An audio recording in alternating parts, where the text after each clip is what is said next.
Good morning, everyone. Good morning, Logie, Tiger Cat, Mark, Mobile Viewer. Welcome along to a very, I guess it's very special, right? It's the first ever Le Mans Ultimate driver swap event, and it's the first for everyone publicly at least. So there will have been tests, of course, behind the scenes doing things privately, but this is the first time we're actually going to be able to play Le Mans Ultimate properly with driver swaps in a sort of sim racing environment. Of course, it's just the first test, so don't be surprised if there are some issues. We're already experiencing what might be some issues in getting all of our drivers into the server, but hopefully we can get that all solved. At the end of the day, it doesn't really matter. It's a bit of fun. We'll do as well as we can. Hopefully everything works, and we'll see where we end up. So I should probably straight away introduce you to who's actually driving today. I will be taking the wheel for TraxionGG, but also Ross McGregor will be joining us a little later on, who you may know from joining me on some of the streams, but also as one of our writers over on the Traxion.gg website. And I'm also joined, and he is actually here right now, by Jernej Simoncic, who you may well be familiar with. Jernej is very, very fast indeed, and has a lot of experience at very high level of R-Factor 2 and many other sims. So he's going to basically be our Stig today, right? That's the plan.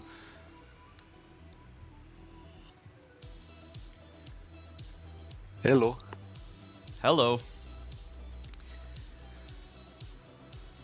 You are going to be our Stig today, right? Working on making my game work. If you can get in. Yes. Yeah, so this is the thing right now. So Jernej is trying to join the server, but for some reason, even though we're pre-registered, so you can actually join the server anytime after the practice has started at least, and you should be able to join it anytime during the race because it's a driver swap event, but for some reason it's not showing up for him on his game. So at the moment, Ross is also having issues with Wi-Fi, so he was fine last night. He's struggling this morning for some reason. So at the moment, it's literally just me in the server. So you might see, 4.5 hours of Qatar from me solo, and then maybe Jernej and Ross can get in later on. But hopefully we manage to sort it out. Good morning, Arno. Good morning, Dan. Dan, do you know, do you have any advice for Jernej? Because he is, he doesn't have the event, even though we're signed up as a team, it's not showing up for him as a event he can now join that it started. It's just showing the next split, if that makes sense, or the next time slot for him. Oh, he's talking to him. Dan's already pestering you, that's good. Hey Dominoes, how's it going? Yeah, definitely take notes, Mark. We'll be taking notes as well. It's all going to be a work in progress. Hey Renz as well. Whereabouts in the Netherlands are you? I'm going to jump out on circuit and do a few laps. I think I might be qualifying, so yeah, that's something I should probably get prepared for a little bit.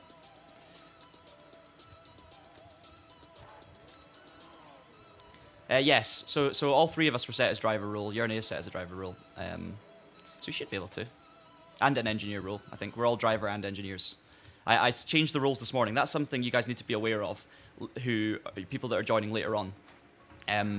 When you sign up for the event, if you're the one who created the team, and you're the one who like submitted the team, you have a manager role, but you don't automatically get given a driver role. So the manager role should, in theory, cover most things, including driver. But I found that, and thanks to a message from Dan this morning, I'm not 100% sure that I was actually registered for the race as a driver. So, I actually unregistered, made sure I added myself as a driver, and then re-registered, if that makes sense. Just getting out of the way of this Valkyrie. Not a Valkyrie. See, this is the other thing, custom liveries. So every single car is going to look different to normal. So if you see like a green car, it doesn't mean it's going to be an Aston Martin. It could be anything. So that's going to be something to get used to. Not that it matters too much anyway.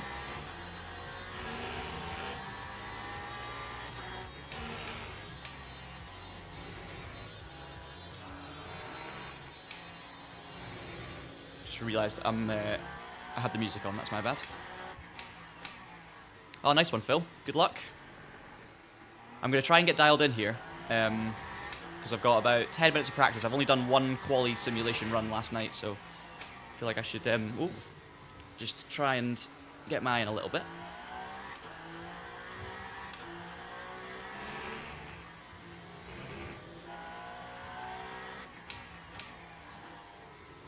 Need to burn off some battery first, though, so stop losing the car under braking.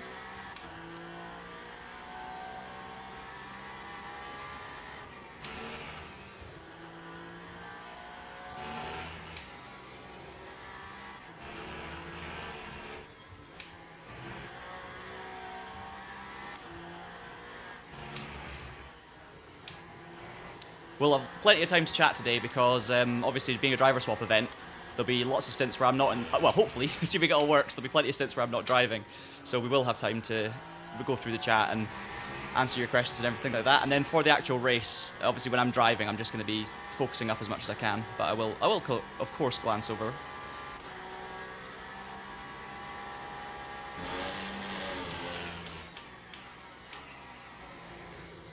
We are in the Peugeot Hypercar as well, just for reference, or the Peugeot. And we've got our nice custom traction livery on it as well, which hopefully you'll be able to see a bit later on.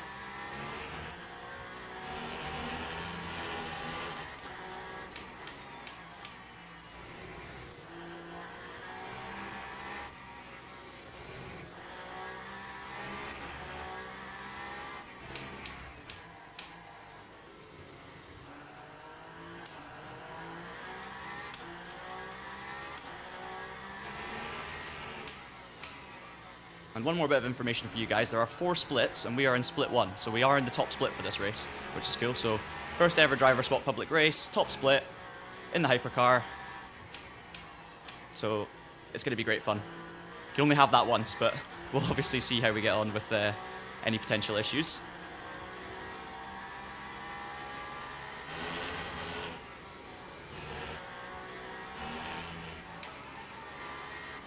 Trying to get used to this quali setup, which is a lot more aggressive than the race setup.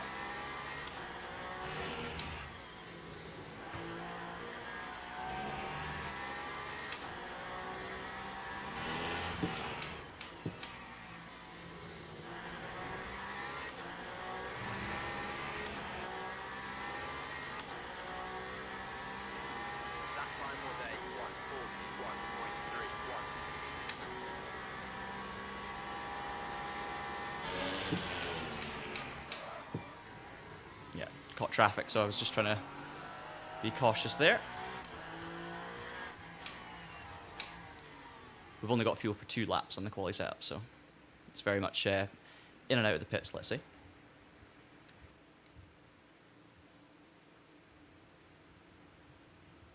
Does it have a wing, Tom? Yes, it does. It does indeed.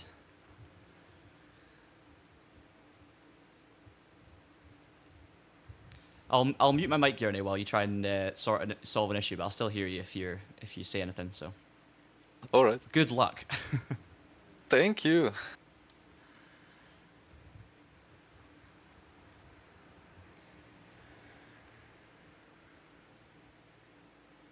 Okay, so I'm just catching up on Discord. Looks like there's so Ross is 2 things happening.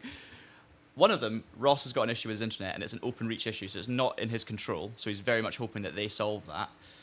And then Jernej obviously working to try and get into this lobby. And I think there's a few other issues going on. So there's a few teething problems happening behind the scenes. Let's see.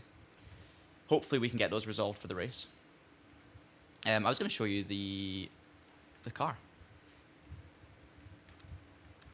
I haven't even seen it yet. This is the first time I've driven it because you can't, at the moment, as far as I can work out, drive it in an offline practice session. It's only in the team events. There it is.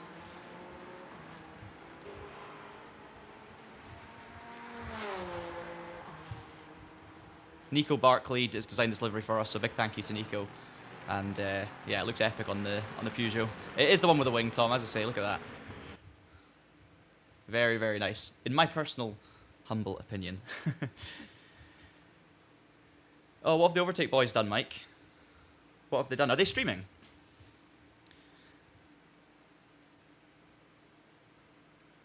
Oh, I hope they get sorted.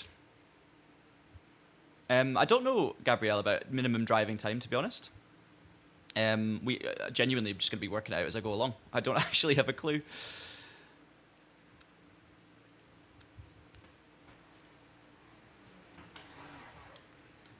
Jernej, I actually have another question that I've just thought of that I should probably check, and you might not know the answer, but do we have separate tyre sets for qualifying in the race? So we have 20 tires, and they are all like both for quali and race. So if you use a set in quali, you then have one worn set for race. Okay, so it's essential in qualifying not to burn through loads of tires. Yeah, ideally you don't spin out, so... Good point, yeah. That's a very good point, actually, and it's worth knowing, yeah. Yep. Probably we will need that quali set at some point, yeah. Yeah, maybe save them for the nighttime running later on. Yeah. Hopefully practice is not the same, because I'm out there driving Yeah, at the no, moment. practice is not part of it.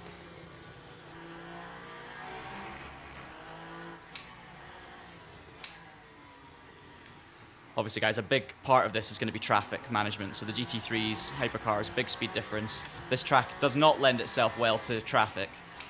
So we're just going to, I mean, it's a long race, right? It's 6 hours. So it's going to be a case of playing it carefully, surviving, not picking up damage on the car, looking after your tires because you've only got limited sets. There's all sorts of things to think about and manage. But really, you don't want flat spots. You really don't want damage and all of these things because you're going to have to make everything last a lot longer than usual. So it's very much like a realistic endurance race from that perspective, which is cool, and which is what we've been waiting for, of course. Hopefully I'll get in at least one more quali lap, maybe 2 quali laps before we go into qualifying. Yeah, you're right, Mark. And it's not going to be easy not to spin, and you need those tires, so it's really going to be a case of like playing it cautious, driving within the limits, just to look after things, right? Which I love. In-game start time is 3 PM, Phil. So I think it's 3 PM till 9 PM.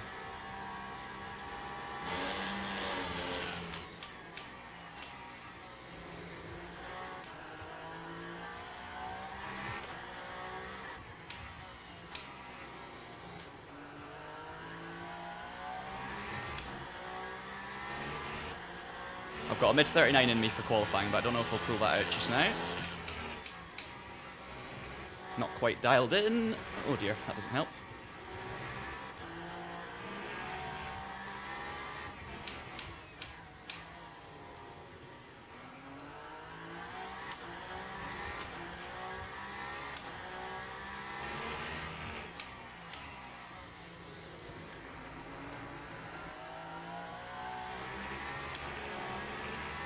Don't know also how much grip the track's got at any given moment, so that's the other thing that is a variable. We're going to catch the second GT3 right in the wrong place.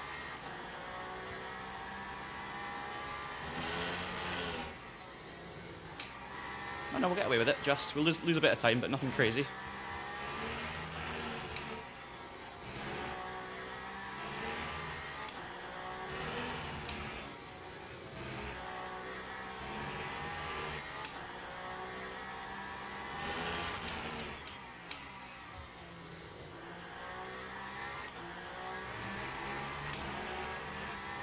Should get one more quali lap in.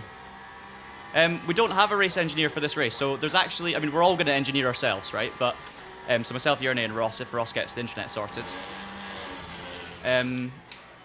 But, yeah, in this first driver swap race, I don't think they're enabling, like, proper engineering so that you can do, like, you know, changing settings from not within the car. That's something that's definitely going to be part of the game.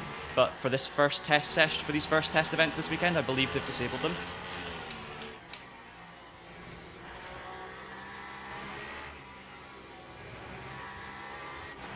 A bit better until that gravel trap.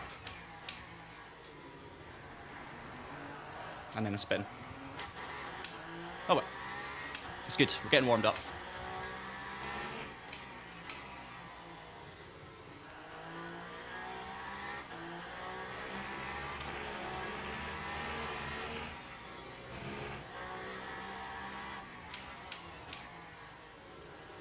I need to get focused for qualifying because those tyres are going to get used in the race. So it might just be we go out, do like one run, get a time in, and then call it, you know, if the time's good. That's kind of the thinking. I was just saying, Jernej, to the people watching, I reckon in qualifying, if I can just get out there and like take it easy and get one decent lap time in, that's probably going to be it, right? You don't want to sit there doing multiple runs, ruining your tyres if you're trying to find a couple of tenths. Yeah, for sure. Like if you're happy with the lap time and think that maybe you can gain 2 more tenths, probably not worth it. Yeah, because like every set extra that you take, it's gonna be worse in the race then, and we are going to be quite limited by the tires in the race. Yeah. Yes, Mark, it will be dark by 9. We reckon it gets dark between like 6 around 6 o'clock basically. So it's about halfway through the race. Oh, Oz, you would have been amazing for that. You can definitely engineer us in when we do this in future, when we actually have engineers enabled. Right, 20 minutes of qualifying is underway. Ooh, right, mediums all round, of course.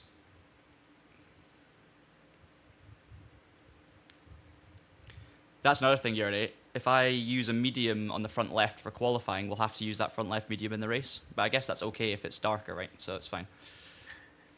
Yeah, I mean, yeah, that's the case, I think. So it would be then used probably for the end of the race, when it hopefully gets cold enough. Yeah. Yeah, we'll cross that bridge when we come to it, basically. Yeah. That's always the way. Right, 20 minutes of qualifying has begun. I'm going to add a bit more fuel just to make sure I get my laps in. Don't want to have to go back to the pits and go back out again because it's not good for the tyres. Extra out laps and stuff.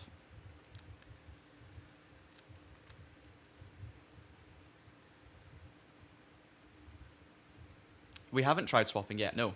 I don't know how you could have tried swapping at this point, to be honest. Is that a thing we could have done? I'm not even sure. We've not been able to get our second driver into our third, or let alone our third, into the session yet, unfortunately. But our third driver is limited by Wi-Fi, not by anything to do with the session, let's say. Okay, shall I go for it, guys? Yeah, we've got Studio 397 in our split. Yes. Andy Long's here, which is great.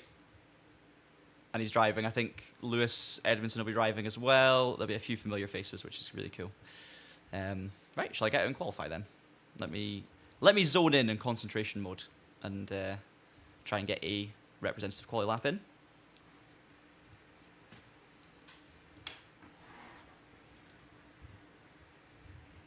I'll do some soft tyre warm up. Oh, brilliant.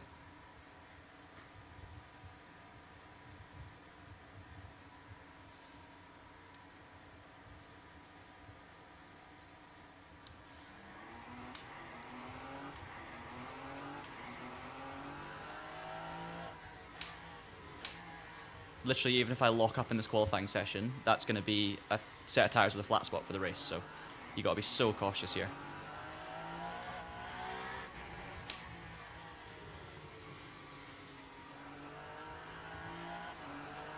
I'm going to move my mic away and get dialed in. That's the best way to do it.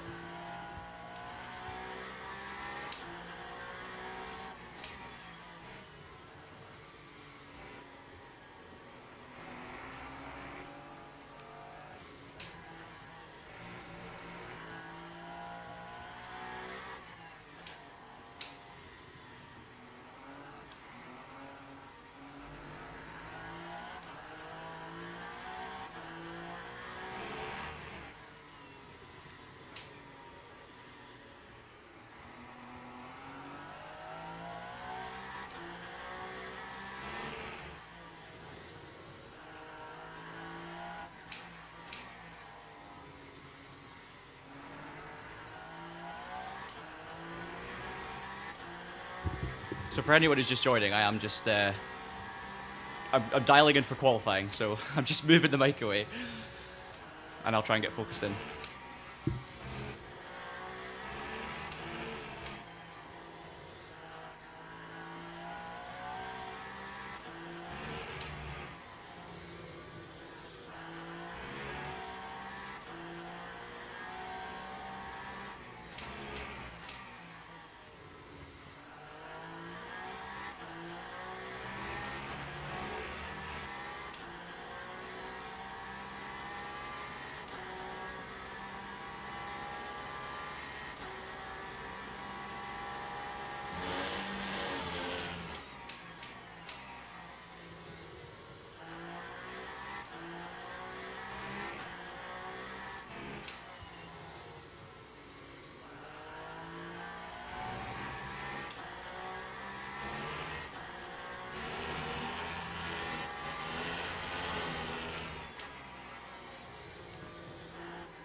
Right, that might be my only qualifying lap, guys. It's P1 for now. Let's just save the tyres, because if I go a little bit quicker, it's really not going to be worth pushing for more laps. That's the first time during these streams I've ever just moved the mic away and just been like, I'm doing this. I'm doing this for me, for my concentration mode.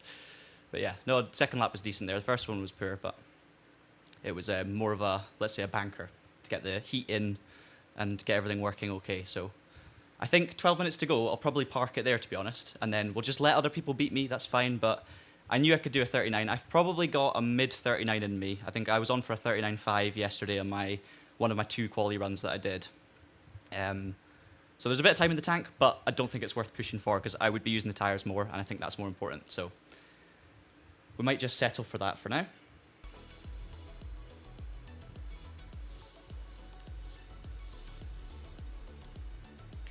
Right, Jernej, I think I'm going to settle for my quali lap. I don't know if you were watching the stream, but I think I would have to... I've got obviously more time in me, but I just think there's no point using the tyres. That's fair enough. I mean, probably the next lap could have been quicker, but then again, like extra, I don't know, 2% of the wear or 1.5% or however it is. So yeah, it's yeah. fine. If I try and go quicker, there's also the thing of more likely to lock up. You don't want a flat spot for the stint. Also more likely to spin the rears, or all of these things add up. And I'm just thinking, you know what? Yes, I could go quicker, but at what cost? If I was a better driver, if I was more consistent, I think I would be comfortable doing it. But and also you're on pole position for the time being, right? So yeah, exactly. Easier to escape from there.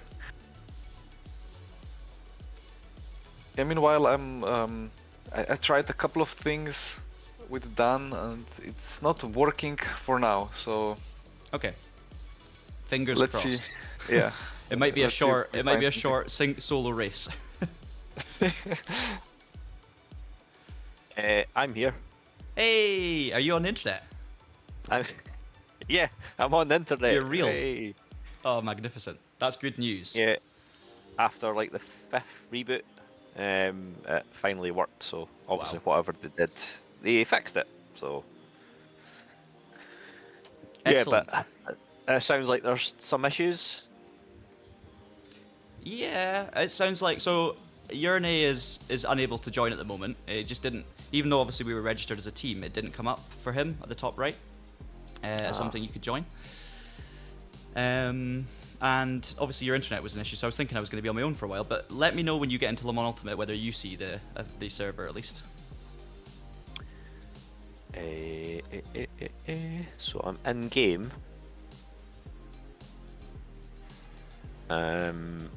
Where should I see the fact that I'm in a team? It should, I would think, be top right. So for me, even though I logged onto the game, it was like after the event, the practice had already started. It had been 5 minutes underway when I actually fired it up to join the server, and it was for me. It said top right. It said next race, Losail, Qatar, 10 AM. So it was there for me to click on, but it sounds like it's not there for anyone else to click on, and I'm wondering if that's because I'm the one who signed us up. Yes, it's not there for me.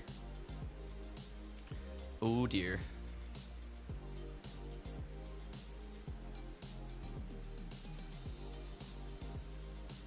I was going to do a really sick introduction for you, Ross. I was going to say you're the... wait, let me get this right. You're the V... Oh, I can't remember the name of the championship. It's been too long. What was that Ginetta championship we did? Oh. I'm just trying to list off your achievements, and I thought of a good one I thought of a good one last night, and I've forgotten it, but it was I can't remember what it was. I swear you did something. A big achievement. It was you did a big achievement once. I think it was. I won lots of stuff at race department. Yeah, there you go.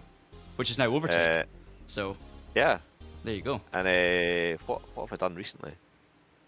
Not really done much recently.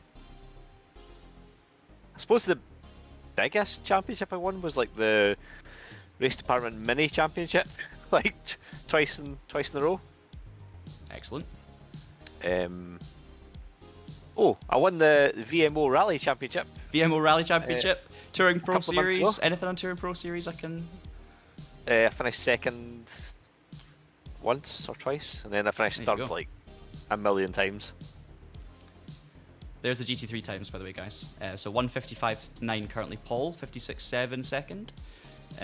So that's an idea. This is top split of 4 splits, and the splits I think are based on like your average driver ranking across all 3 drivers, I believe. Although I can't confirm that right now.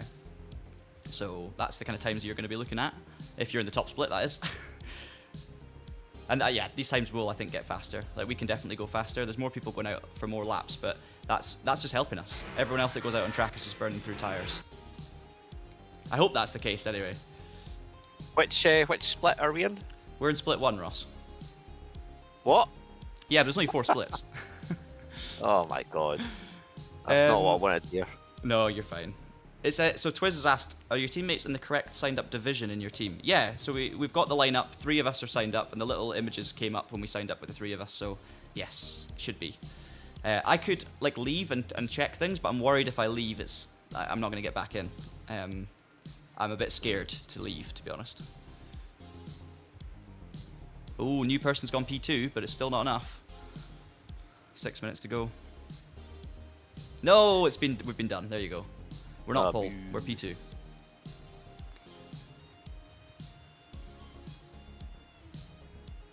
So I wonder if maybe it'll all kind of come together when the session changes to race, Hopefully.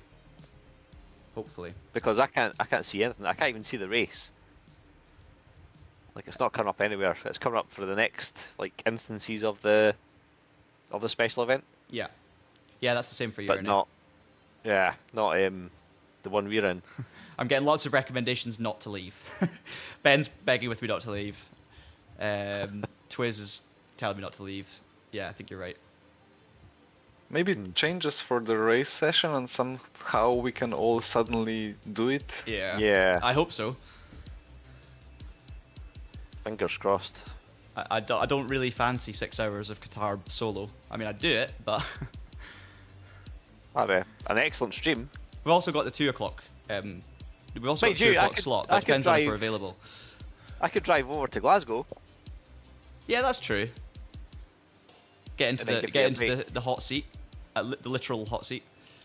Yeah, then we could swap seats, and then you can drive my Toyota like back home, and then Perfect. Okay, 5 minutes to go in Oh. quali. P2. Dan, we have 13 hypercars have done laps, and we have how many GT3s? From 14th down to 37th, 36th have done Oh, wow. laps. Sorry. So there's a lot of GT3s. There's 2 cars that haven't done laps yet, but I'm just wondering. I am right in saying, Dan, that our tires carry over, right? So we need to save quali tires for the race. We don't get them back, right? Because if we get them back, I've made a big mistake. But I don't think we do.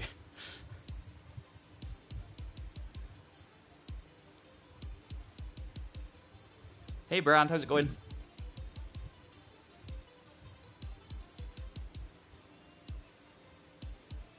Yeah, they do carry over. All right, great. oh Thank you. P3. Boo. P3. I was saying, so Ross, basically before you came on, I was saying to Jernej, I know I've got like a mid 39 at least in me from last night. However, to get that, I'm pushing into the braking zones. I'm taking a few risks. We're already down to 94% on the tires. That set, so 6% gone. And I just thought, you know what? Like, even if I'm on pole and I'm going into T1, you know, like you never know. The first corner could throw it all. You just don't know what's going to happen, is what I'm trying to say, in the first few corners. So, and because we're going to be taking it cautiously and looking after the car and looking after the tires anyway. I was like, you know, why put an extra 4 laps for no reason on the car? Yes, it might have got us pole, or a chance at pole, but we didn't know that at the time. And also, yes, I'd rather have the tires, to be honest. Fine. Twiz, there is a 2 p.m. UK split, and there is also a late night one as well. I think 8 p.m. potentially. I'm not actually sure.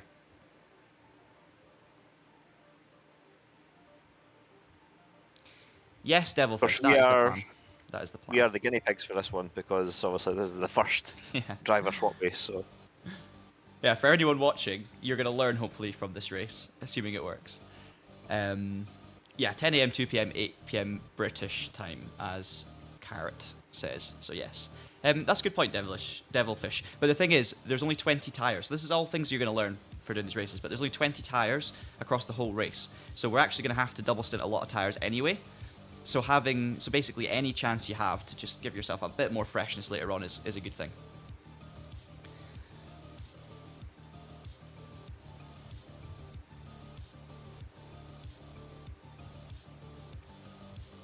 Renz is saying it feels like a bit of an overhyped thing, this race. You might be right, but what I would say is, for a lot of people, driver swap events on sim racing is like one of the, and this is for the proper hobbyists that really enjoy it, but it's one of the best things you can do in sim racing. Like a good driver swap event with friends, in a server that's easy to jump in, that's accessible, it's a huge thing. So the fact that this is the very first, I mean, it's not a huge deal, but it is a big deal because it's going to be, Le Mans Ultimate could be a title that's around for many years to come with updates. So you never know, but it could become something that's going to be huge in the future, like driver swap events. It could be, the makings of Le Mans Virtual again. It could be lots more league racing. There's a lot to come from this. So yes, it's not that special in itself. It's just a race. But I think people are excited for it because they've been wanting it for a long time. And it's, finally we can actually play the WEC game, the World Endurance Championship game, which is obviously a championship all about teamwork, driver swaps, racing together, and we can finally actually simulate a WEC race. So all of a sudden, the 24-hour of Le Mans is possible, which it wasn't before. So, yeah, for that reason, it is a big deal, in my opinion, or it deserves to be a reasonable deal. And ACC and iRacing obviously have driver swap events all the time, and so yeah, LMU having driver swap events is kind of like the final piece of the puzzle for online racing. Yeah, almost. I've just realised I was going to assign a button to headlights just in case. I want to make sure someone knows I'm there. Dangerous thing to do 1 minute before the start of the race, as usual. Have you got a flasher? That's what I'm going to do, yeah. Headlight pulse. There we go. We're P3 still, so I think it's fine. 39.6 on pole, so yeah, it's around about where we could have been, let's say. But they've done quite a few laps to do that, and they're still going as well. They've done 9 laps, I've done 4. So their tyres are like 70% already, so... Or they've used multiple sets, so... Red says do Alt F4 for the keybind for flashers. Good shout, good shout.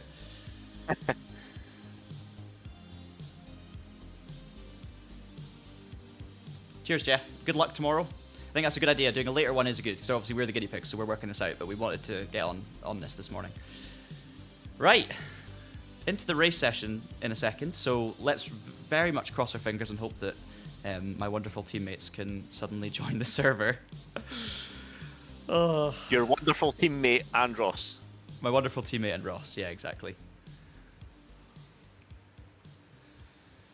So for context, me and Ross have been racing together for many a year. And too long, yeah. And we are very closely matched. Let's just go with that. I think over the years we have been back and forth many times, and we have different strengths and weaknesses. We have different weaknesses, and therefore we kind of, as a team, we've always worked well together. We've not always got good results because I usually bin it, but that's one of the weaknesses. But we have. It could all change today, though. It could all change today, indeed. Indeed. And Ross, this is the other context. So this is the thing. We didn't get a chance to go over this earlier because Ross's internet played up. But basically, Ross has never ever done a hypercar race in LMU before. He's only done 3 races on LMU total, and this has been the first hypercar race, so he's still abroad. So for Ross, this is going to be a baptism of fire, like a massive baptism of fire. So we've got like 3 levels here of like LMU experience. We've got Jernej, who will not admit it himself, but he's full stick for us. You've got me, who's kind of in the middle, who's got a bit of experience and reasonable pace, but I'm a good chunk off of Jernej.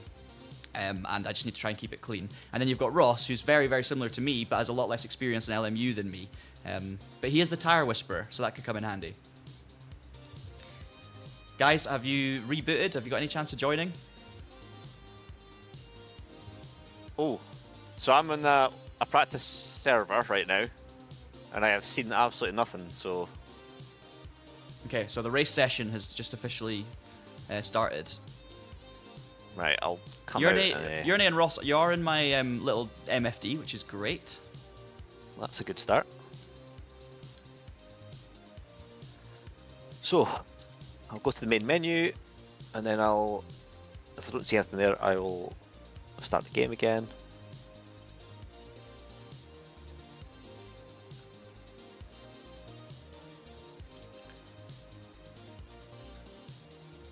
Right, I think. Don't see anything on the main menu. Check Okay. Discord, Ross. I'm sending you something. Okay.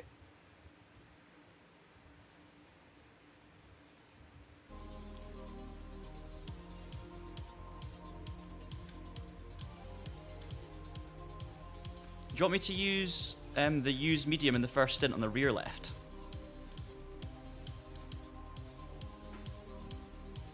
The temps were fine for mediums in the practice. So we could use the used medium in the rear left, or we could save, because we've got used mediums all around, so maybe it's better to save them. I mean the used tires would be best probably for the night then, but Yeah, you're right, you're right. yeah.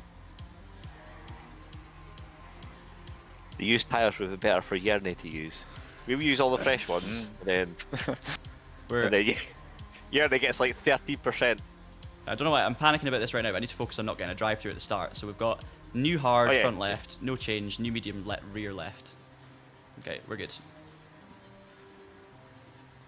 Yeah, I think. Well, I've been sent a solution, Jernej and yeah. Dan wish- is also. Wish me luck, Sorry, thanks on you guys go. in the chat. We're about to get Oh, going. good luck. Good luck. Very much be taking it easy at the start and just surviving, but obviously if I can Yep. get into a rhythm, that's the main thing. Motor map. Yeah, cheers. Green flag, green flag.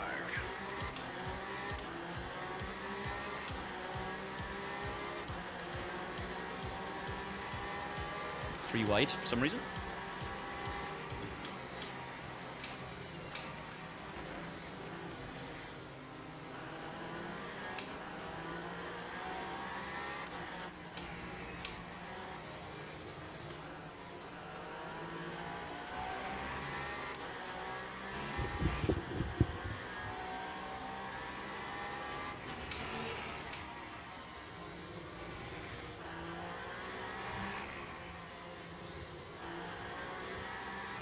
Few tiny performance issues, but nothing major yet, which is good. But it's not running 100% smooth, but it will sort itself out hopefully after the first lap or two.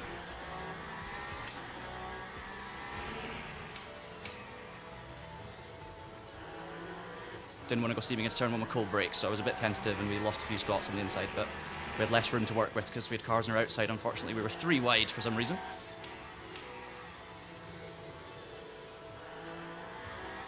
So we'll just build up the temps carefully, not overwork them, and then go from there. Because this is, as I say, the part of the race where there's most temperature given the daytime, and that's when the tyre wear is going to be bad. So we need more rubber down as well.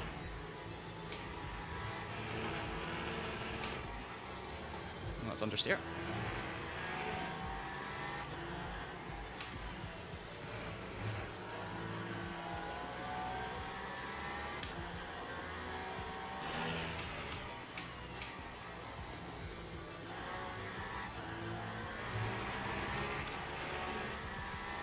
Okay, motor back down, and then we'll try and get settled in.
Don't think the teammates have been able to join yet. We'll let you know when they have, though.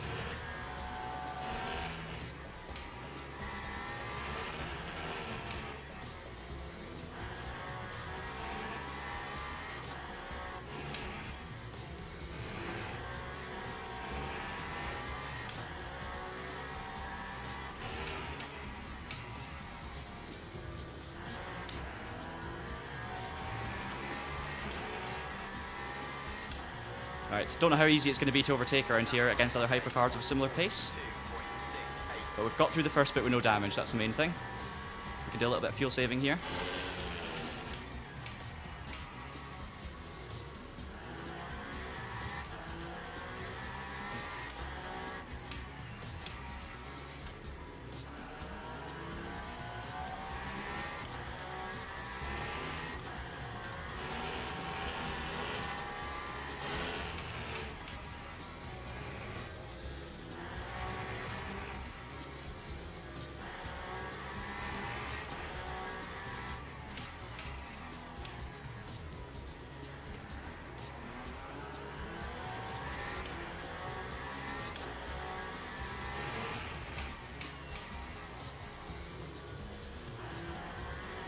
Oh, there's a stutter.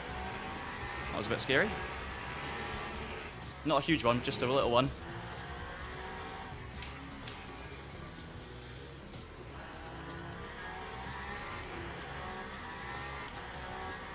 I keep thinking it's an Alpine behind me because it's blue, but it's a Ferrari.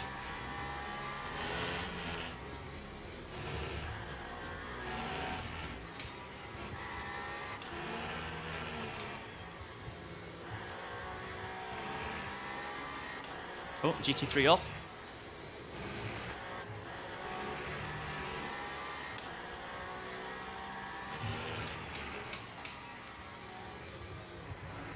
I think we've got a little bit of pace over this Porsche in front. The Ferrari behind is looking quite racy. I think they're being quite aggressive trying to get through, so that's something we've got to watch for. It's just kind of trying to balance that, and if we get a chance on this Porsche, if we force them into a mistake, we'll go for it. But right now I can save a bit of fuel behind it, which is quite nice. Big lift and coast into T1, for example. Just got to watch for the Ferrari going for an opportunistic dive, really.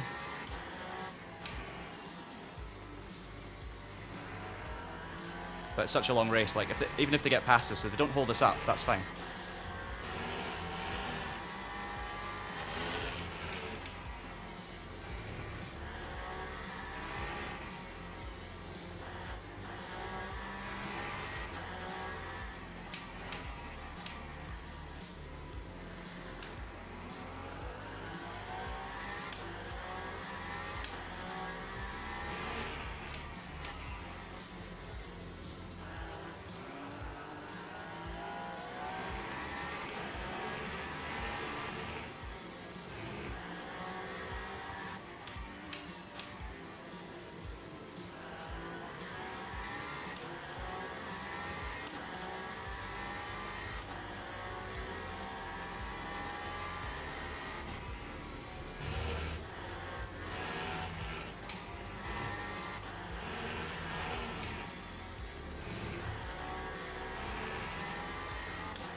It's going to be absolute carnage when we catch the GT3s as well, so any risky moves anyone takes right now could be undone in a split second when we're catching GT3s, because it depends on where on the track you catch them, and someone could get boxed in, lose a second or two easily, so that's why I'm just not panicking at all about how this battle shapes out. I'm just keeping it nice and careful, and obviously if we get the chance we'll make the move, but I'm not going to take a massive risk and lock up at this early stage. Yeah, I mean, it will be absolute chaos once you hit the GT3s. Judging from our practice server exploits last night. Yeah.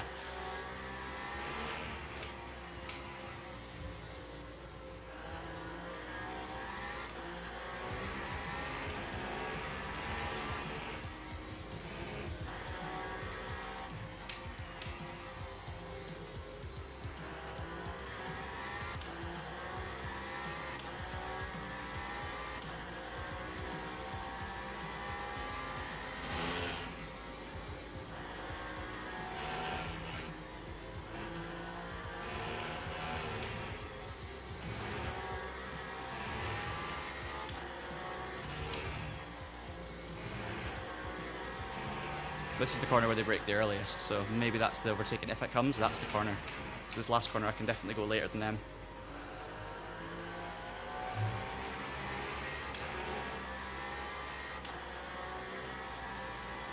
Oh, there's the stuttering, force feedback, it's gone funny.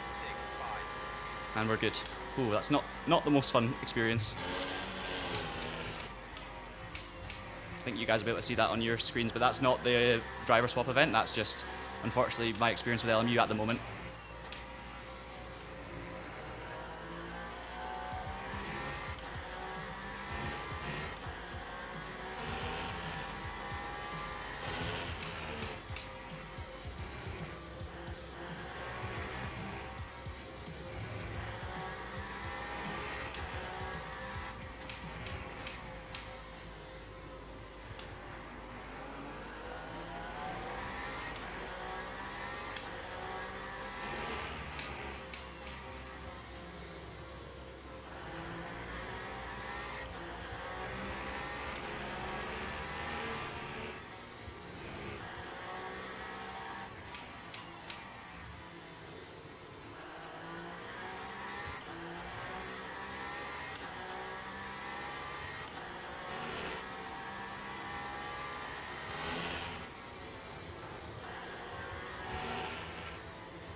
There's a GT3 traffic, so there's no point doing it now, save fuel.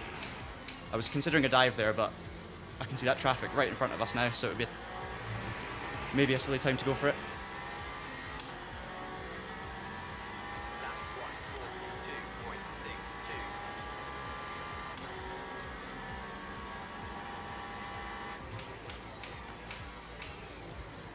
Like there, see the Porsche locked up there. So that's not going to help with flat spots. Ooh. Didn't see the car on the outside. Unfortunately. Yeah, we're just going to have to be patient here. Ah, that was unlucky.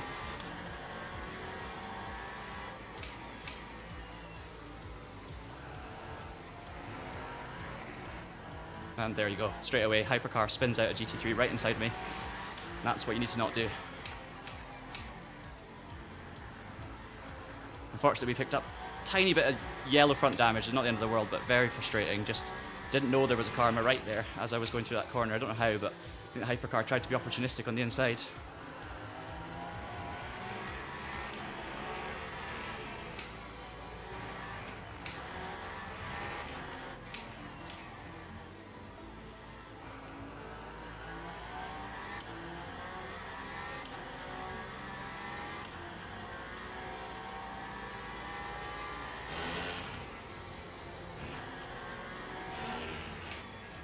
It's just so easy to be impatient, that's the thing.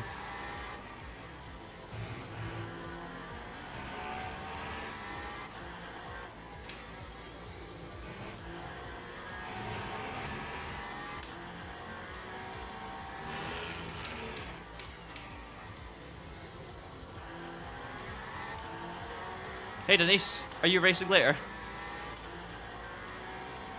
I hear you're in a lineup. You're in the 397 lineup.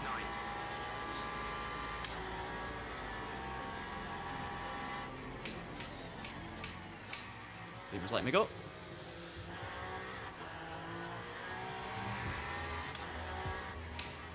It's such a long race, guys. This is it. Like, we are 8 laps in, and each stint is about 30 laps, and there's 7 stints. So there's such a long race ahead. So I'm a bit disappointed about the damage, and I think it was kind of, even though it was maybe an ambitious move for the Hypercar, I didn't know they were there, and that's my bad for lack of awareness. So it is. I've got no one really to blame because they're allowed to be bold.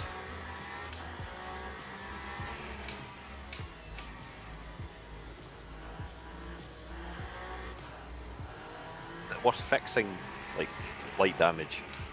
Might be. It's yellow, so it doesn't make much of a difference, but because it's so early in the race, you know, you're almost better. I don't know what Jernej thinks, but I wonder if it's better just getting it fixed. Depends how long it takes, I guess. Is it even repairable? I don't know. check in MFD when you can. Yeah.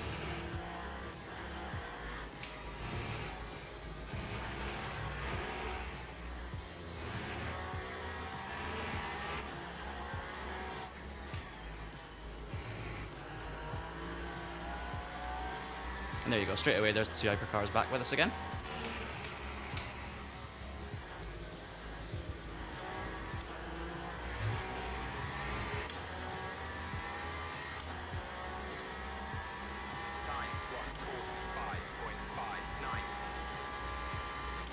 Don't know if it is on that screen anyway, I need to look at the other screen.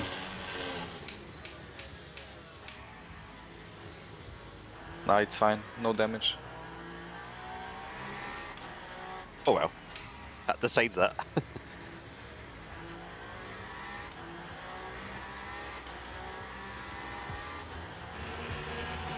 Maybe some traction logo was brushed off the bumper. Yeah, that's it.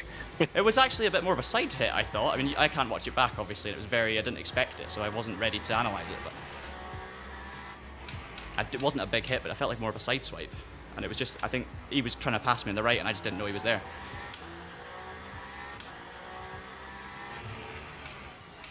We're back behind the Porsche again, back where we started, but the hypercar that went for the bold moves ended up spinning a GT3 and getting caught up, so that's exactly what we wanted to avoid. That's not fair in the GT3, look at that. Close with the Porsche as well.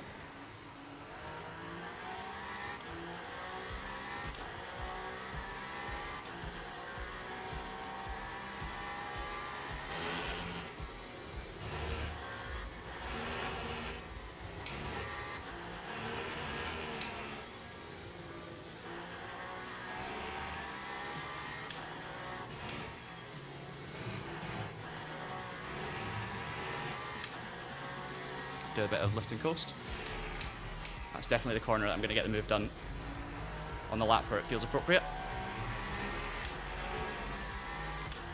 Each driver stint is, yeah, thanks for that, Evix. I've just changed it up to 100 motor map, so I've noticed that, but that's great pointing that out because it is important.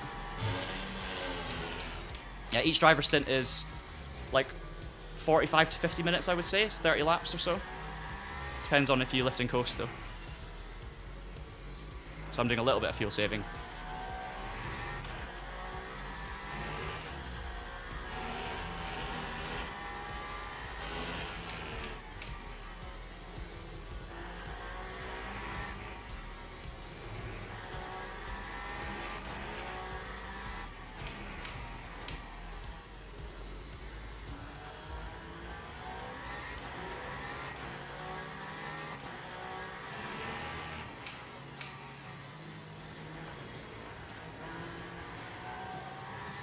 Saw an opportunity, went for it.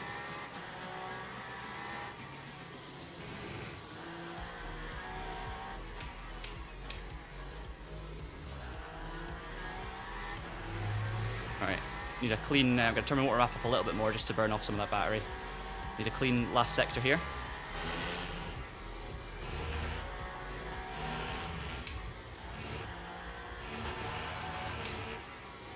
He says running over the curb, but that's okay.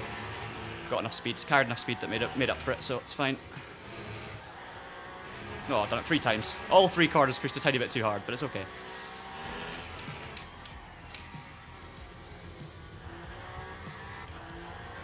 Just need to break away from that Porsche because we do have the pace. And then we've got Ferrari of Butson in front, who's the one who was following us earlier, so it's all worked out okay. P5. Hopefully I can get some clean air now and just see what happens.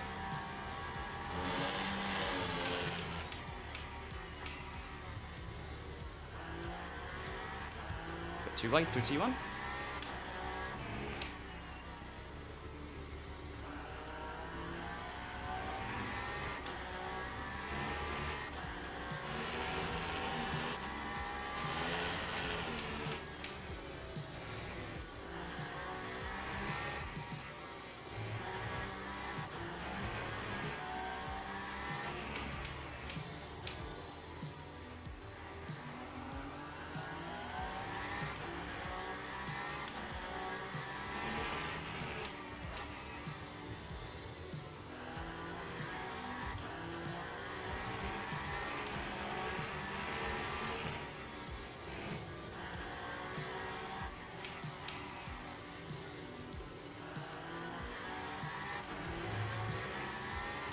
Okay, tyre wear. We are 88 left front, 87 left rear.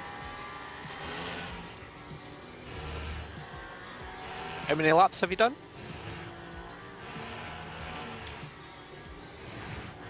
Oh, really? On lap 11. Right sides are both 88, so very consistent. That's pretty good, yeah. Fire Whisperer. What was that, Tyre Whisperer? Yeah, we're 1.5 away from that Porsche, and we've set our fastest lap, so definitely we could have, yeah, we were quick enough as I thought to get past the Porsche. It's just what we do now compared to the Ferrari in front, who's kind of probably similar to us, I reckon, pace-wise. But again, you can chase pace, or you can look after the car. There's different ways of going about this. And also the fuel saving is something I need to consider as well.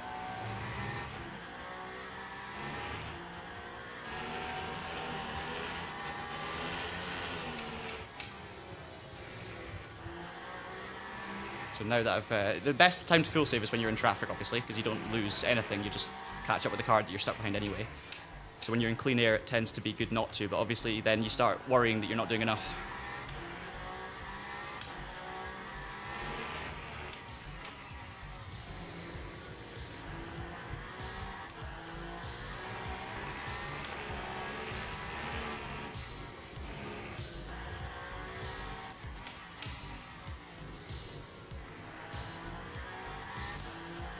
So guys, this is my first ever race around Qatar as well, so new track for me, and I actually really like it. It's got like a really nice flow to it. It's just, the problem is there's not enough reference points. Like in terms of, each corner looks very similar, and the radiuses are all different, but you've really got to learn the track first before you actually know which corner you're coming up to.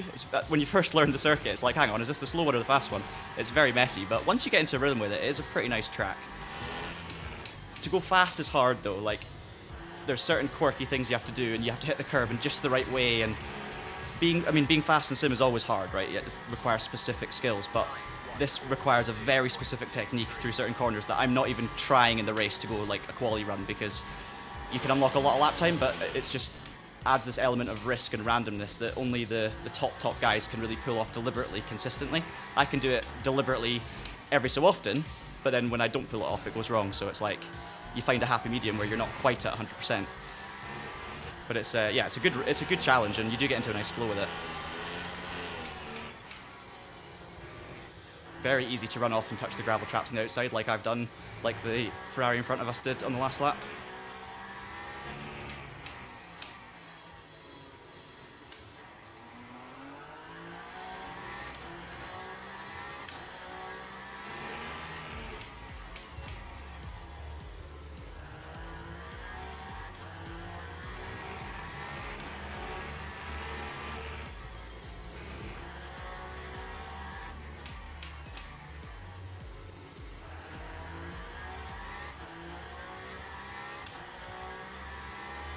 We're not even halfway through the first stint yet.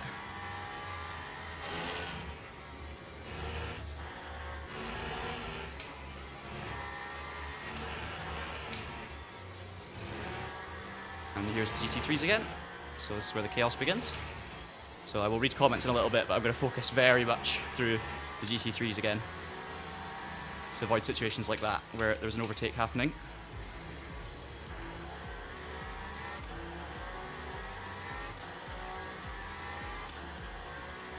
I'm glad you're enjoying it, Mark. Yeah, very tough for multi-class, 100%.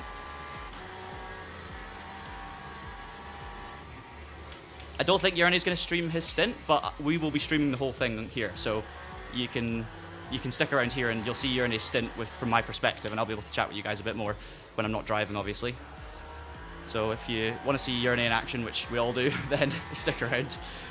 We haven't decided exactly on the stint numbers yet for each of us. Right, this is sketchy. Look at this. Hypercars crashing into each other. Poor GT3s in the middle of it. That's more contact though from the hypercars. Gotta take it nice and easy.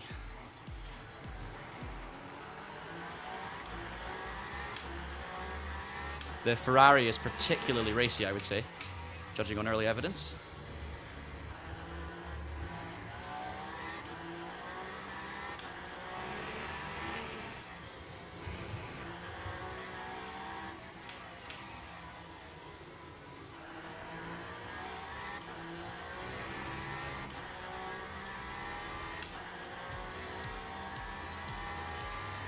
Bit of lift and coast here.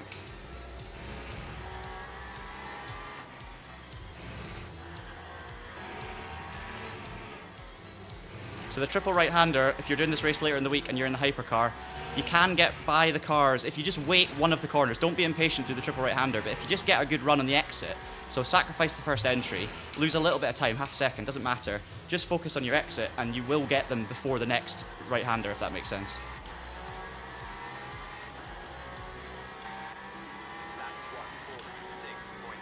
Right, now he's a bit of fuel saving now behind this Ferrari, who's a bit erratic, I would say. I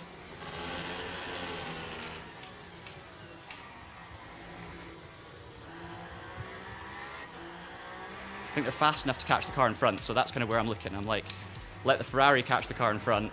The three of us are pretty similar, but I'll just try and be the one who preserves the car and obviously pick off the spaces when they come.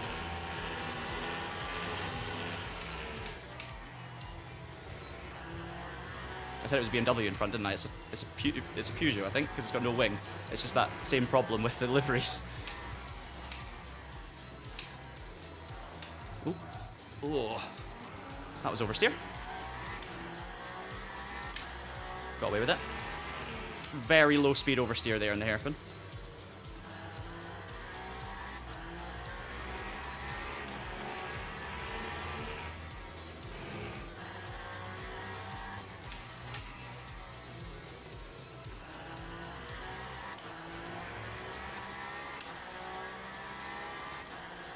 Got 4.5 seconds to the Porsche behind. Hello, welcome to the stream.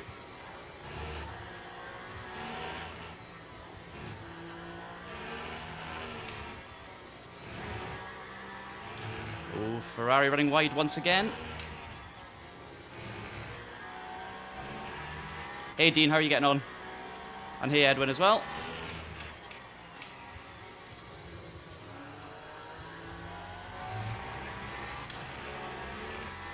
Five and a half hours to go still, more than that. So we're not even a 12th of the way through the race.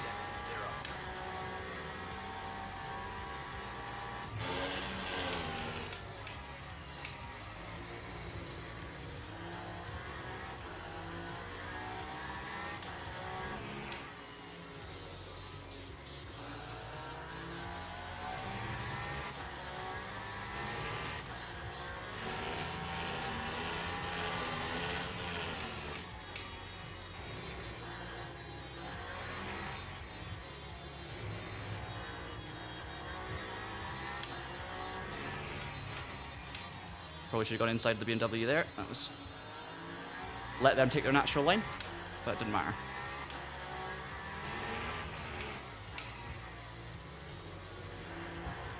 Alright, here we go. This is the bit where you have to be careful, don't send one.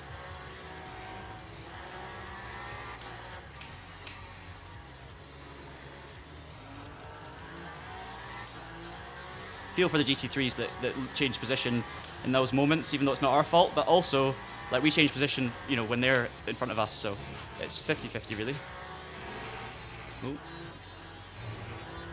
Merc made a mistake, which held us up, unfortunately.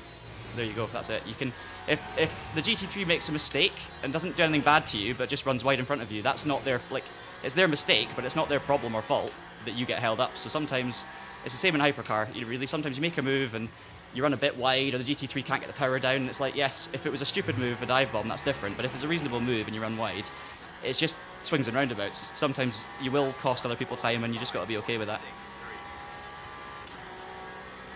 Yeah, let's hope it's not 6 hours of John, but at the moment it's looking like it might be. And then we'll get disqualified right at the end for all of our efforts, presumably. That was maybe a bit bold for me, but the Lambo turned in, and fair enough. We'll take the time loss.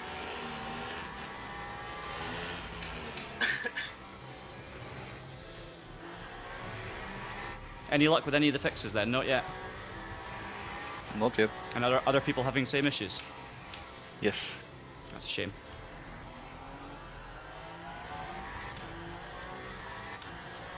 So do you mean the 4 circles at the top left of the screen, Rodrigo? If you mean that, it's the tyre compound. So if you mean the red circle in the top left and then the other yellow circles, that's because I'm running a hard tyre on the front left and mediums on the other tyres, because the front left takes by far and away the biggest beating here.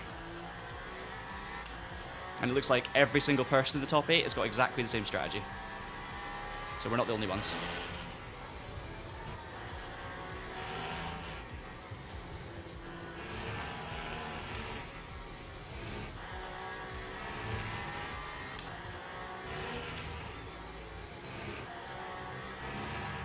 Right, need to try and find a bit of rhythm again. I've got a bit of clean track. We're through the GT3s. We'll try and focus in again on speed and consistency.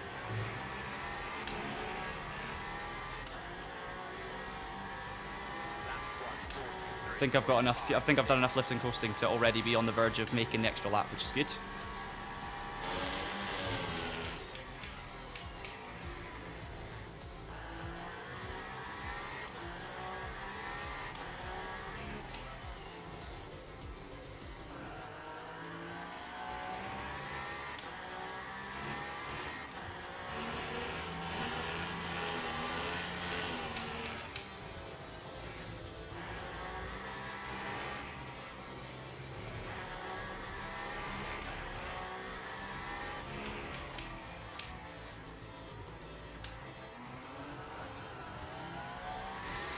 Bit too much steering angle when I dump the throttle there.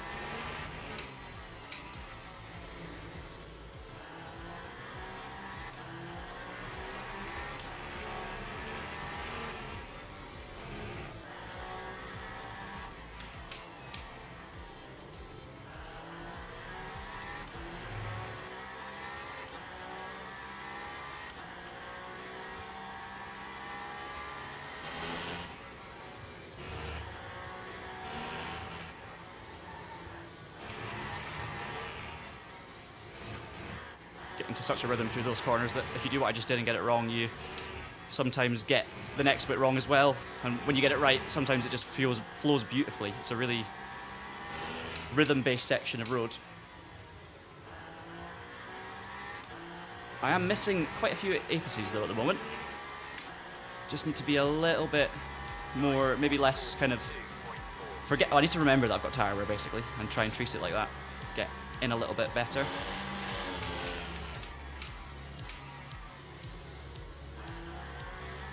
The car still feels really nicely balanced. I think there was a comment earlier about setup, which I forgot to answer, but we are running a paid setup through Go Setups, but we have tweaked it to suit us. So we started with a baseline of a Go setup, and then we've made changes ourselves to make the car suit all three of us, really, and just make it a nice balanced car for the full stint.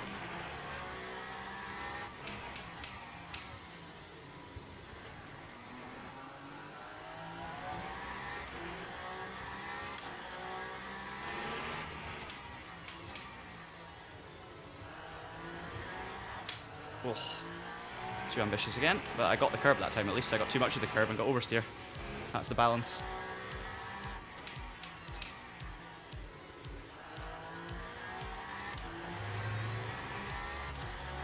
Tyre wear 79, 77, 79, 79.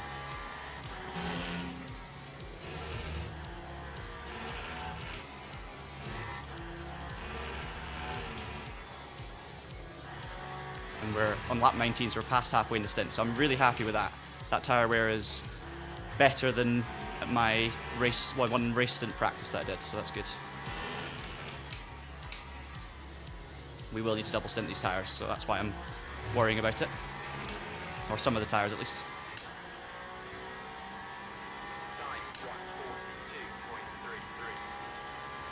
It is multi-class, Jim. The GT3s are just on the other side of the track because we're still in the early stages of the race, so we haven't all spread out fully yet. So we're still kind of catching them in clusters, but you'll see them soon.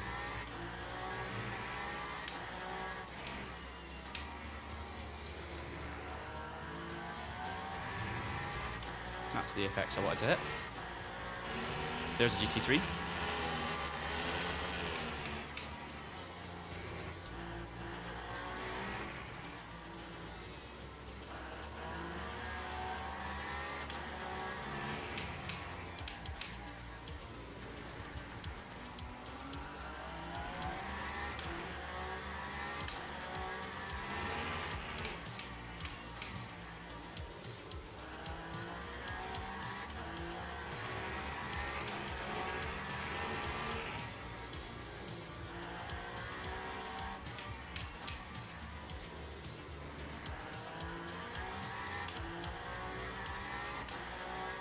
Just figured we should probably turn the music off, eh?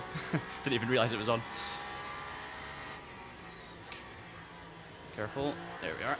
This is what I mean. You can just be patient through the first one. Don't go for a bold move in the first one. Just wait until the next one and you will get them if you're careful. Just plan your moves.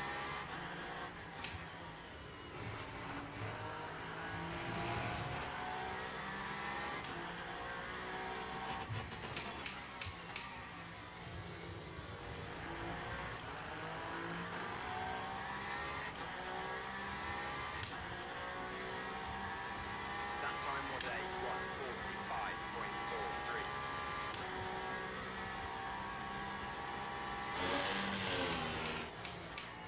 Literally, as I saw that, so you just asked a comment about the background music. I just remembered, but I don't know when you commented that, but half a lap ago I was like, hang on, I left the music on, which I didn't mean to do because I can't hear it. So that's my bad. I changed the settings for the stream and then forgot about it, so sorry about the background music, but it's off now.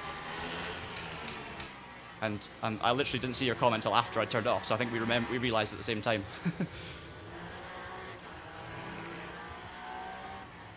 this is going to be a bit sketchy.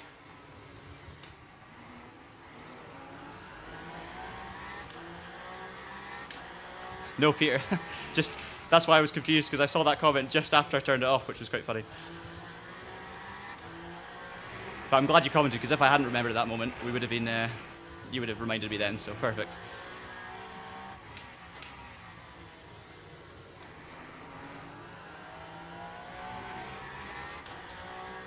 Right, battle for the lead is 24 seconds up the road, which is quite big, but they are just fast. They're faster than I can do race pace-wise, so we'll have to see if they come back to us later in the race, but depends on what the other drivers are like, of course, and I know we've got some tricks up our sleeve. This is a 3-car battle, though, where we're all very similarly paced, from what I can sense.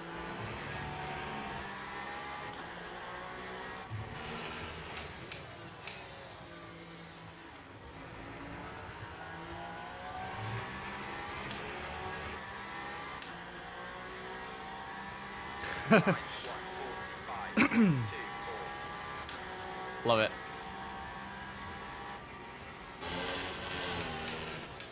A bit more lift and coast while we can here.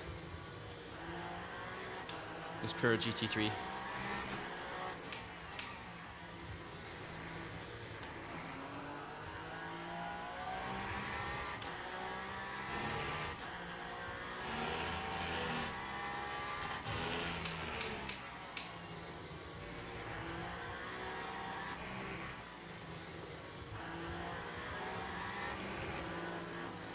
Not going to take a risk here.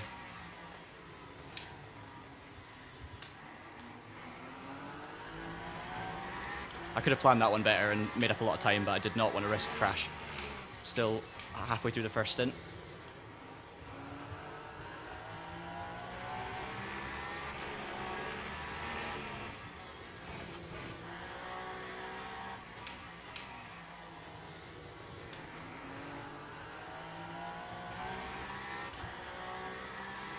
So there are 4 splits, Peter. There are 4 splits. So we're in split 1, but there are 4 in total. More GT3 entries than Hypercar. So there's more GT3s on track at the time, but 4 splits for this early slot. I think there'll be more later on, to be honest, which is a slightly more normal time slot for a sim race.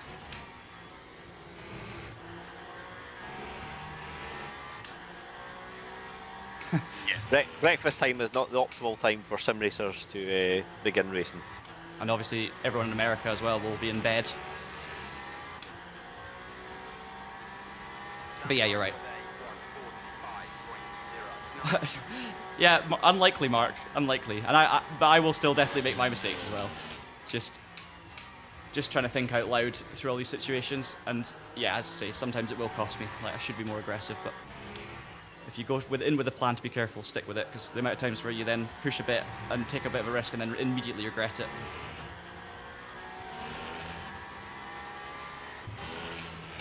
This car in P3 at the moment is another Peugeot, so we can look at this as like, this is the unofficial battle for the lead of the Peugeots, which can be one of our race objectives. If the driver swaps work and the guys get sorted and we actually finish the race, that is.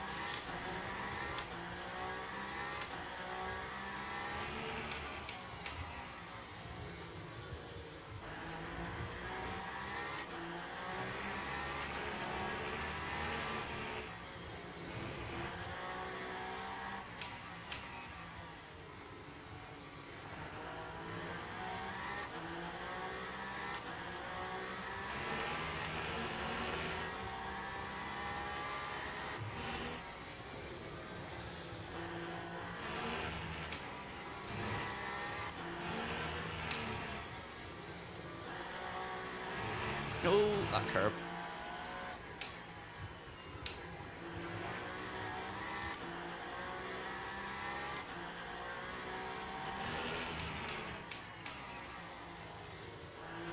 Tiny bit of stuttering again. There's been just I'd say 3 instances so far of stuttering in 40 minutes, so it's absolutely fine for drivability. It's obviously not ideal, but it's okay. We've got 7 laps of fuel left, and we've just started lap 24, so I think we're good for fuel at the moment.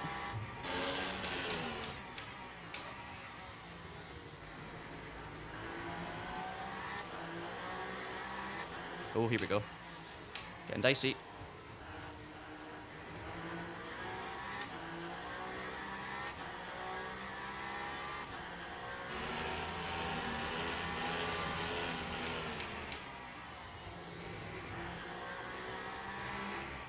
I think, guys, we might get 31 laps out of this stint, based on that number calculation briefly there. I'll have another think next lap, but we're on lap 24.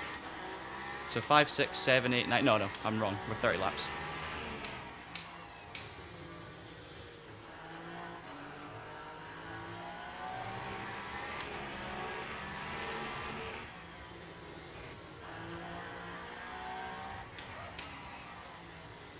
It's me going in too deep. Just a little mistake.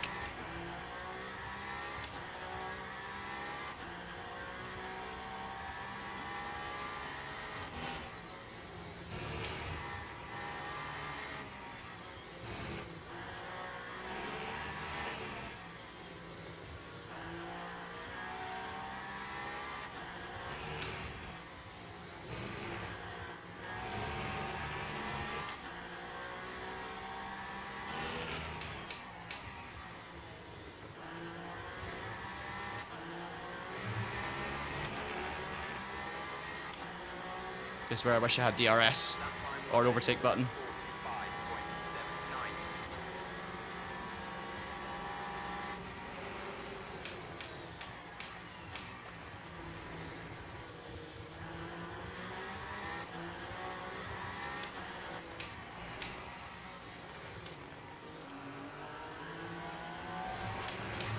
Nope. Thought I'd give it a wee try with caution.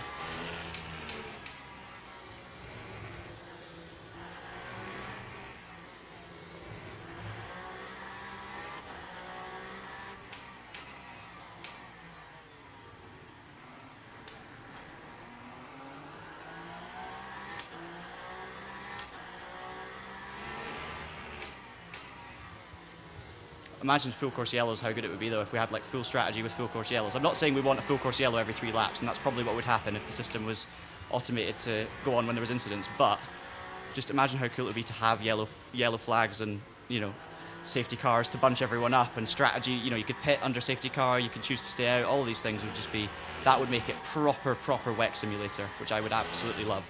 But we have spoken to Stephen Hood on that, and unfortunately doesn't seem like it's in the plans for the immediate future anyway.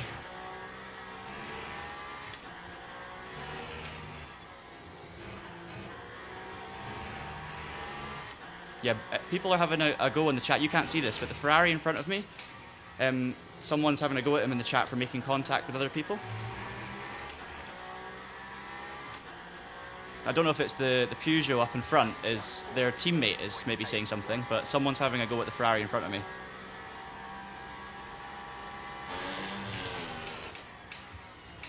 And I am just, ever since the start of this race, I've tried to be a bit cautious with that Ferrari, just because I feel like it's treating it a little bit more like a 20-minute race. And I just don't want to be the one to pay the price, really. I'm not saying that they're doing anything too bad, they're just taking quite a lot of risks. And if they're making contact with other people, that's a shame. I've not experienced it really yet, other than that one time, which wasn't really their fault, I would say. So I don't want to speak badly of them from my perspective, but looks like other people are also finding them a little bit scary, let's say.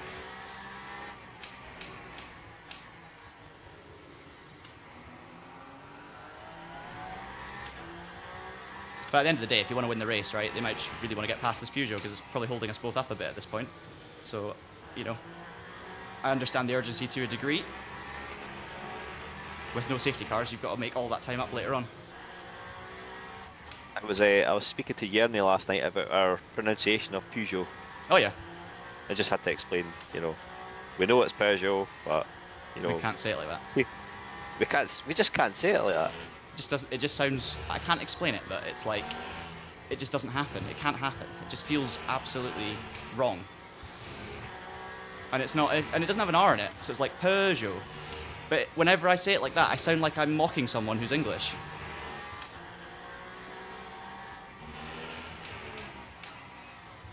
It's Peugeot. No, but I think Scottish people in general, it is just Peugeot. That's how I know it in this country. And I might be totally wrong, but Ross is the same as me, he's Scottish. We always get comments saying, oh, I turned off because you said Peugeot. But... Oh, hello, I'm here. Too wide. I thought I would try around the outside, but just a bit too much.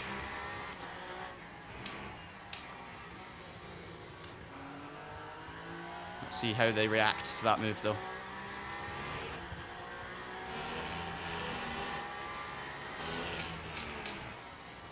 We're coming up to more GT3s, so my chance to get past the Peugeot could be soon. I could also just lose more time here. Oh, there you go. So the Peugeot actually just hit the GT3 there. So that wasn't the Ferrari, that was the Peugeot that made unnecessary contact with the GT3. Not the GT3's fault at all.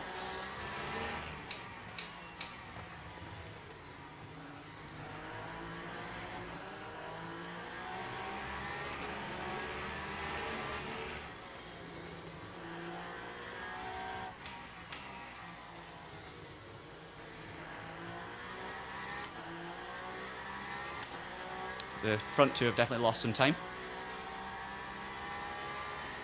I see some chat going on about the importance of safety cars and full course yellows. I think it's very hard to implement in a sim racing game without having unfortunate glitches that cause issues, or like it's a complicated procedure to have done by a system rather than real people. So I think it's not that simple. And also I think that in sim racing the reality is you get bored if there were too many yellows all the time. But I'd love to have the option for like an endurance event like this of full course yellows, as long as it didn't come out too often. There needs to be some sort of limit, or it needs to be a pretty high threshold, let's say. Oh, thank you, Douglas. This is the content we need in the comments. Some reassurance that I'm not the one who's going completely mad and getting it wrong.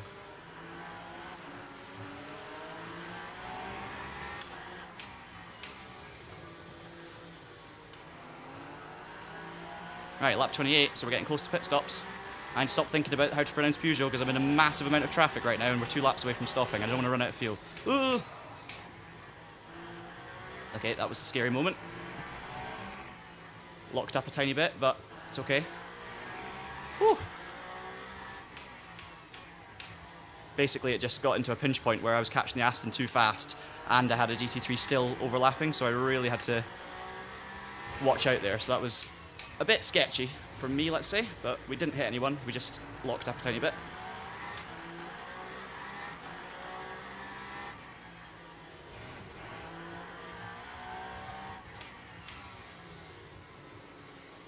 I think we're catching lap traffic now as well, potentially.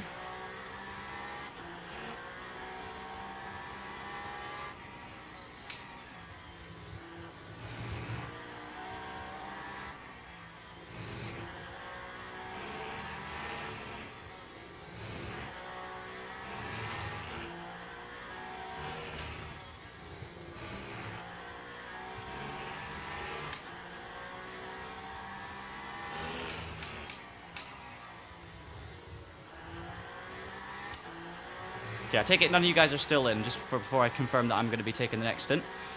Yep, not in yet. Cool, no worries. Working hard. Work in progress.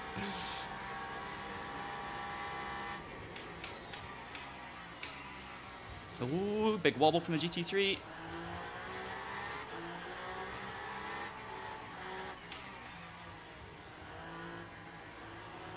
Unfortunately, I was a little bit hesitant as to which side to go there around the Porsche. Just being careful again, so we lost a little more time to the cars in front, but we're just being a bit unlucky in this little run, I'd say.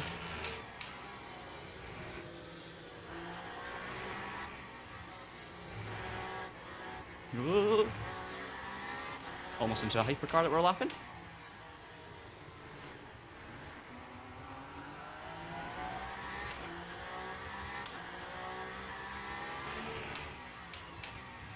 So guys, for the pit stop, oh, hang on, is that for position? Yes, it is. So there's been contact between the Peugeot and a GT3, and boom, that's the position done. So it didn't take us overtaking on track. It took a incident in traffic. But we're coming to the pit soon anyway.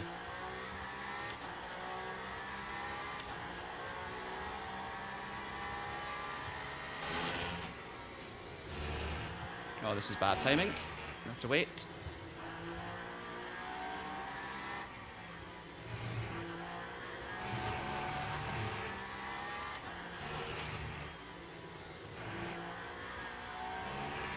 Okay, one more lap, and then we're in. Anyone else pitted?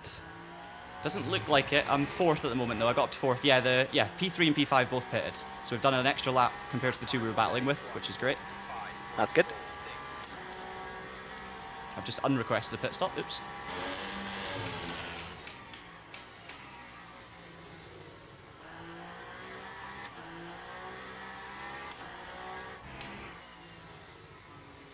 So they might get the undercut, but it depends on what they do for tyres and how cold they are and all this kind of stuff. It looks like I've got some clear track for my in-lap, so that's good.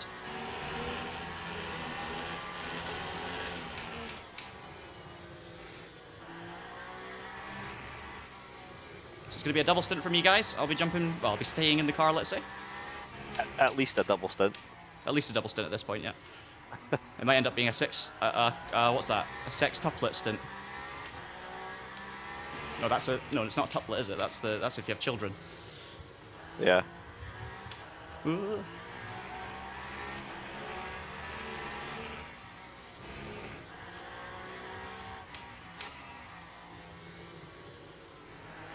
So we're going to take left sides only, guys. Hard on the front left, new medium on the rear right, on the rear left, sorry, and keep the right-hand side tires. That is the plan. So it will be a little bit funky at the start, and my tire wear will be very low on the right-hand sides by the end of the race, but by the end of the second stint. But that's all part of the game because we've got to save our tire sets for later. All right, in we come.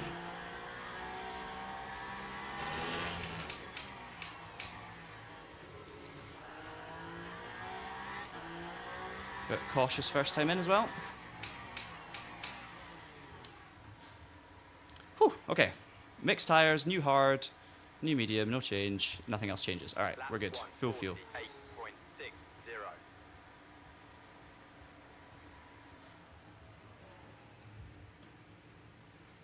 Excellent, we're in. Okay, so we've extended by 1 lap compared to some of our, compared to our competition actually. Let's hope that Aston gets out the pits in front of us. Yeah, Craig, it's going to be like that. It's definitely going to be like that. I think I saw you getting in touch on X yesterday with some questions, so good to see you. I think it was you, Craig.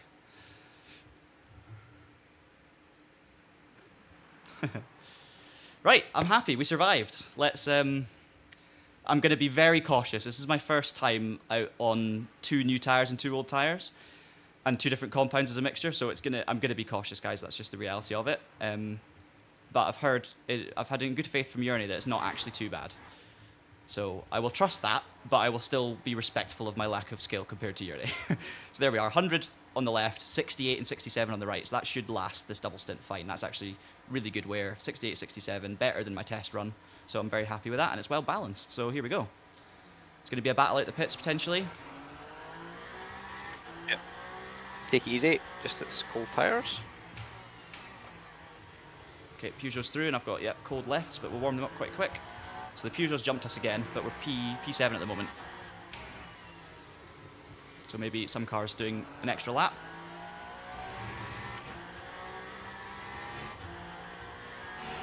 I think they didn't swap tires potentially. Could also be that. Can't quite get the Merc like I normally would because I don't have the temp yet in the lefts. And obviously that affects you more through the right-handers, of which there are far too many at this circuit. Oh. Okay. Slowly getting the temps in. Motor map. Take your batteries. Oh, good, thank you. You'll see I just adjusted it. If you're watching the stream, you'll see I just adjusted it before you said that. We will actually take it up a little bit more just to burn it off this first lap.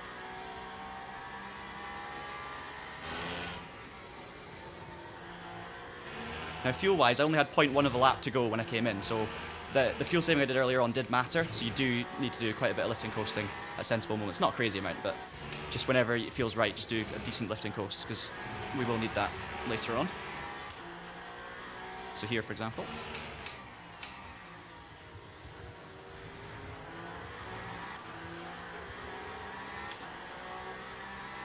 I've got to try and get that move done once again in the Peugeot once I've got heat in the tyres.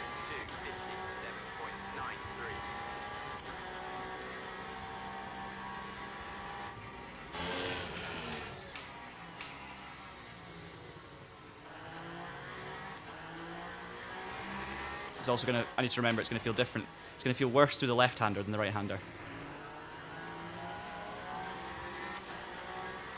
Yes, box them in, perfect. Move done. Ah, Dave Gibbons is in the Studio 397 car, it looks like.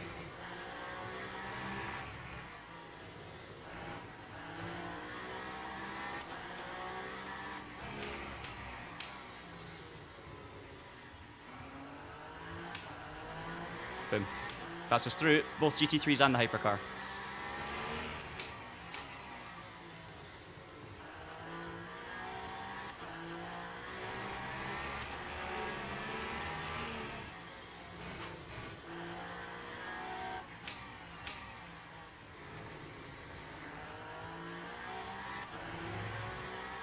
Okay, lap 32, we're finally getting the Porsche pit. So that Porsche that was really in front of us at the start and really slowed for the last corner, it makes complete sense because they were doing massive lifting coast to get to 32 laps. So credit where credit's due. That is that's going to help them later in the race. So that Porsche is not out of the mix, even though we obviously got past it and gapped it a lot. It depends how much time they lose, and what obviously there's a long way to go and 3 drivers potentially getting in the car, or more or less, who knows.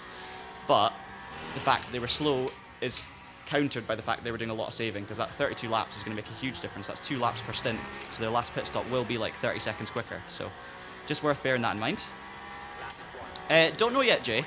We haven't actually got to a driver swap yet, and the reason being my teammates can't join the race yet, and they're not the only ones. So I can't tell you it's working properly yet because I've not actually experienced it yet, but we will keep an eye. So far, the actual race itself has been perfect. It's just the fact that people don't seem to be able to all join is a problem. Might be related to the fact that people were trying to join obviously after the sessions had already started, which is completely normal in a multi-class, multi-driver race. You don't need to be there for the start of the practice session. That's not realistic. But it might be something to do with that, as a guess. Jernej and Ross are working on it though, so they'll know more than me. Yep, still working in the background with Studio 397. So guys, we will, on the stream, we will let you know if there's a solution to this, and Ross and Jernej get in, and if there's any information we can pass on that'll help you with your races, we will let you know.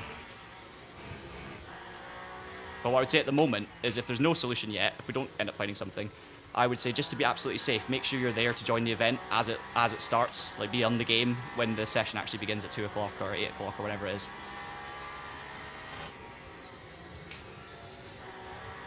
Yeah, I'd just like to say that if you're in a hypercar in our split, there is no solution to this problem, so just, box and give up. Yeah, everyone quit. No, we don't want that. I don't want 6 hours of solo driving. I want it for my stint if I do take over.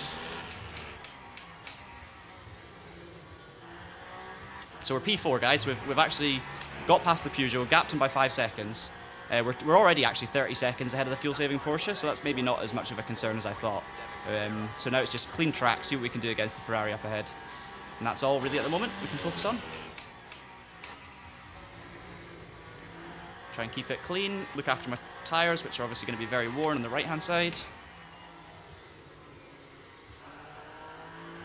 And then we'll be all new tyres for the next stint. For your next stint. Yeah.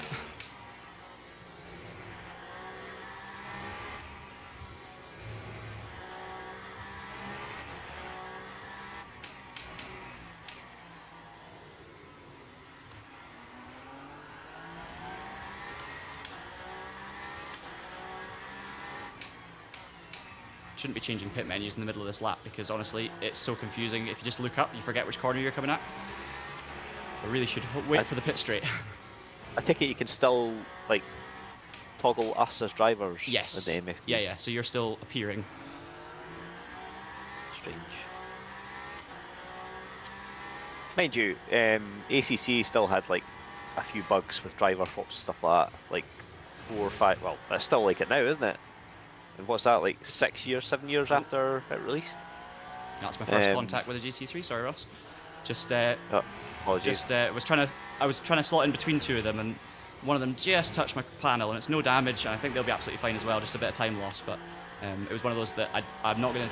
It wasn't a terrible one for me at all, but also it was just like trying to fit into a gap between two cars, and did my best to avoid everyone. But I think they just maybe turned in a bit too early, so it's hard to say. But I'm not gonna feel too bad about that. Let's say. Gap car.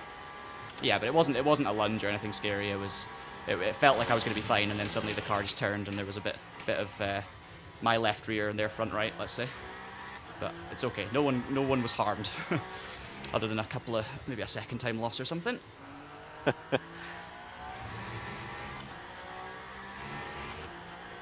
Yeah, I was just going to say about ACC is like it had that issue where you had to have like the main driver. If the main driver didn't join the server first, and like one of your co-drivers joined instead, that messed up like your driver swaps. I've forgotten about that, but that affected us a few times. Yeah, Probably luckily affected everyone. It didn't affect us in a race, as far as I remember. Nothing. But like we managed to get it sorted, didn't we? Or they restarted the server. Or I just remember that being a thing sometimes. We were actually like quite good at the old teamwork in ACC driver swap events. Like we weren't always the quickest, but we always kind of nailed like the pit stops, pit entries and stuff like that. Yeah. We used to always gain time. A lot of that was down to our engineer Nick Dealey, who I think works for Red Bull. I think he moved. I can't remember. Hang on. It was G2, wasn't he? Yeah. I don't know where he is now, but Nick did a lot of work in the background to like keep us in line. Yeah, he might be. I can't actually remember where Nick is right at this moment. I don't want to say if it's wrong, but he was definitely with them for a while. He might still be there. But yeah, he was brilliant, wasn't he? Always on when we were testing, always on helping us, suggesting little tweaks to the setup, and just putting in lots of hours. And especially like back in the day when it was a lot of volunteering, you know, people weren't getting paid to do what they were doing at that time. It was it was amazing, and he's obviously reaping the rewards for it now with his career. So it's awesome. Yeah. Who'd have thunk that it could have been a career? Nick also is a legend because when I used to race in the official World Touring Car Championship esports on Race Room back in the day of like 2013 or 2015 was at TC1. There was one event where I was actually doing a real race at Donington that weekend, and I was I was in a fight for a good position in the championship. I'd won a round before, and I was trying to stay in it. So Nick actually said, he lived near Donington, so he said, "I'll come round, jump on my rig, and you can race from mine." So I did the race from his rig. That's amazing.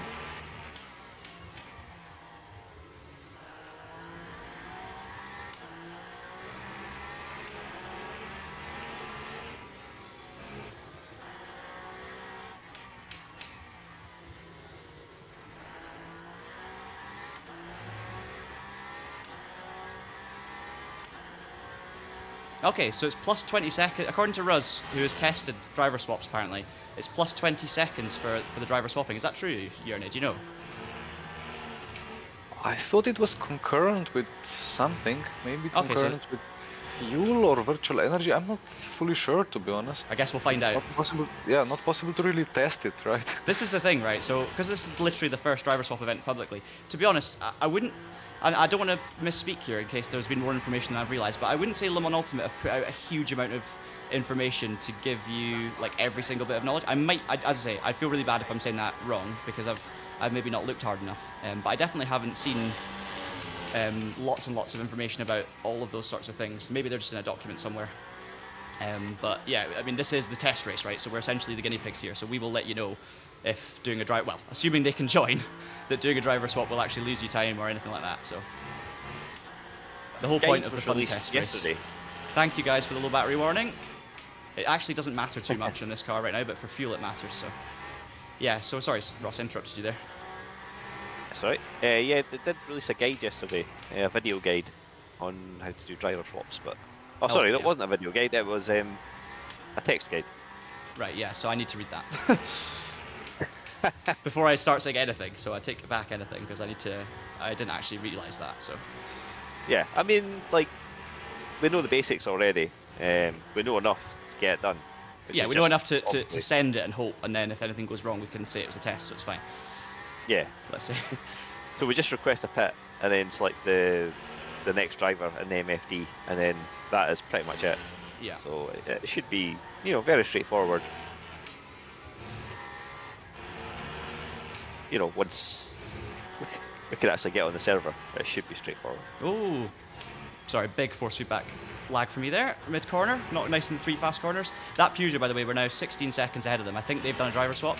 So if they've done a driver swap, because I don't think that driver behind me right now is the same driver, is it? Jenipin? So if that's true, which I think it is, then the driver swap doesn't cost time because they literally came out, they were ahead of me after the pits, and they were right behind me when they went into the pits. Yeah. So that's unless they took no tyres, and that made a bigger difference, but I don't think it did. Tyres was not a long part of the stop. That's another aspect of driver swap races, is a lot of the time people put in their strongest driver at the beginning. So from our perspective, we're going to have the strongest driver in at the end. Yeah, Ross is going to absolutely wipe the floor at the finish. Yeah, that's it, yeah. No, but this is the thing with endurance racing, right? You don't know what... Tires. It's all part of the strategy, right? Where you put your strong drivers, who's good at racing. Like, I wouldn't say I'm the best at race starts. I tend to be a little bit on the... Maybe it's... I've been burned too many times, but I tend to be a bit cautious. And that's not a bad thing always, but it can sometimes be if you've got someone who's got a bit more confidence. So I would generally say, like with me and Ross, what we used to always do, for instance, was I would qualify the car because I had a little bit more one-lap pace, whereas Ross was much better in tyre wear, I would say. And then in the race, Ross would take the start because Ross was really good at the starts, and then kind of put me in for the last stint at the end. So it was we all work out your strategies, but every single team will be different. So some people will have their fast drivers in at the end, some will have fast drivers at the start, some will have completely consistent lineups. So yeah, that's one of the fun parts, I guess, of these sorts of races, right? You never know what's going to happen for the rest of the race, so you've just got to do as well as you can. If you're the bronze and you're essentially panicking because you're losing time, it might be that you're racing essentially against a platinum, and then he's got 2 bronze teammates.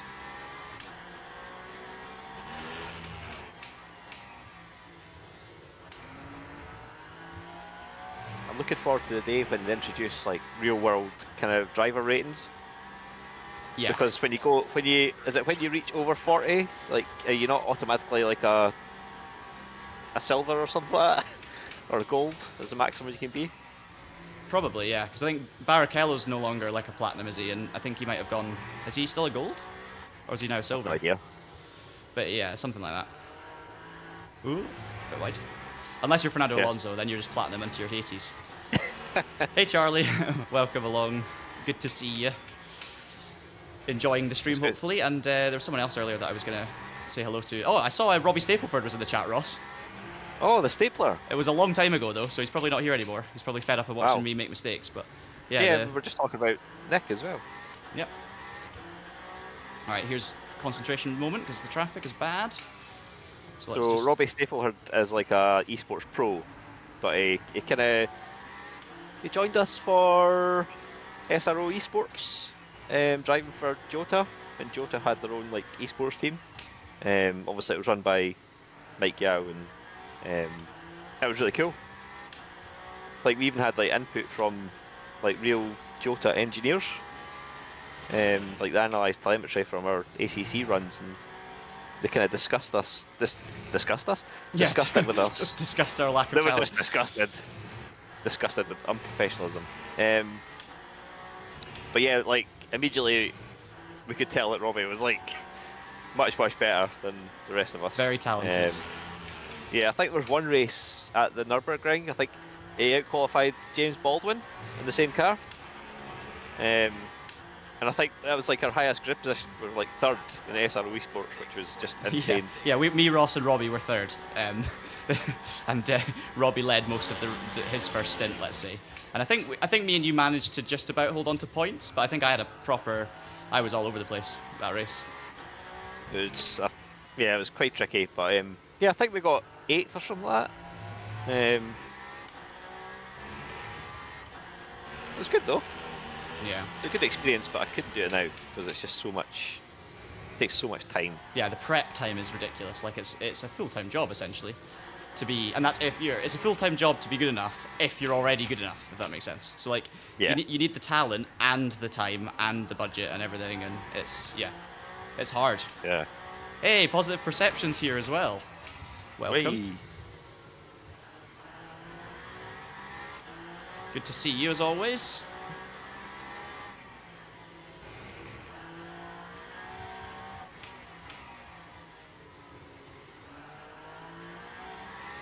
Let's just check my tyre wear. So we're 10 seconds behind Boutsen in the Ferrari. Gapped us a little bit. Now that he's got clear air, let's say.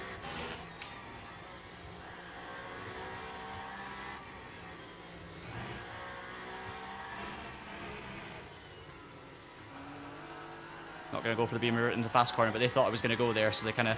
That's the worst thing. As a GT3 driver, just some advice if you're racing in GT3s and you're worried about the hypercars. It's tricky advice to give, really, because not everyone is... not every hypercar driver is sensible, right? But try not to anticipate them absolutely sending it from a long way back. Like, just do your line. Obviously, if you feel like someone's flashing you and is looking very racy, they might. That's the problem. So it's, as I say, I'm kind of breaking my own point as I'm making it, but like there, for example, the beamer I think maybe went a little bit wide just in case I sent it, and it just meant that because I was actually going to wait, we both just ended up in the middle of the track holding each other up. But actually, if the beamer had taken its racing line like normal, it's my job to get around them cleanly. So it's never the GT3 driver's job to get off the racing line and move out the way of the hypercar. But what I would say is, if they are overtaking you down the inside, don't just turn in on them and block them. So there's a difference, subtle difference there. Like, you don't have to get off your racing line and jump out the way, but you do have to let them make a move on you if they're down the inside. Hopefully that makes sense.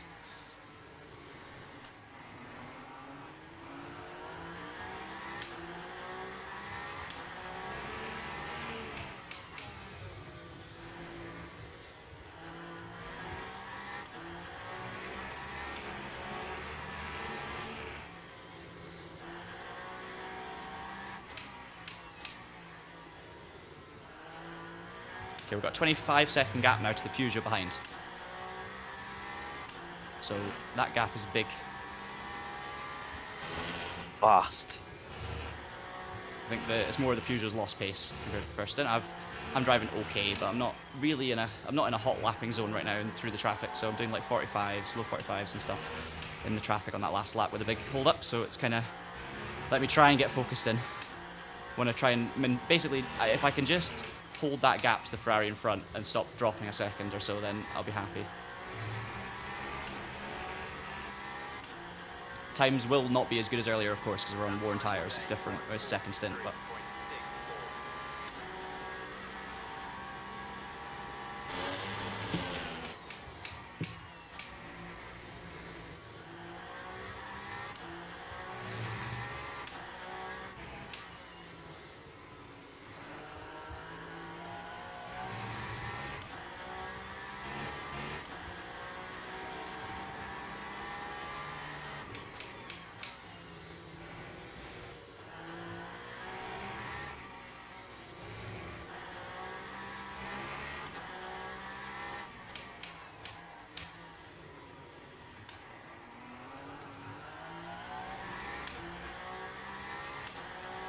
Oh, nice. 10 p.m. slot, does that say? I'll look again on the straight. That's the problem. I don't want to... Oh, I don't want to look too much at the messages through these twisty bits. I've already forgotten the time slots. 2 p.m. I remember UK, but I couldn't remember if the third one was 10 or 8, but I think it's 10. It's not for the UK drivers unless they're going through the night, let's say.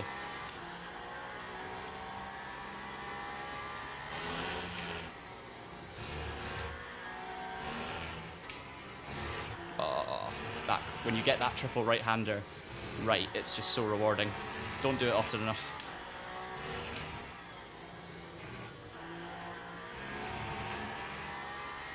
Oh, you're in the 10 a.m. slot tomorrow. That makes sense. Okay. Oh, I've locked up. I said I would look at the pit straight, not the back straight. A little bit of a lock-up. We'll be okay. Yeah, so 10 a.m. tomorrow.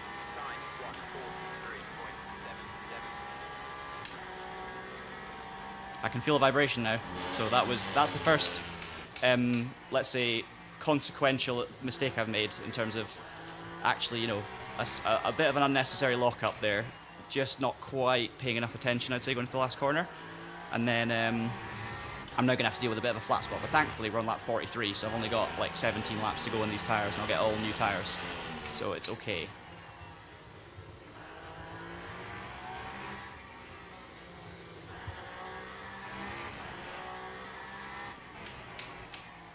The problem is you can compound the issue, because now with a flat spot it's easier to lock up again. Cheers, yeah. I mean, it is my, you know, it's kind of my job to try and read the comments as I'm driving, so, you know, I don't really have any excuses. Let's get rid of that track limit warning, yeah. By the way, guys, we've had 0 track limit warning, so I know you can't actually take part in the race right now, but the good news is our safety ranking won't be affected.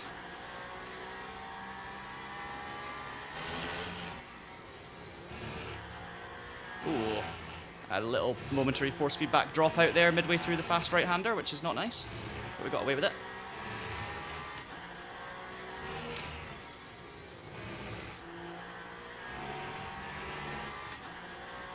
Oh, you guys have got 2 drivers, nice. Yeah, that's the thing, so you can have anywhere between, I think it's 2 and 6 drivers for this race. I don't know if you can do it solo. I don't know if you're allowed to do it solo. Oh, that's the overtake car.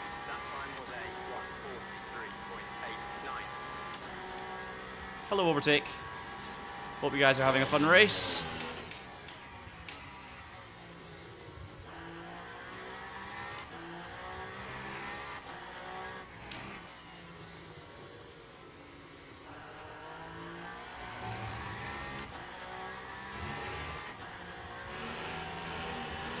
I am double stinting tyres, but I'm oh dear, big bit of lag again.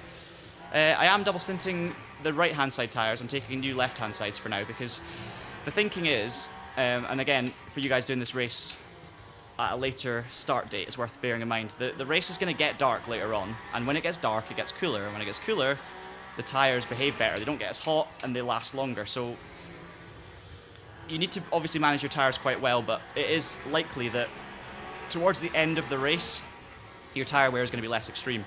So if you do have to take any stints where you maybe put either a triple stint on a tyre or you know, double stints on a heavy wearing tyre like the left-hand side, try and do it nearer the end, I would say.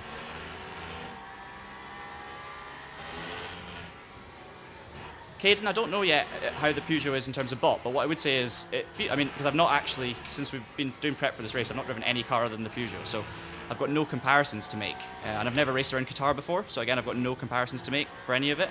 But I would say it feels very similar, and it seems to be competitive enough. There's a few, 2 of us in the top 5 are in a Peugeot, but it's more driver dependent, let's be honest. Like, if Jernej's in the car right now, we're either in that battle for the lead or we're out in front, so it's very driver dependent in terms of what car's fast. Basically, what I would say is the balance of performance is generally pretty good.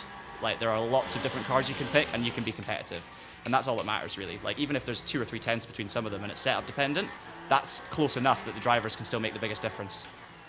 So I'm sure there'll be someone doing a good job in the Azota, because I mean, the Azota's actually not that slow, is it? It's pretty quick.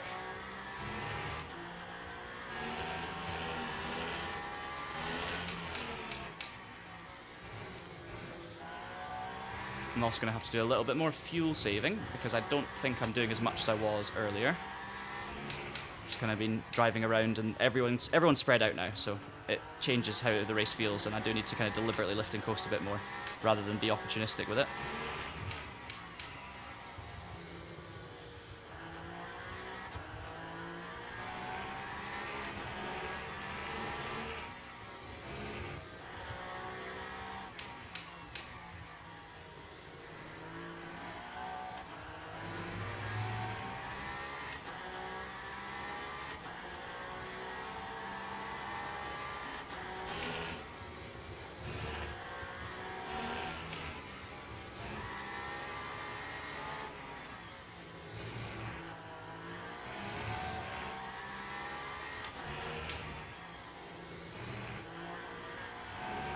We're catching up with the Ferrari, down from 10 seconds to 7.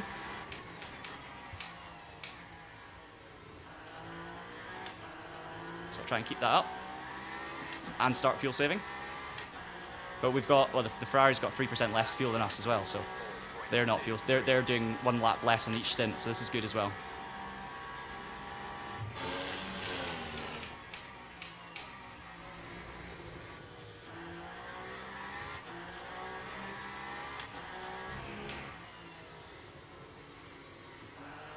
Just to show you my tyre wear.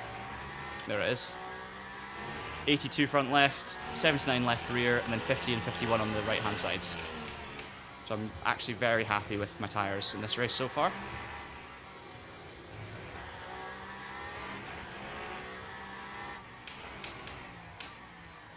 I think the flat spot's kind of gone away a little bit. Like, not that the flat spot can really go away, but I'm not really feeling as bad a vibration. Or maybe I'm just used to it.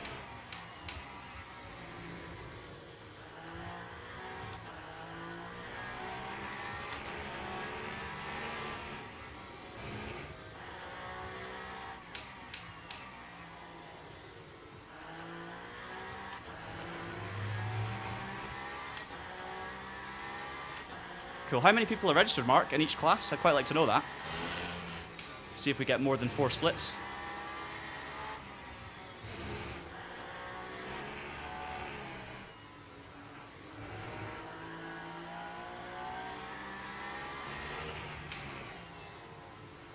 Unfortunately, all that progress in the Ferrari just goes with a couple of GT3s, and that's 2 and a bit seconds lost. But that's the same for everyone. It swings and roundabouts again.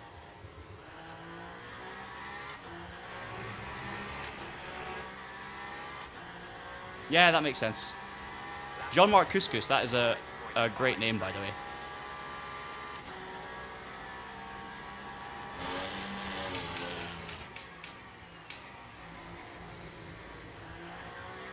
Hope you're enjoying the stream, John Mark. Ooh. Snap of oversteer when you least expect it.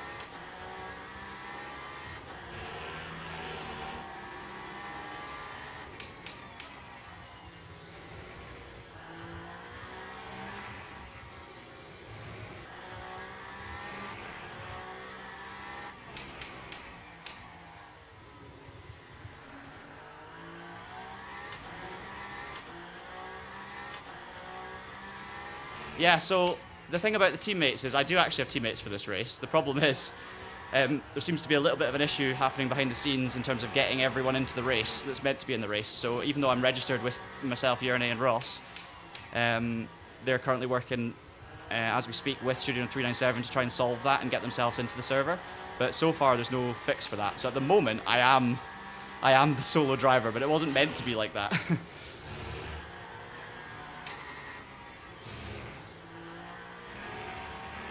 Still no luck.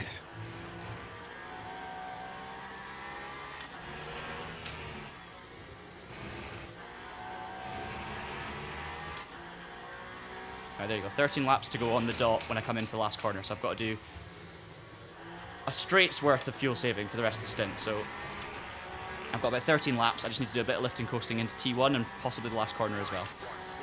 Yeah, Paolo, if you could bring me a bottle, that would be fantastic. But I will turn the camera off if it comes to that.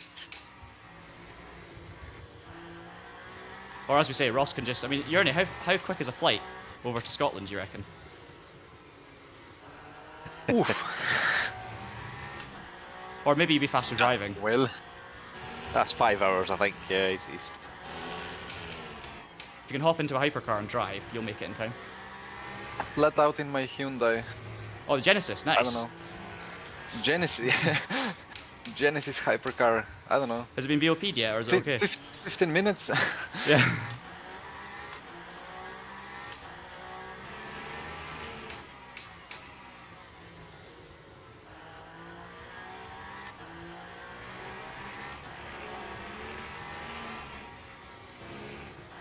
And the only direct flight I have is to London, and then I don't know. Yeah, Oh, yeah. You're still a way away. If you get to London and you Yeah. have a car, I'll see you in 11 hours. Oof. Actually, maybe not 11, to be fair. Maybe a bit less.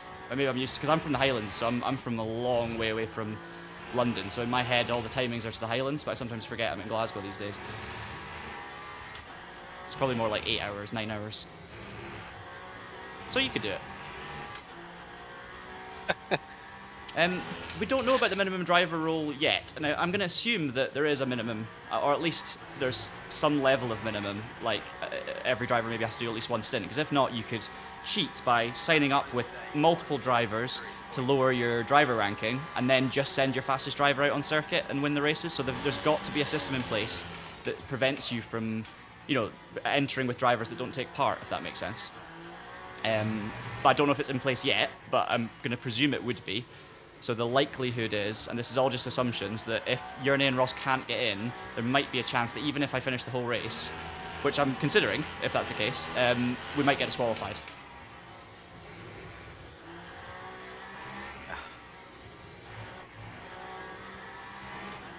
Sorry, Ferrari, I went the wrong way there. That's my bad. I should have gone inside. I'm not sure driving 6 hours is wise. Yeah, but I'm not sure many things we do are wise. Yeah, that's true. Oh, I hope I've got auto headlights. I think you can turn it on the MFD though.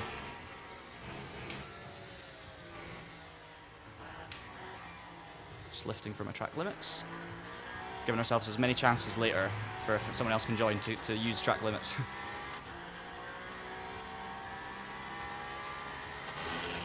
You know how many like track limit points we've got?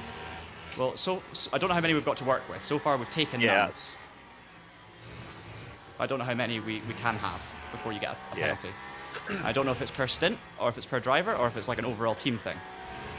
You can check in the MFD somewhere. Okay, I'll have a look. I need to do more fuel saving.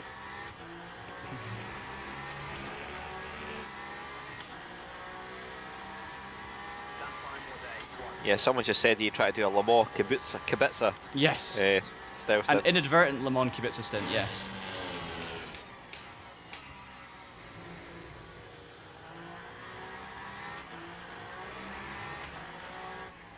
I think it's in the information page, like the I. Yep, I'll have a look. So I've got nothing at the moment. I've got clock, weather, forecast, track, cuts, and penalties. Oh yeah, it's penalties, sorry. I can't look closely, that's the problem. I'll look in Yeah, a 0 second. cuts. Zero, yeah, so does it say a limit though? Oh, 5. 0 out of 5, yeah. Yeah, so it doesn't say that's 5 for the race, or whether it's 5 for like me as a driver, but I'm gonna guess it's for the race. I would assume it's just for the race, for the car. Oh, hang on. Yeah. GT3 off. I think the Ferrari may have had an incident because they're close to us. Oh my goodness. I saw that happening from a mile off. That was so close to being disaster for us there with that rejoin.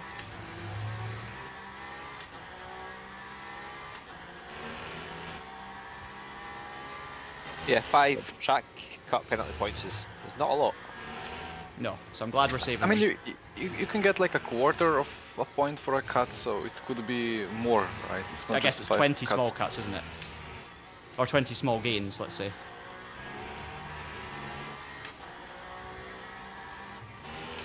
Right, I've got. I remember Yeah. ACC driver swap races, you're doing like 24 hours of Spa, and you've got like 3 cuts for 24 hours. Yes. And then you have That a was minute and a tricky. half drive through, and then your penalties don't reset, do they? Yeah.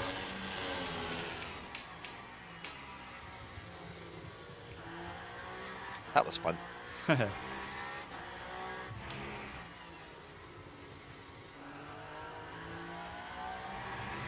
need to get my head into fuel save mode still. I'm right on the verge. I'm coming through the last corner with 10 laps to go, so I need to be a tiny bit.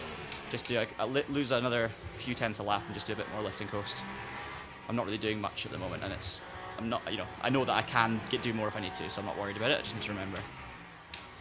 I'd rather do it early as well, get it done, and then just drive normally. We're now 4.7 behind the Ferrari, so we've gapped the Peugeot by about a minute almost, but we are closing in on a podium.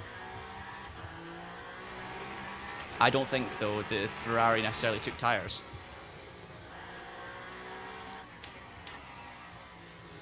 But I do not know.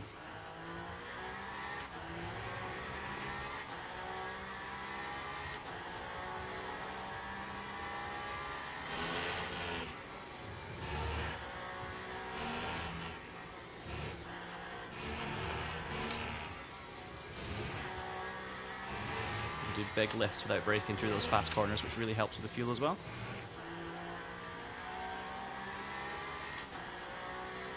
I think the Ferrari's doing a big lifting coast as well themselves. Maybe that's possibly why they're slow. I'm analysing all these things, but they're either slow because I'm just faster, or they're running out of tyres, or no, they can't be because they've got a hard left rear, which means they have changed because they didn't start with that. So they've definitely done a tyre stop of some kind.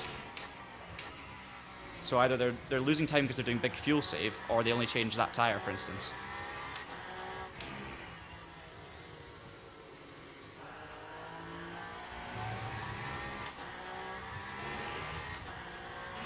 Could well just be damage just after that possible incident they had with the GT3. That's a good point. Yeah, it could be damage.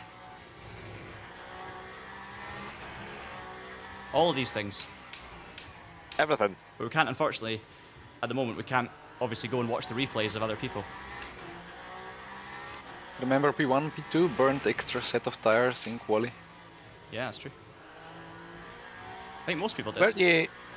Weren't you like 40 seconds behind P1? Yeah, we've closed in a bit. Nice. Down to 31 seconds. And they've both got the same drivers in as the first stint, so that's a good sign. Depends if they're maybe they're stretching these tyres to make them work. That is the argument as well, like, isn't it? If I was to have done a better job in qualifying, say I did stay out and do more laps and set of tyres, and say I don't know if I would have got a pole. Track limit warning, go away, please. All right, yellow. We've got our first 0.5 of a warning. I'll get past these GT3s before I do some pointless analysis. Oh, what are we doing? What are we doing? That was bizarre. Wait till you see that on the stream watch back.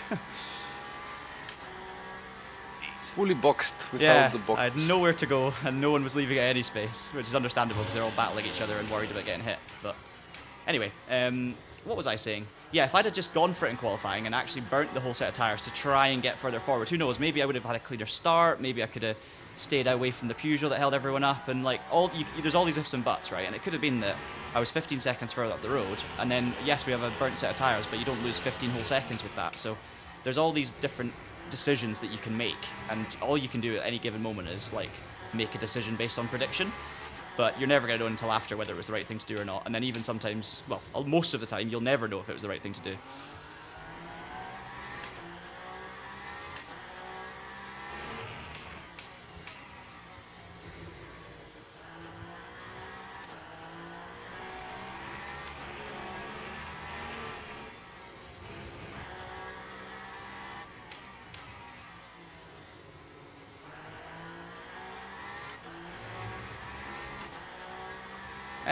Race paces, I mean, right now it's not very fast. Like, when we were doing a race stints yesterday, we were getting, like, on our fastest laps, and to be fair, on, like, fresher tyres, we were doing, like, I was doing a mid to low 41, I think. Jernej was, like, maybe into the high 40s, and Ross was, I think, pretty similar to me. And then, as the stint goes on and you're in traffic, you're never actually doing those lap times. So, on a decent lap, it's in the 42s, even though I feel like I could maybe be in the 41s if I was driving a bit better. But generally speaking, with the traffic and everything, you often end up in 43s or even 44s. And then when the tyres wear, that was a 44.1 right there. But I was still faster than the car in front, and I'm only 31 seconds off the lead, so the pace is not, it's not like everyone's doing 40s, consistently.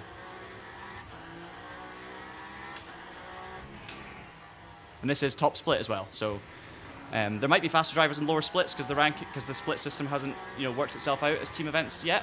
But this is all we know for now. This is the top split, and that's the pace of the leaders. So running 43s and 44s a lot of the time, and some 42s is enough to be about 30 seconds behind after an hour and a half.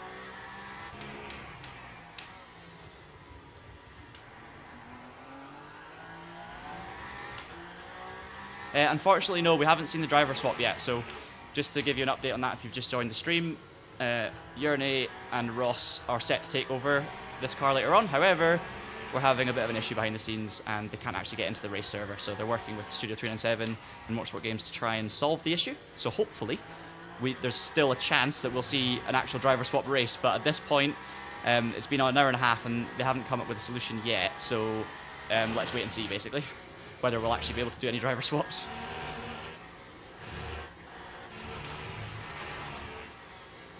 I'm getting a bit erratic now with my driving.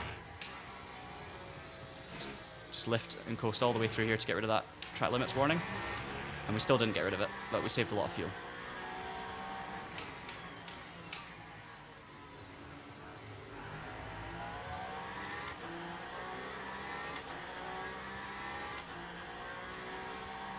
So another fix is getting cooked, but it probably will not be within this couple of laps, so be ready to go for another double. That is fine.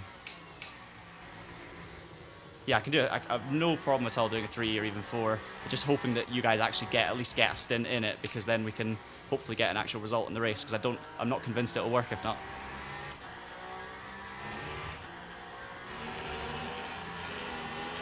Yeah. It might end up Jernej does a full stint and I do like 1 lap. that would suit me down to the ground. Well, yeah, we'll just have to see how it goes in terms of stints. There's 7 stints total, so we can work out who does what. The last stint's probably going to be slightly shorter, but not much shorter. And I mean, there's no limit to who does what, so we can do whatever we want. Just send Jernej out for everything. The Stig.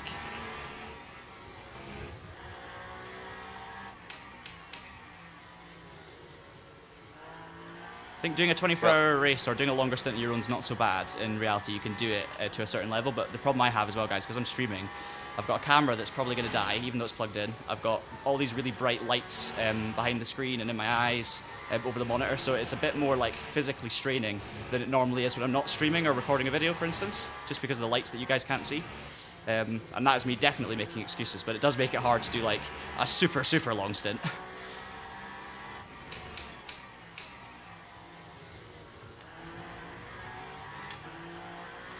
Right, 1.5 behind the Ferrari, 28 seconds off the lead, so we are still closing in on the front two, which is decent. And we have probably about 4 laps to the pit stop. I've done the fuel saving now, so we should be good to get to the magic lap 60.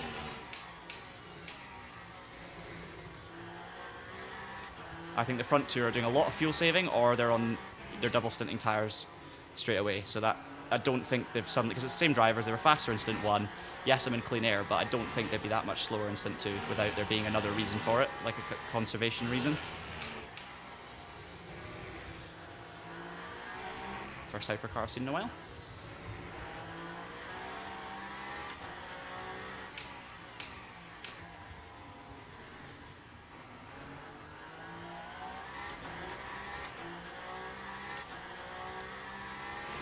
You made that quite easy. Yeah, that was good. I really thought the hypercar lifted, which was great, because I was thinking I was going to box myself in behind the GT3, but they left enough room for me to go down the inside, and GT3 lost a few tenths, but it's okay. I'll buy them flowers. So P1 is on the same set of tyres that it started on. Yes, that's what I'm thinking. Yeah, someone just posted in the chat there. Oh, perfect.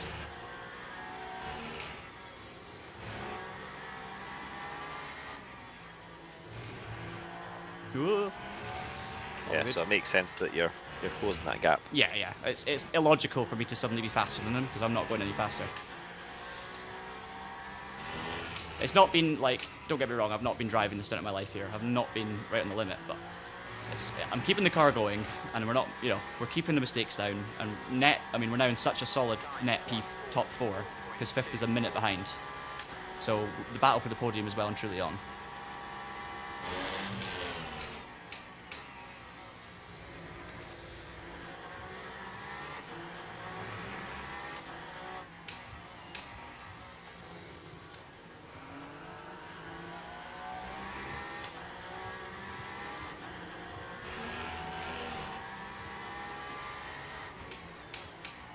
Not get impatient just because we're in a battle.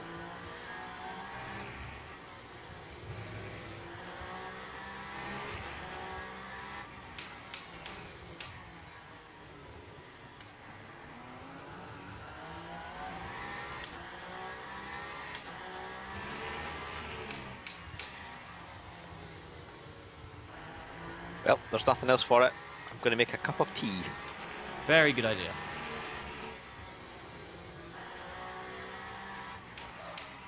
And have several biscuits at the same time.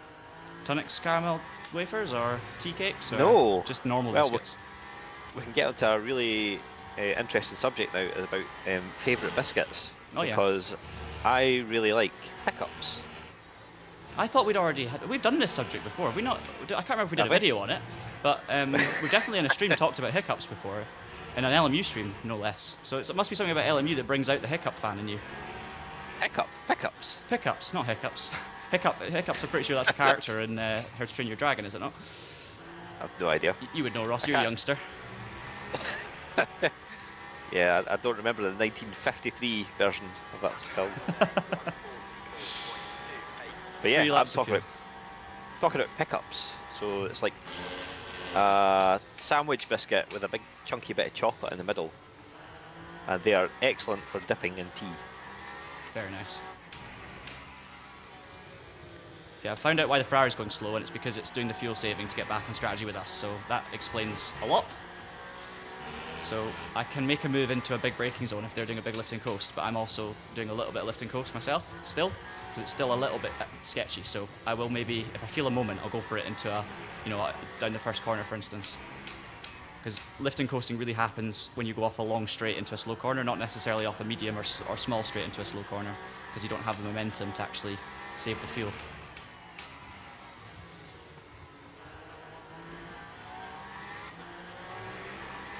It might also be damaged, but they're definitely saving fuel because they did a lap less in the stint earlier, and now they're 1% away from us.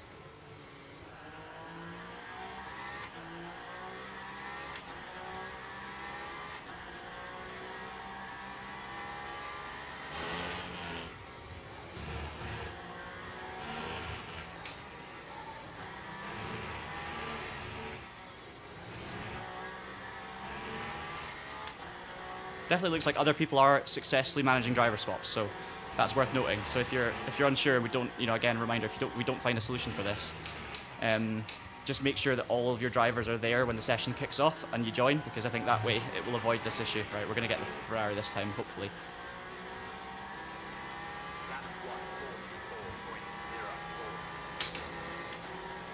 Weird double upshift, but that's fine.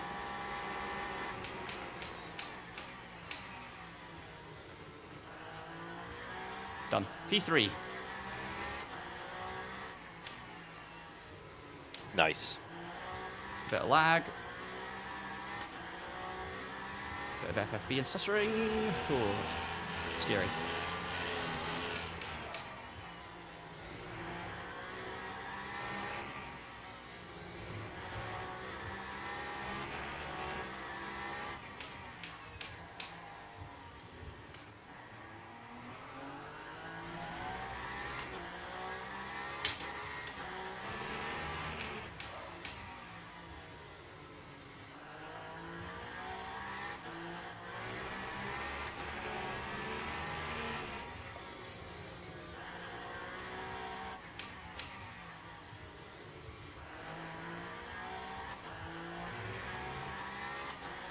I'm not killing a GT3 for content, Martin.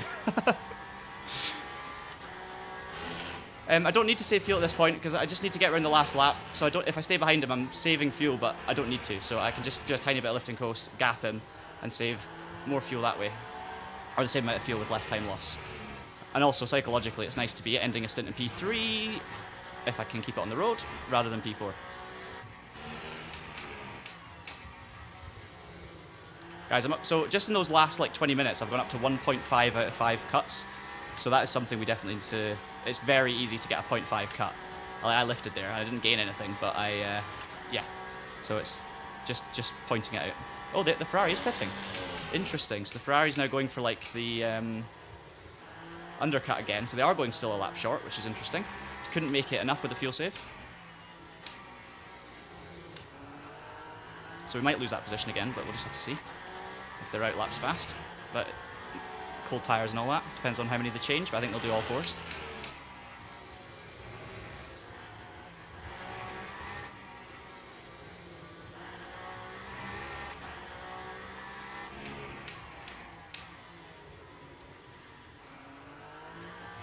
make sure my pit John, stops. I'm in the server. Oh, do you want to drive then? It's a bit of a rush decision. Like if you feel good, you can do another stint, and then I go for it after that. But I mean, we could swap as well. Hope that it works. But yeah. If you're ready, It's just I'm happy to make that call and put you in. Only if you're 100% happy, because I'm also happy to drive. It's up to you. I'm not ready, to be honest. Okay, right. But I'll do another then. Yeah. That's fine. One more. Yeah. I was just thinking a Jernej triple is better than a John triple, but hey, I'm fine to do another, so we're all good. Good news though, if you're in the server. Yes. So sorry, Porsche, that was my bad. I probably scared you a little bit. How's that track limits anyway? Didn't gain anything.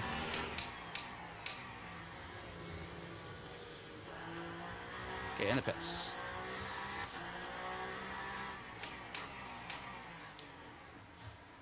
Okay, so I'm going to do a third stint, but Jernej is in, so we'll let Jernej get ready, and then Jernej can do a mega stint next. It just appeared like the link appeared because they fixed it, and if it was one lap earlier, I would have enough time. But now I'm just like half ready, and yeah. There's no point panicking for it, so. Yes.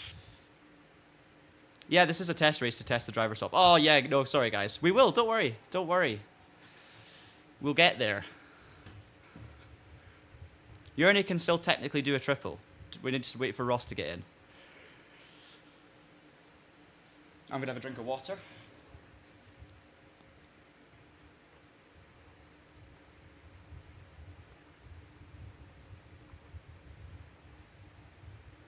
Oh, that is needed. Right. I don't know if the penalties are adjusted for the length of race. I've unfortunately used. Basically, I did a brilliant stint of no track limits and then used them all at the end, and I think I just got a little. It's concentration, honestly. I should have been focused more, but it happens. So I need to just rein that in and try and get none on this stint, because we're on 1.75 out of 5.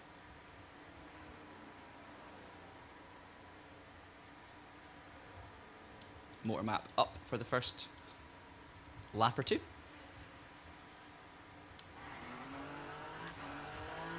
Right, where is the Ferrari? Cold tires, almost forgot, and then almost locked up. Now I really need to look after these tires because I'm gifting them to Jernej afterwards, and if you give something as a gift, a used item as a gift, you don't want to break them before you gift them, right?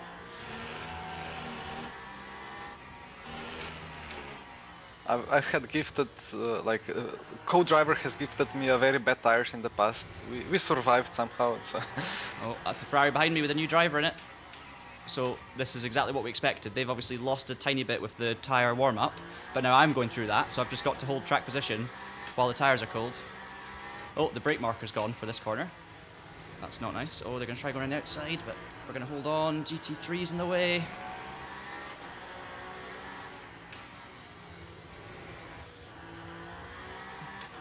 Now, I'm going to apologise to those GT3 drivers for being a little bit brash with the inside move, but they knew I was there and I absolutely need to hold on to this position, so I do apologise for that, but just in case I've got a pace advantage over this Ferrari, I don't want to be stuck behind them.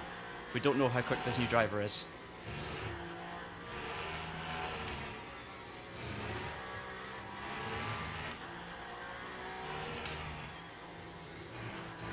Okay, grip seems to be in now. Push, push, push.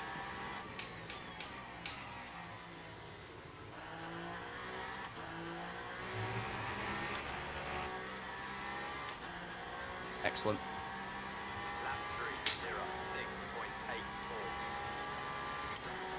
Right, tyres are up now, so we should, as long, depending on pace, have an actual net P3 now.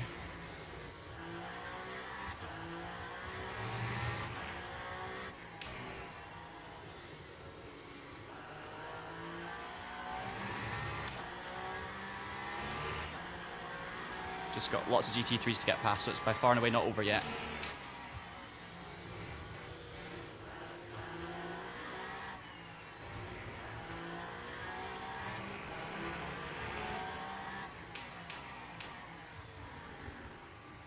That was a bit close, sorry about that, Mercedes. noticing myself apologising a few more times, so I must be getting to that point where I'm just being a tiny bit braver with those moves, which is not a good thing, really. As long as I think I'm okay so far, but I'm like getting to that point where I'm taking those few more little risks.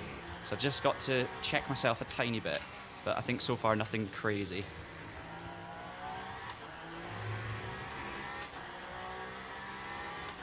Probably because it's the newest track, Chris, to be honest. It is a crazy circuit for multi-class racing, but that's part of the challenge of WEC. I'll not do the move there. That would have been the exact example of me taking too many risks. It's just the nature of WEC. Like, you know, this is a track they do multi-class. It's kind of single lane. It's tricky to overtake, and I don't know. I quite like the fact they're doing driver swaps around here. But also, something quite clever as well. It's a paid circuit, so it does mean that anyone doing a driver swap event will have to have the DLC. I've just realised we're P2, guys.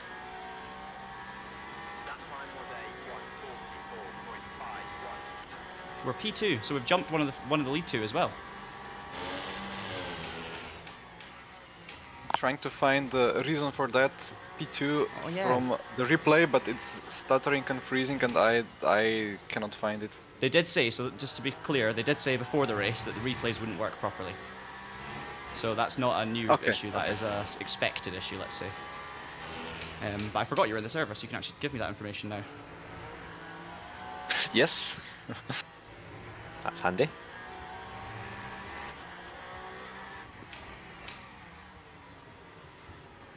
Ferrari's still right on me with all this traffic, and again, we don't know their pace yet. I need to get used to my new tyres too. Full fuel load, so it's a very different car.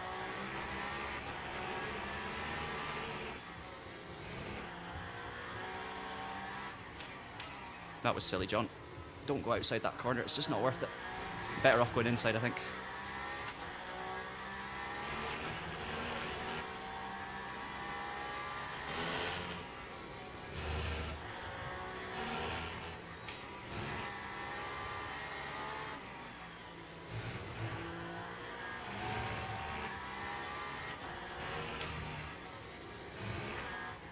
Bit more. Oh, Ferrari off behind, saved it though. Well done.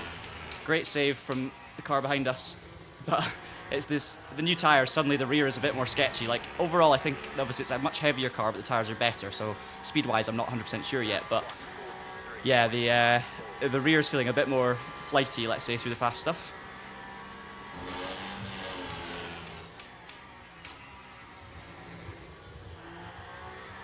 Just need to try and use the tyre grip while I've got it, really, and don't forget that I've got it, rather than just assuming it's as bad as it was beforehand. Good news! Are you I'm in? on the server. Oh my goodness. We've done it, guys. Driver swap race might be happening. It wasn't meant to be me doing a triple today, but here we are.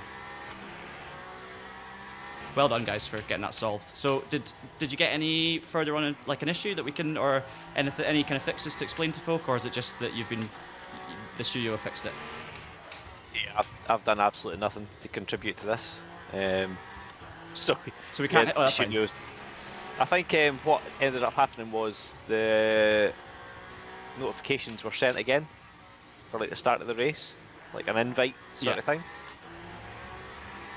So I guess like you have to be on the server, or you have to be in the game as the event starts. Yeah. To get that. Yeah, must be. I think. I think it was just a bug with the notification for a race starting or session starting disappearing, and they reset it and resend it, and now we can see it. Ah. I've finally done my 41 on these new tyres, so not a great lap, but a little bit better at least. 17 seconds off the lead all of a sudden, guys. Wow. Well done. I've not really done anything. I think it is. Bear in mind, it will be other people maybe using more tires than us early on. So like, every gain you get, there's a reason for it. That's what you got to be careful for, and you just hope that it's driver mistakes or slow pace rather than like someone conserving stuff. But we're doing the same, so everyone's in the same boat. You're never going to know until that last stint where you really stand, and I love that. But we've got an ace. We've got an ace up our sleeve, so we're good. And I need to not do that.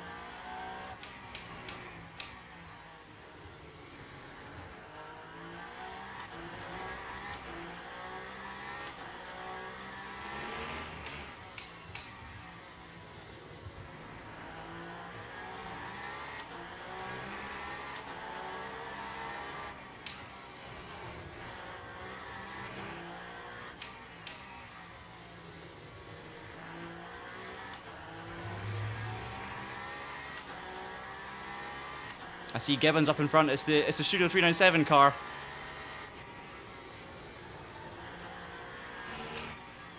I did say I wouldn't murder them, so we'll not.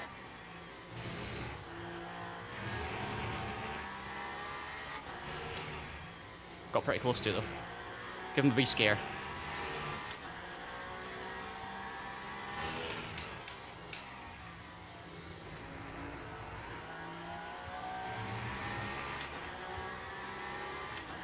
All right, 17.4 seconds is the gap. And it's still the same driver in the lead, so it's a fast driver.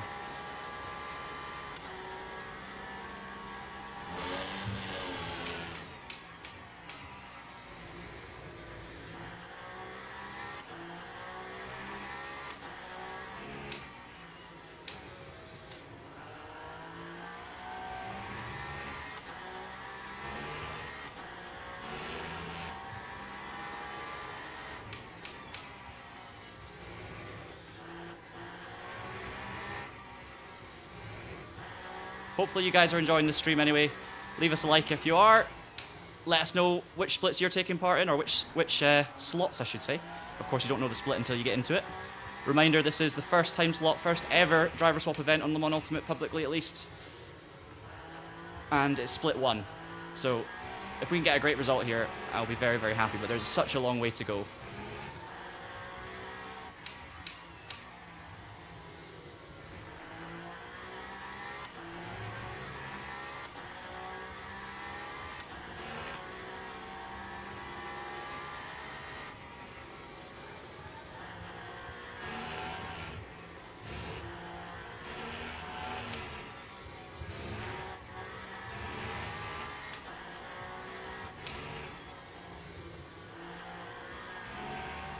Oh, nice. This is the normal.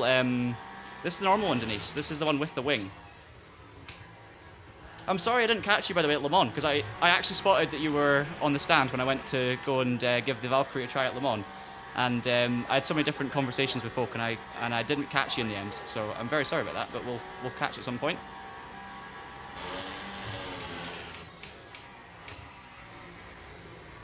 When are you getting in the car?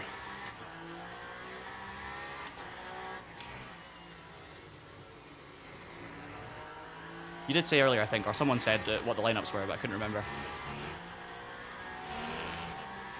Oh, nice.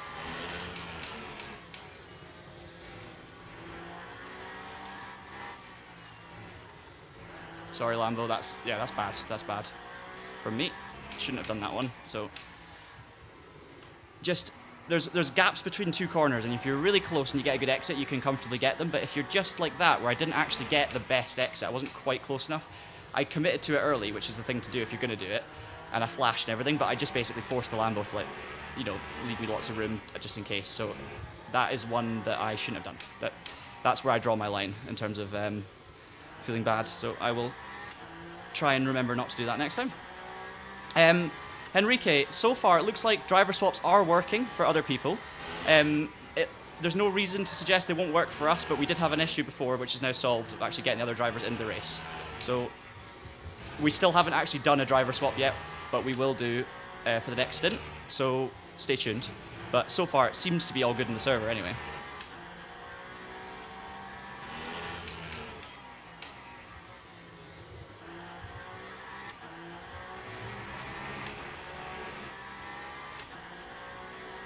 We've gapped the Ferrari behind, so that's good. Yeah, Denise, we've got all three of us are in, thankfully.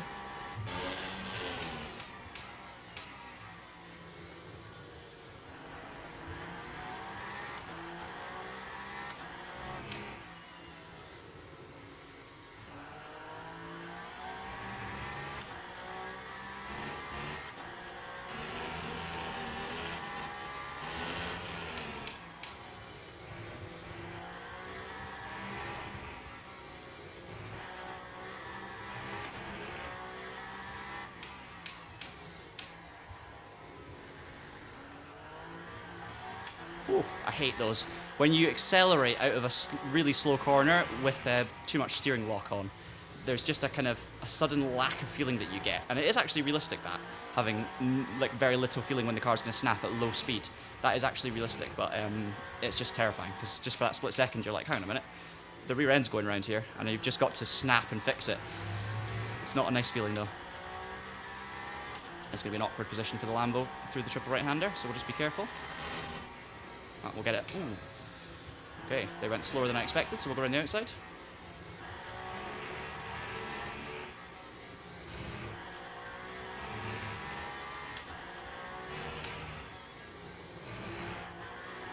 Some lap traffic, but they're having a 3-car battle here.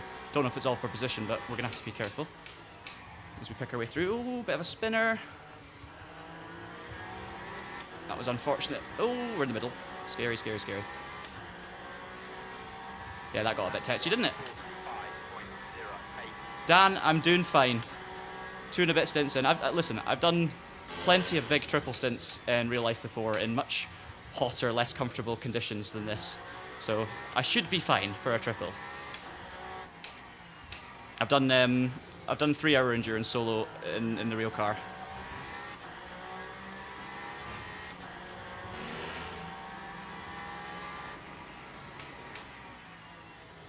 See if the hypercars let us go. Yeah, we're gonna make that move. That's the thing. It's there's no blue flags, and there is blue flags, but there's no like F1 style blue flags where you have to jump out the way of cars for understandable reasons. So when we actually catch hypercar traffic, it's pretty difficult, because we've really got to plot our way through sensibly, and it's not the easiest.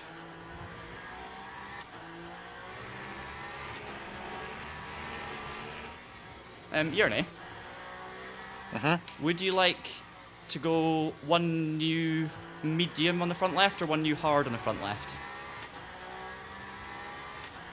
We think Ross will take over from you for a single, and then I go after Go hard. him. Cool. All right, Ross, I'll ask you the question. I think, do you want it hard and just do that for one more, and then we'll go mediums when it gets cooler? I think Ross is drinking his tea and eating his picnic, isn't he? That's fine. We'll sort it later. The track temp is dropping 33 now, but probably hard on front left is still fine. Yeah.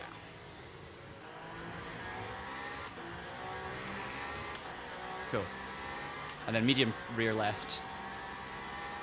And then none on the others. Yes. Changing tyres whilst passing GT3 traffic, whilst following a hypercar, heading into a braking zone and fuel saving. That is literally Le Mans Ultimate in a nutshell.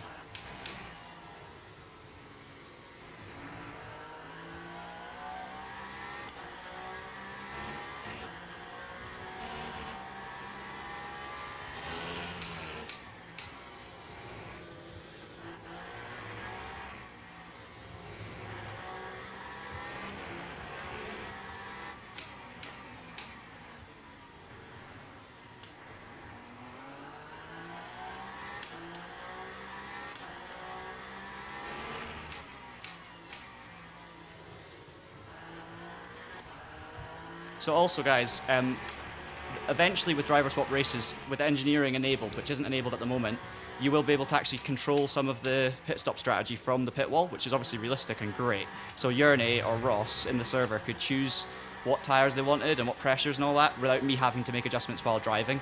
And obviously in real life, the driver doesn't have to choose the tyre pressures, right? The team do it. So that's great, and that's a lovely feature, but it's not here yet. So can't test it today, but looking forward to it. And it's something that I think people have been asking for with sim racing for a while, and it doesn't seem in theory like something that should be too difficult. But you're obviously changing settings on someone else's game essentially. So I'm sure it is more complicated than it seems, but thankfully Le Mans Ultimate are going to implement it, which I love. So there you go. So new hard front left, new medium rear left, and then nothing changes on the right. Okay, pit stop menu is ready. Remember to put the Ross into the menu. Literally, as you said that, I was like, oh yeah, that's important too. I don't want to do a quad if I can avoid it. Oh, thank you, Porsche. Just getting out of the way.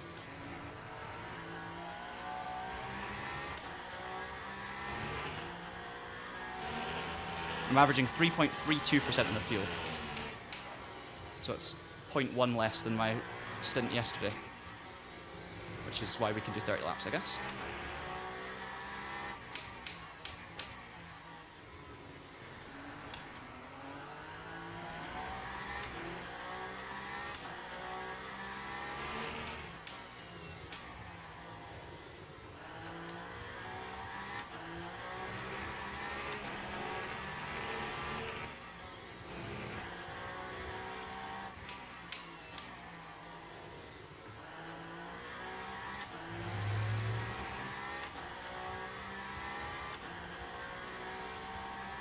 Basically, Danilo, it's because the left-hand sides are doing a lot of work around here. So if you have new lefts, you are going to be a lot quicker than someone with worn lefts.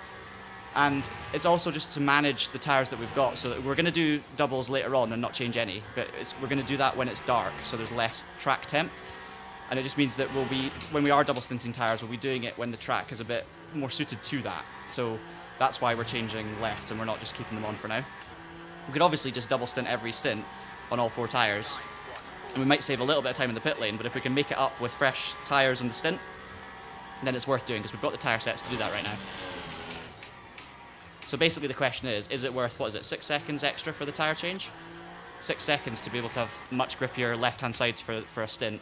I would say yes, because it's just taking away another element of risk. And you saw what happened with a Ferrari there. If they didn't take tyres, we closed in on them a lot at the end and got past them.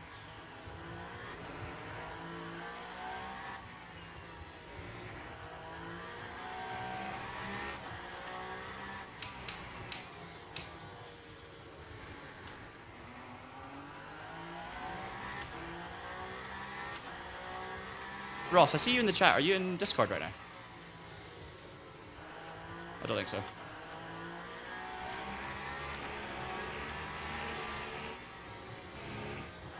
He was earlier, a Yeah. couple of minutes ago. So. Chat only, yeah. Yeah, I thought so. Oh god, right, I'm gonna go through the middle here. Ooh. Yeah, loved that. Had lots of fun. Definitely wasn't worried.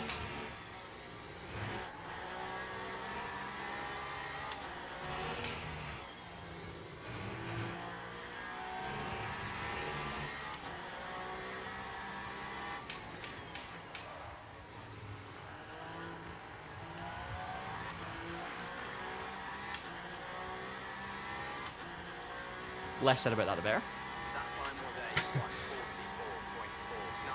It was Gibbons. It was a calculated. Was it Gibbons? Oh, I don't mind then. It was a calculated decision for the first car, and I was like, hang on a minute, I can't control what the second car does here. So, yeah, it was maybe not the best. I'm not going to say poor Gibbons though.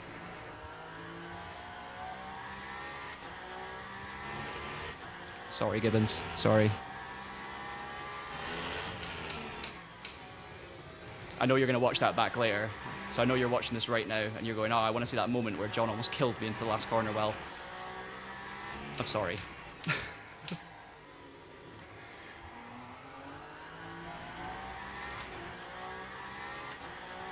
Oh, hey, Stefan. Hope you're doing good. Welcome to the stream. What are you racing at the moment?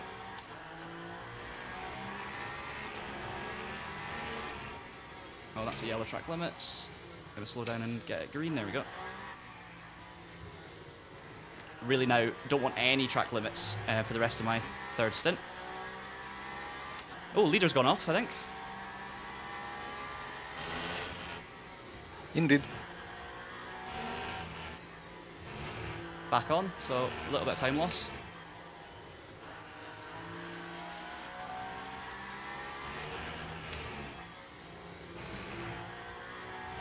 So the leader took the GT3 into the third of the 3 Fast Kings. Was he close enough, or was it too late? Like... He made the move, but on the exit he got a snap, overcorrected straight into the gravel on the left. Okay, so no harm done, but maybe some tire damage. Yes. Okay. That's good for us. I'm glad they're not like. You don't want them to have big damage and be out the race, obviously, but don't mind them losing 10 seconds and damaging their tires. My sporting head can cope with that moral dilemma.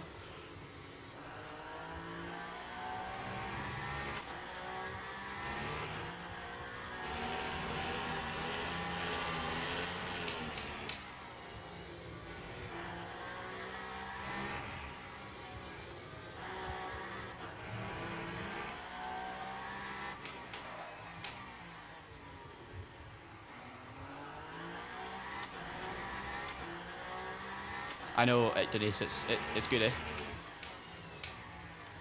And no one else knows, which is what I love.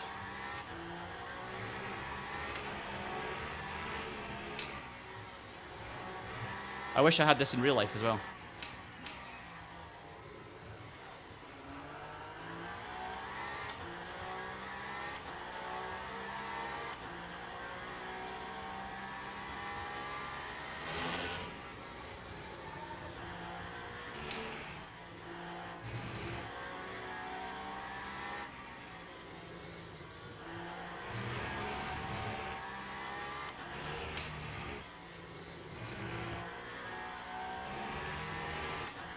Ross, don't worry about the dark, because I don't even know if it's going to be getting dark while you're out, which is also fine because you'll adapt. But also, I did laps in the dark earlier, and because of the lights, it makes no difference.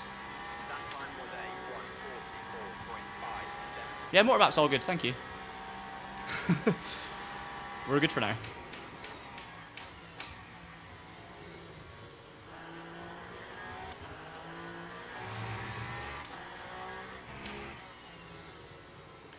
You guys will finally be able to see the livery in action once I get to the end of my stint here.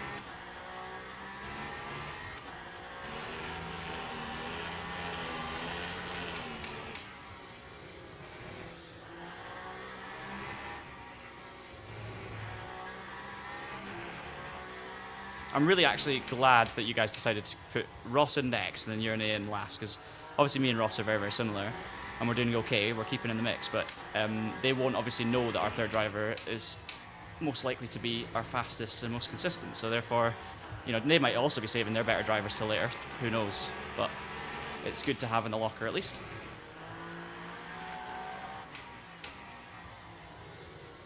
Just left some extra room there because I saw that Lexus getting a bit of oversteer on my little radar. It's really good, guys. So the radar in the middle, I mean, I don't know how much you use it, but I rely on it so often when I'm in close combat, and I know it's not realistic to rely on a radar, but you don't have the peripheral vision that you would have in real life, so it actually does feel realistic, because you can sense where cars are from the radar, rather than sensing where they are.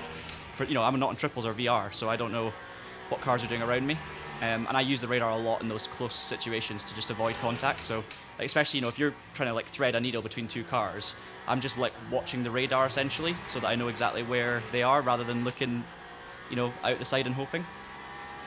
But yeah, definitely a good choice to keep it on. I agree.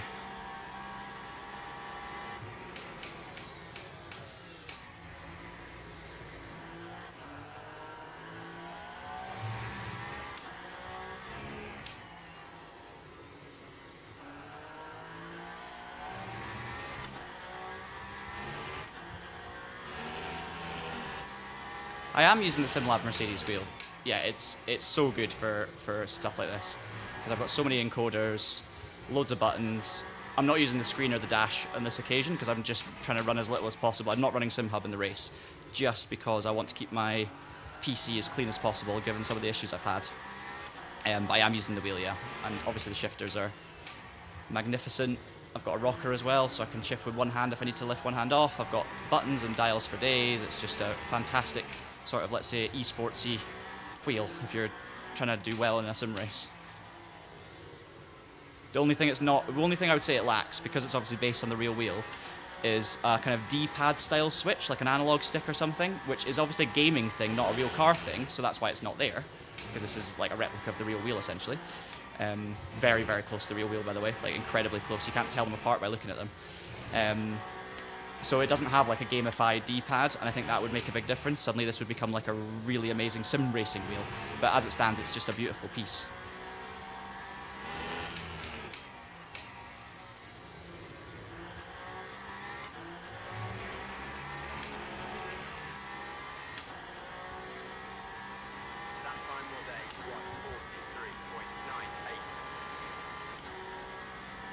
Yeah, it's very expensive. Like, I would never buy this wheel myself, and that's not to say it's not an amazing wheel to buy if you've got the disposable income, but obviously it is very expensive because of what it is, because of the amount of, obviously, the nature of it being an actual Formula 1 wheel.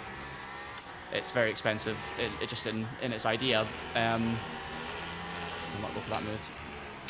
Just going to lose a second behind this beamer and just play it safe. But I obviously am lucky enough to be doing this stuff over here at Traction, and I get to review wheels and stuff. So I'm very lucky to get to try it. That's bad, John. And yeah, big fan. We will be doing a full review. I've written most of it. It's just there's been a lot happening recently, so we don't have like a set date for it. But we will put out the review at some point soon.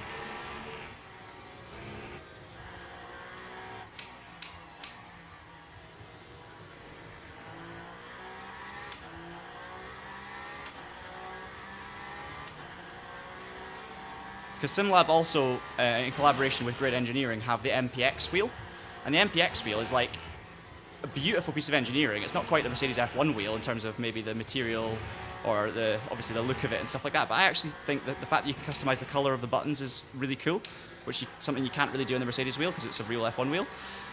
So for sim racing, it's just amazing. And obviously, because it's for sim racing, it does have like a kind of D-pad analog stick thing, funky switch, whatever you want to call it. So because of that, the MPX wheel is an amazing choice for actual sim racers that don't just want something that's beautiful like a Mercedes F1 piece for lots of money.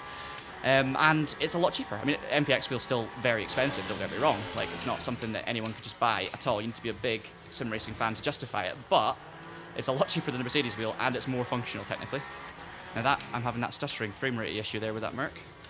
So I'm still getting just those wee performance issues coming in with Le Mans Ultimate. And it's not all the time. I can still race in the stint, no problem. But I am having just maybe once every five or six laps, I get a little bit of FFB drop out suddenly, or I get a bit of stuttering, or something happens that's just not perfect. So there's still a bit to be done there. And, not everyone's going to get that. And it might be PC related as well, but it doesn't happen on other games as much, so.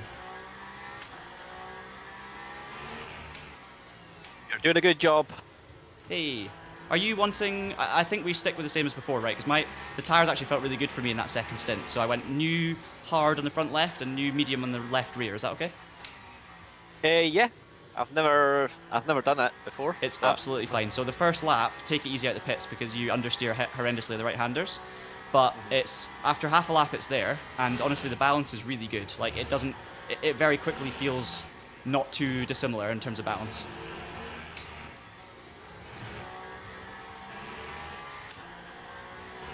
Jernej said it would be fine, and it was fine. Yeah, I'm just going to keep it very steady. Certainly in the first few laps. Yeah, best way to go. You'll be absolutely fine. The pace isn't that hot for me, but we're still in contention. Yeah, I'm just trying to work out how to actually do the driver swap, because on my screen it's like you can watch and there's a button saying start driving.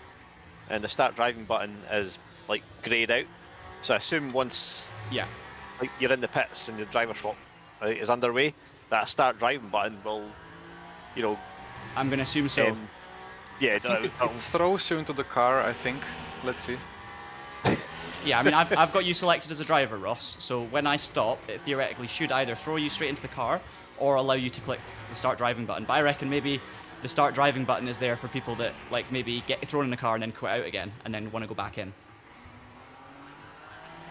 This is all guesswork, to be fair. Yeah, I've not got a clue either. So. There's no other option really. So I think it is just a case of it just sort of happens and then. Yeah. Yeah, it will be the first time. So if it goes wrong slightly, we can't be too surprised or disappointed. But obviously, hopefully, it doesn't. Yeah, exactly. Tyre-wise, I'm 77, 73, 76, 75. So the two right sides which are staying on are 76, 75, which is what you want, and then the left sides are a little bit less consistent, but they're getting changed anyway. There's another FFB and lag issue through there. Becoming a tiny bit more... Oh, that's bad. Okay, we're back. Yeah. I'm getting them a little bit more often now, and it just is... When it happens for a long time, it's really unsettling because the FFB just goes funky. Okay, that's a bad lap. Yeah, like I've also been having that problem. Like it's just a small stutter and then the force feedback does a little jump or a jolt. And it's really odd. Yeah, this isn't doing the. Oh no, it does do a jump. Yeah, you're right. I was gonna say sometimes it feels like it just disappears for a second. That's a different issue where it just feels like the force feedback momentarily stops. And that's more when like people join the server and stuff in practice sessions, I would say, and maybe some other times. Yeah. But this issue I'm having it is I guess like a jump where it suddenly starts like oscillating. Is the best way I can describe it. It's like there's a judder within the force feedback and it can't make its mind up and it starts oscillating left to right. And like it's happened there right now again. It's just if you're turning and it happens at the wrong moment, it obviously unbalances the car hugely. And it did send me off into the gravel during an LMP2 race recently in the last LMU stream. Because it happened right at the wrong moment. It also feels like it changes the timing of the game, like your car suddenly goes a little bit slow motion, if that makes sense. Yeah. So it's just something to hope is fine. Although you did say that since the recent hotfix, like your graphics performance is so much better. Yes, so I did the Le Mans test this morning, and the Le Mans... Oh, that's bad. That's it, happening again. It's getting more often now. The Le Mans test I did this morning was great. It actually fixed all of the problem that I mentioned in the review, which if you haven't seen, there's a link in the description to our full game review. But that major issue got solved by the recent fix, so that's great. However, obviously I'm still having issues now in multiplayer, and these are issues that I never had in multiplayer before version 1.0, just to flag that. Never had this exact problem, this specific problem, until 1.0, and I've had it in pretty much every multiplayer race since. Patrick, so it depends. It's basically at the end of this stint. So we choose as a team exactly. We're running full length stints at the moment, so we're doing 30 lap stints roughly. So after lap 90, or at the end of lap 90, I will be in the pits, and that's when we'll do our driver swap. And I need to save a little bit more fuel to get there, so I'm going to do a bit more lifting and coasting.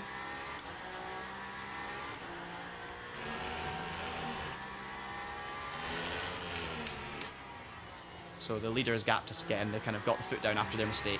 So unfortunately, I've not been driving that well, but I'm also struggling with a few wee issues, and that's not an excuse, but it's just that combined with me driving not well is costing us a little bit of lap time at this point. So I maybe need to focus in a bit more again.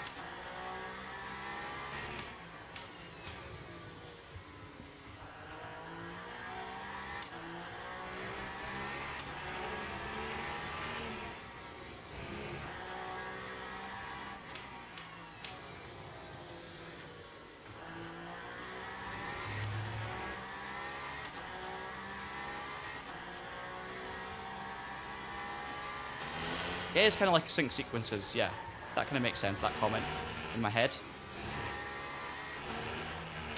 Oh, Denise said in the chat it will be automatic, the driver swap, so... Cool. All good.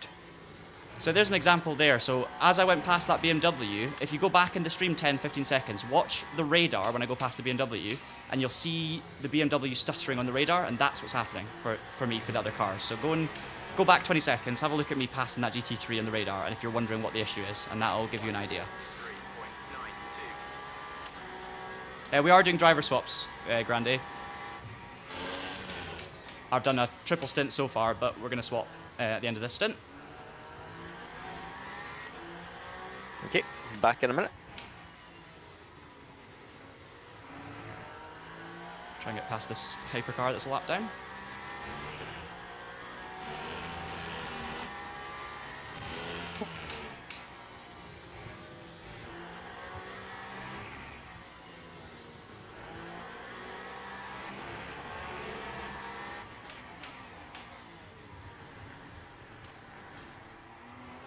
Done.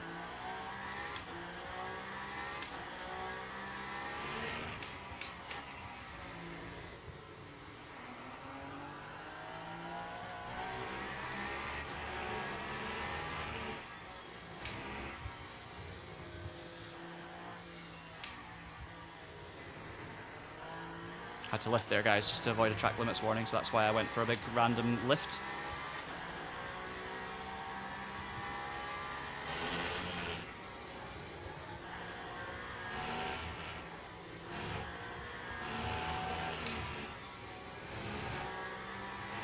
Sun is setting, it's beautiful now. Looking very nice, get a little bit blinding through some of these fast corners, and that's exactly what happens in real life. You get blinded by a sunset.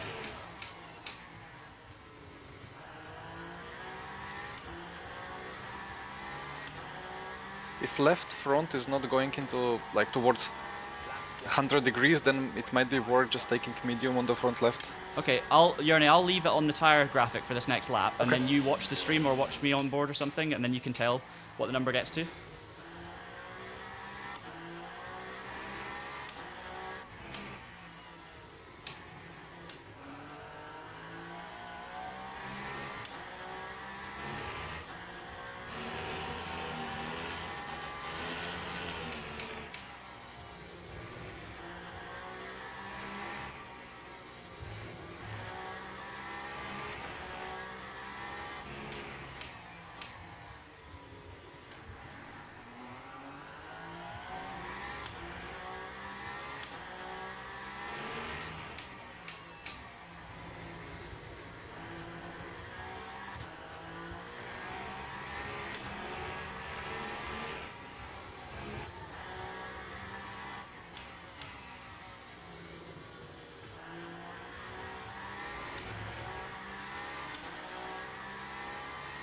I'm going to catch a McLaren at the worst point for this experiment.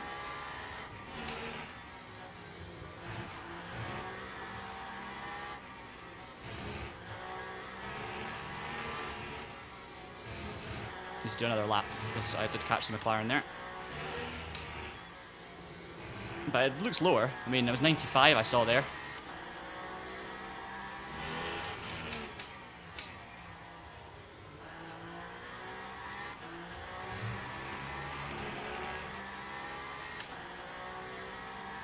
Maybe leave it on for one more lap. Yeah, exactly.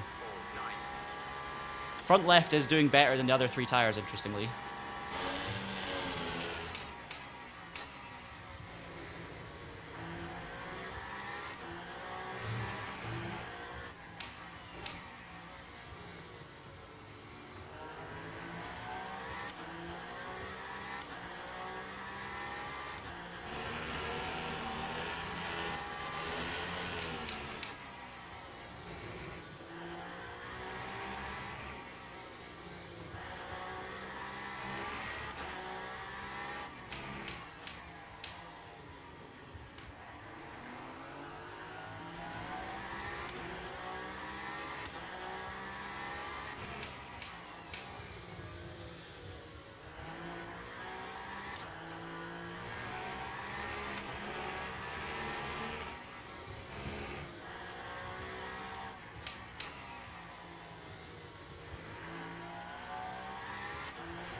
$116 I saw, still quite high.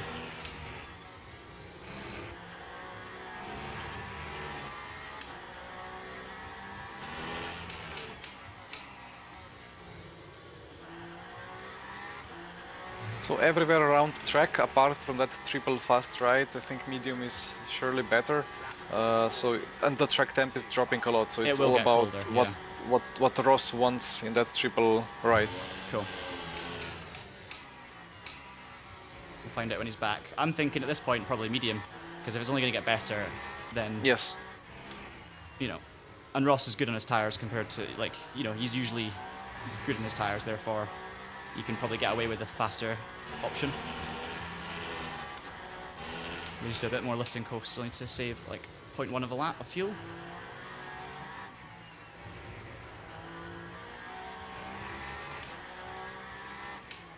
That's, once again, I did to the Aston. I thought I'd get away with it that time because I thought I'd had a better run, but again, that little gap between those 2 corners is not enough, I think, to make a clean move on the GT3s, so I've done the same thing to the Aston that I did to the other person earlier, and yeah, might just need to really think about that corner.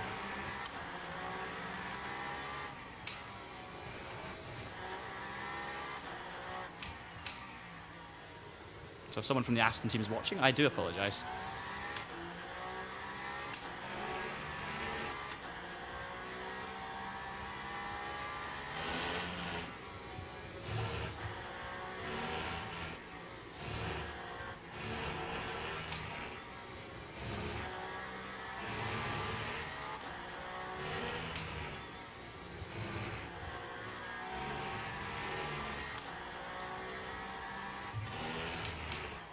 bit more lift and coast needed now, so I'm going to focus on that.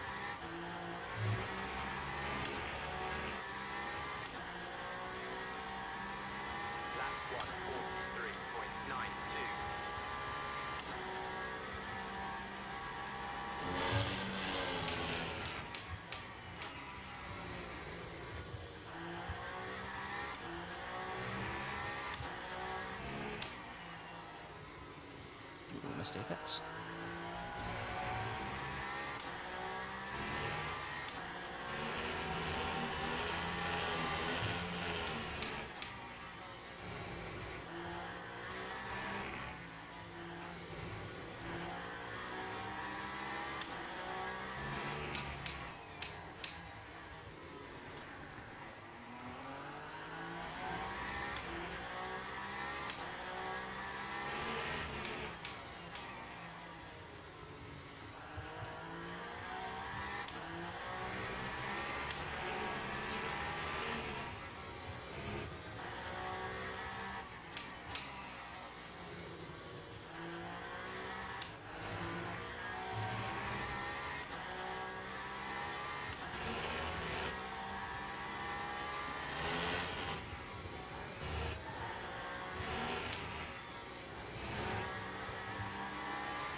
Just gets to the end now, lift and coast, 4 more laps. Got to get another 0.1 of a lap, so just take a couple of big lifts and we should be alright.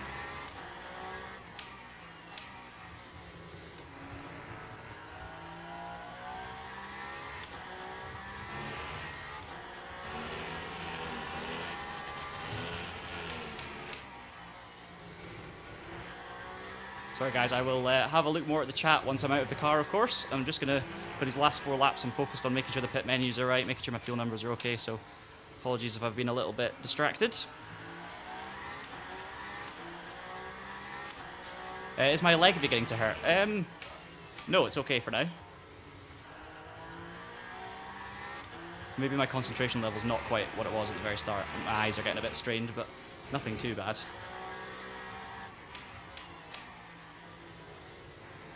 My brake pedal is pretty heavy. I've got like an 85, 90, or 92, I think, kilo brake pedal, so. I'm back. Hey, would you like a medium front left, Ross? Because the track's getting a lot cooler. You happy with that? Yeah, if you want to risk it, then yes, let's do it. Well, so Jernej was looking at the tyre temps through the fast corners, and it's only getting really hot during the 3 fast corners. The track temps are cooling very quickly. And you're obviously pretty decent in your tyres, and it will be new lefts with worn rights, so it doesn't matter if the left wears a little bit more than intended, because it's not a second stint. So I think, personally, we go 2 left sides. Yep, let's do it. 3 laps to go, is that okay? Yeah. No, Perfect. Can you make it 30? No.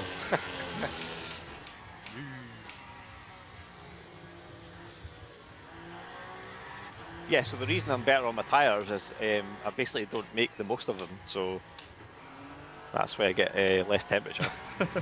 That's not true. I feel it is true of this car, and this track.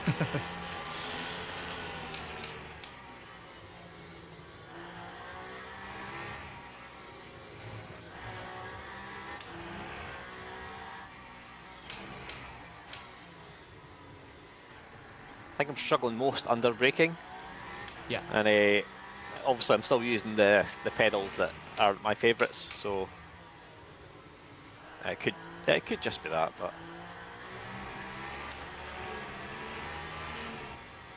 just try and be nice and smooth.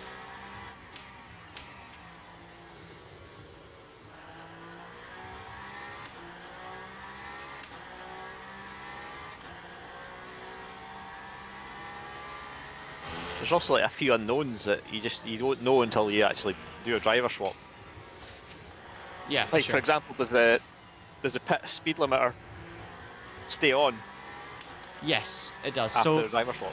yeah, so basically there's like on the HUD on the bottom right where your obviously all your information is, there's a yellow ring around it when the pit limiter's on, and it should stay on after the pit stop. Uh-huh. So you shouldn't have to press it, but if there's a yellow ring, that pit limiter's on.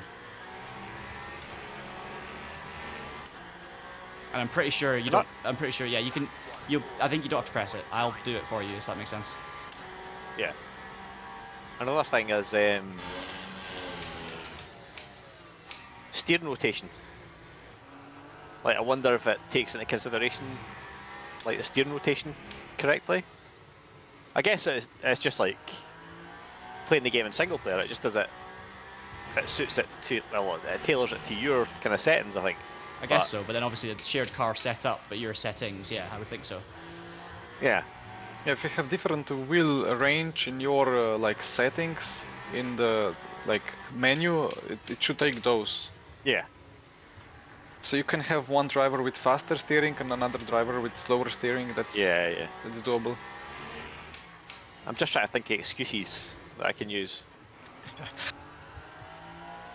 Just gotta watch my fuel here, guys, because I'm a little bit closer than I want to be. So I've got a notice saying John Munro is pitting this lap, so I assume you just pressed the... Yeah, the game automatically does the request for you when you're low on fuel, so you do not have to request a pit stop if you're low on fuel, unless you're pitting early. Cool.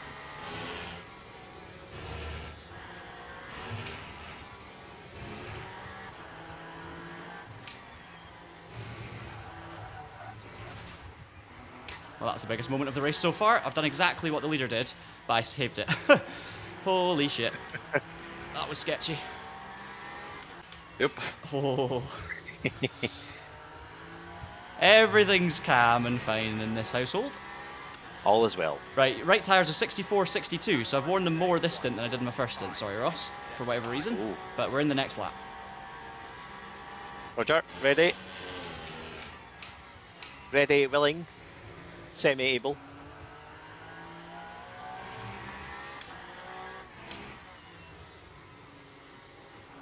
I'm going to get that as a quote on my wall.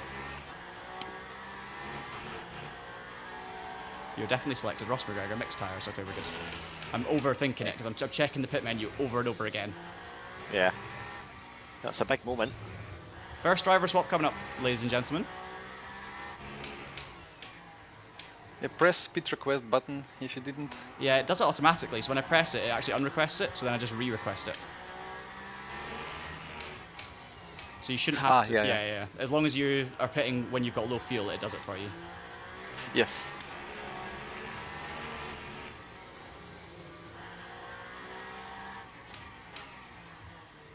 Oof, getting a bit funky now. Ross, when I come in, if I remember, I might not. I'll try and get the motor map for you up to 200. Yeah, no worries. We should really have like a checklist after every swap. Oh, we'll talk Just through like- it after. That's fine. Yeah. Okay, 2 corners to go. Just making sure I've got enough battery to. Yeah, we're fine.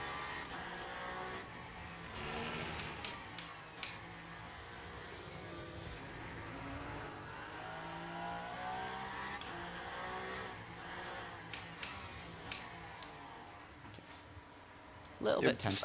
Brake to. Okay. Well done. Yeah, that white line does give drive-throughs. Oh, wow! Something happened there. We got a massive track limits cut. Anyway, we'll talk about it later. I got a massive points on my thing. You cut the white line on the pit entry. Oh. That gives a drive-through if you don't lift. Oh, luckily it went orange, but now we have We've got only no track limits. 0.75 limits. Yeah. Yeah. Okay. Oh, Sorry, no. guys. I didn't realize that. That's my bad. So we need to. Are you in now, Ross? Yes, I'm in. Cool. All good. Yeah, that's a learning process. So I'm glad that Jernej shouted slow, slow, slow, and I'm glad I went in a bit safe because I was not understanding what I was doing there. I didn't see the warning. Do I start the engine? No, it's fine. Just leave it. Rear ARB adjusted to your liking. Got engine. There you go. And it should be yellow with pit limiter on, which I think's on. Yep. Nice. Okay, I yeah. need to adjust the volume. So, right. There we So go. rear ARB, it's at 4. It's been at 4 the whole race for me. Cool. And watch cold tyres. That is the race leader. Wow.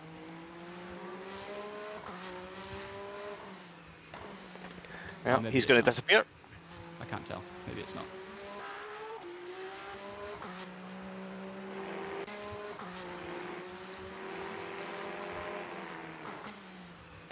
Congrats on the first driver swap ever in LMU. Way. Well done, everyone. Woo. A bit later than intended, but we got there. Yeah. So when you get a chance, Ross, just make sure your motor map's okay as well. Yep, all done. Amazing. Right, guys, I've muted my Discord, so they can't See hear the me. marker boards are gone. That was great. Really, really enjoyed that. Wow. I'll catch up with some of the comments. 91 lap stint. It worked fine. We're in P2. Leaders just lapped us, but obviously they're about to pit. We've got no track limits. Yeah, unfortunately, that penalty, that almost gave us a drive-through. It gave us like 2.5 points, so we've got no track limits, or 0.75. So if you see any yellow or orange, just absolutely make sure you don't get it, if that makes sense. Excellent.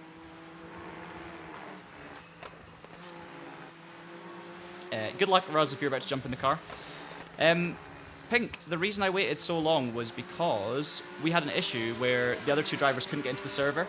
So that was an issue that Studio 397 and Motorsport Games were rectifying while I was driving. So the plan wasn't for me to do a triple stint there, but it happened. So they got it sorted just in time, almost in time for Jernej to get in for the third stint. I'll but be back in a played it bit and safe. I'll get ready for my stints. Oh.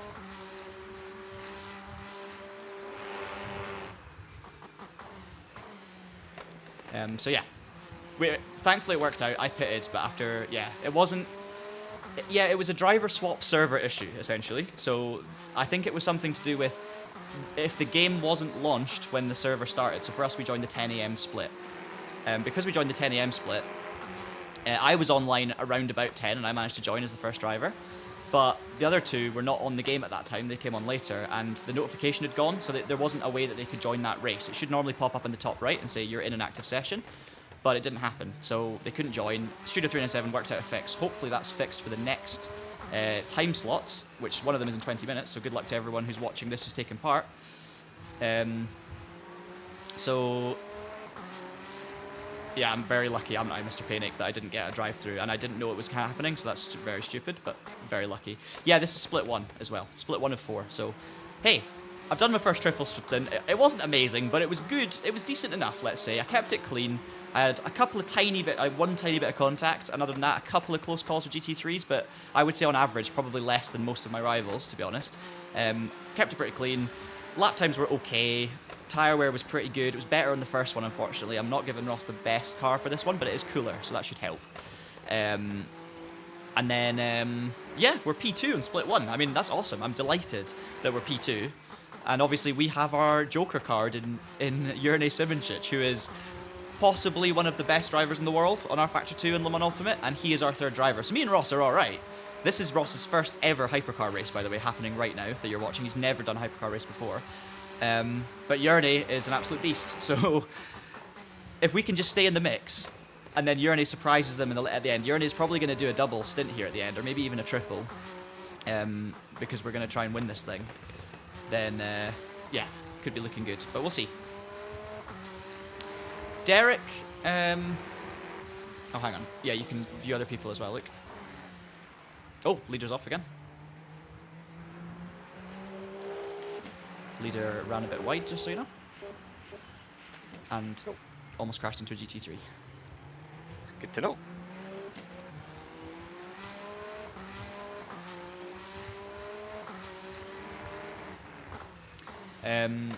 What was I saying? So, I'm sorry, I'm reading all these different questions and I'm trying to answer them all at the same time, which is a bad idea. So I'll take them one by one. I'll work my way up. So I'll work my way down. So I'll start from a bit further back, and I will get to your question.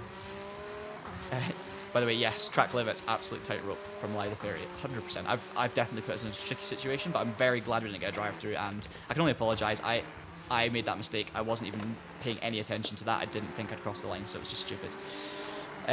Courtney McGregor, is Ross your cousin? You never know in Scotland. What else we got? Thank you very much, Bardley. I appreciate it. I really enjoyed it. I am actually, as I say, not the perfect stints, but happy enough considering it. It could have been a lot worse, and I didn't bottle it fully, which is good. And I almost had a big instant there right at the end, 2 laps before the end. Right, we're going to go through. Fine Cost is here. Hey, Fine Cost, welcome back. Thank you so much for all your support on the channel, as always. It's great to see you. I did see you ask a question actually earlier, and I then... it's probably further up now, and I haven't answered it, so let me have a look. Just keeping one eye on Ross as well. And don't worry, I've muted on Discord, so he cannot hear me talking nonsense in his ear. What were you saying, Fine Cost? Does LMU have VR? Someone answered it. Yes, it does. Great, and it's actually improving quite a lot. It's pretty decent. Next up. Yes, it's top split. Thomboss. Will we have track guides? It honestly depends. I don't think it's likely at this stage.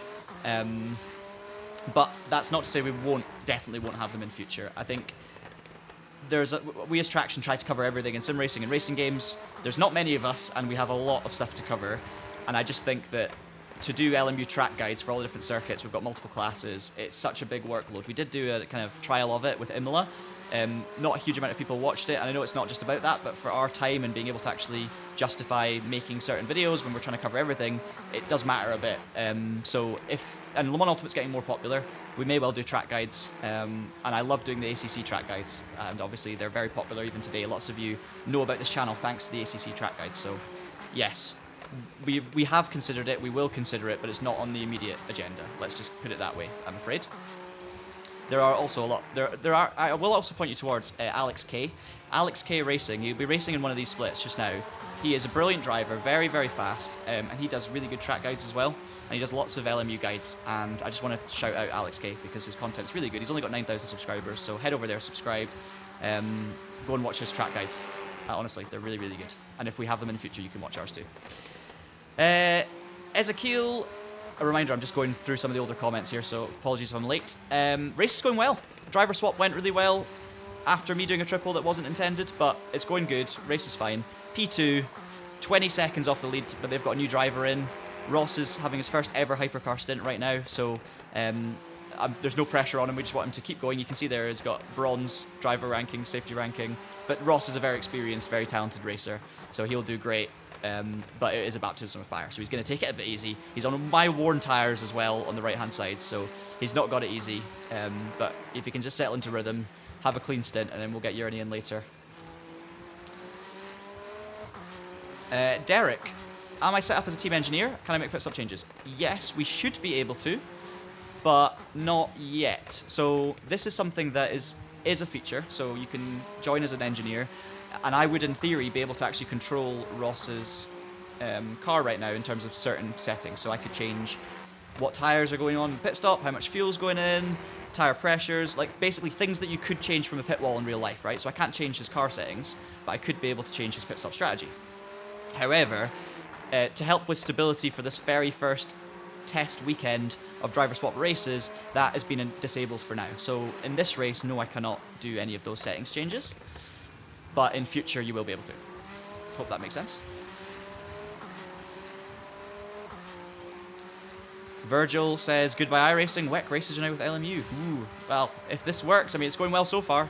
It's a good sign, right? And if we have, like, regular enough lobbies hosted within the game, driver swaps, obviously private servers with driver swaps, we've got the potential for Le Mans Virtual to return if driver swaps are working. It becomes an actual WEC simulator, and this makes a big, big difference to the overall gaming experience, in my opinion. As a person who loves proper sim racing and racing with friends, it's a game changer. So it still needs single player though. It really still needs single player. GTX Forza, good to see you again.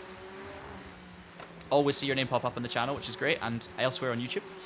How good is its car model? I mean, that's such a weighted question. I couldn't answer it in one word. But I did do a stream comparing the GT3s quite recently, And I love both. I love both, to be quite honest with you. And there's different pros and cons with both.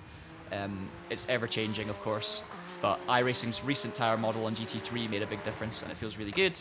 LMU's hypercars are just amazing, and I love driving them. But honestly, iRacing's are really fun as well. The hypercars aren't very realistically implemented in terms of the electronics and the way they work, but they feel really good and they handle really well, or handle really nicely. So it's a tricky one to compare. But obviously, iRacing covers hundreds of different disciplines, so you can't really say anything bad about that when Le Mans Ultimate only covers like one discipline with a few classes. So yeah, think of it what you will. I'm sorry you didn't find anyone pink to do the 6 hour with, but hopefully for the next one. I have no idea about G29 paddles, unfortunately, in terms of double shifting. I think Frag is right as well. LMU is a bit more forgiving with aggressive inputs. Not crazy, but it is. You can use the rear a little bit more in this game and drive out the corners with traction control. Good lap from Ross there. 144s.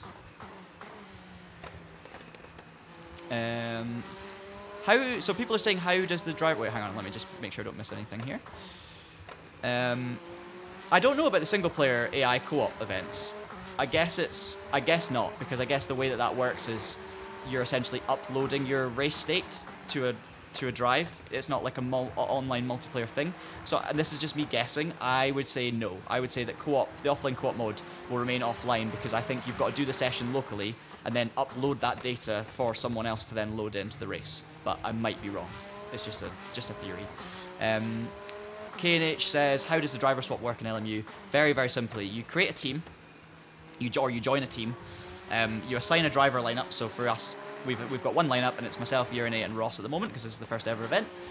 You then join the event just as normal. You just join it like any other race on Le Mans Ultimate, except you join it as a team event. It's a driver swap event. It's very clear, and you pick which lineup to enter with.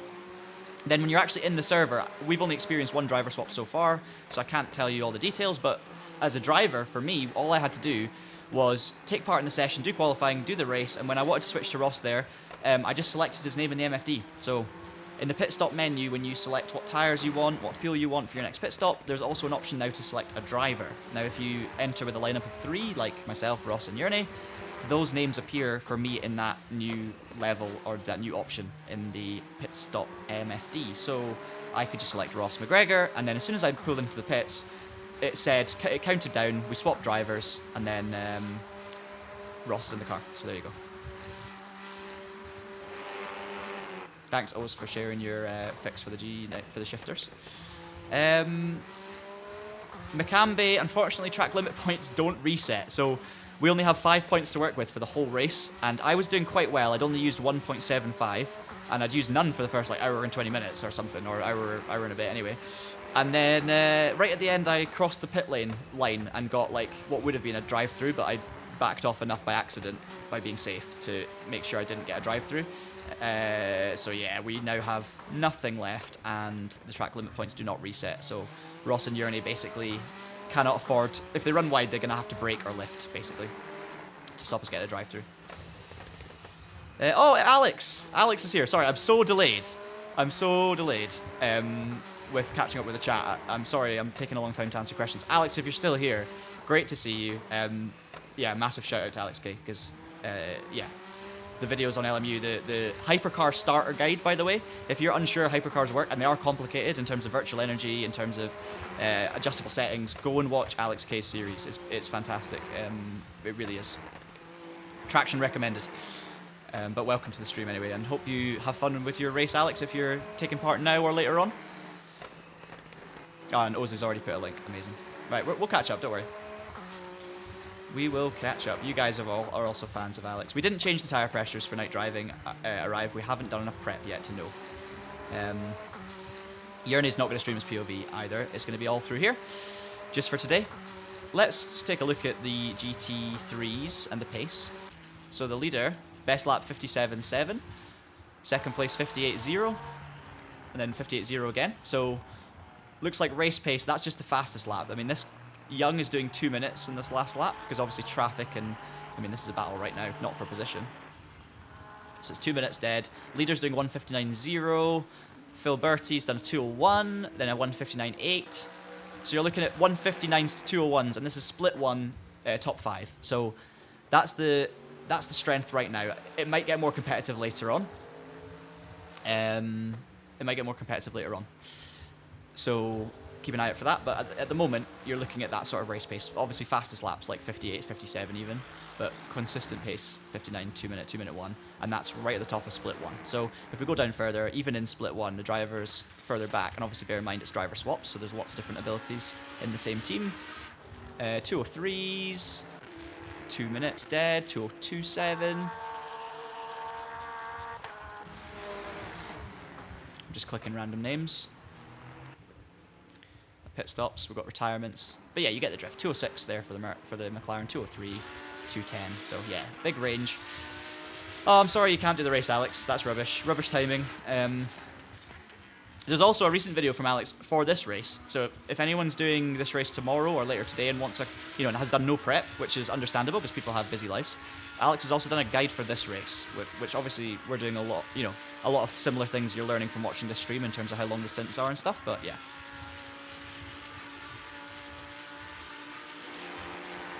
Right, we're getting. I'm catching up with live guys in the chat. Don't worry.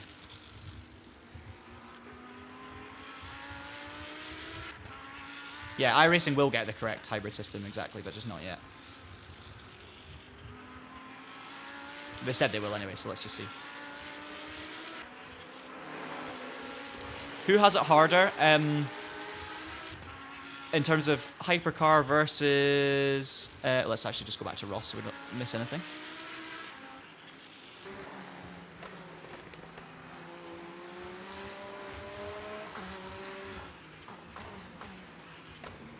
Ooh, spinner! You idiot. Oh, no. Nothing you could do there. What was he doing? I think he was trying to drive out the way, but the cardinal sin of not keeping the brakes on and waiting for clear space. Ah, unfortunate. Hopefully it's just a bit of front aero damage, Ross.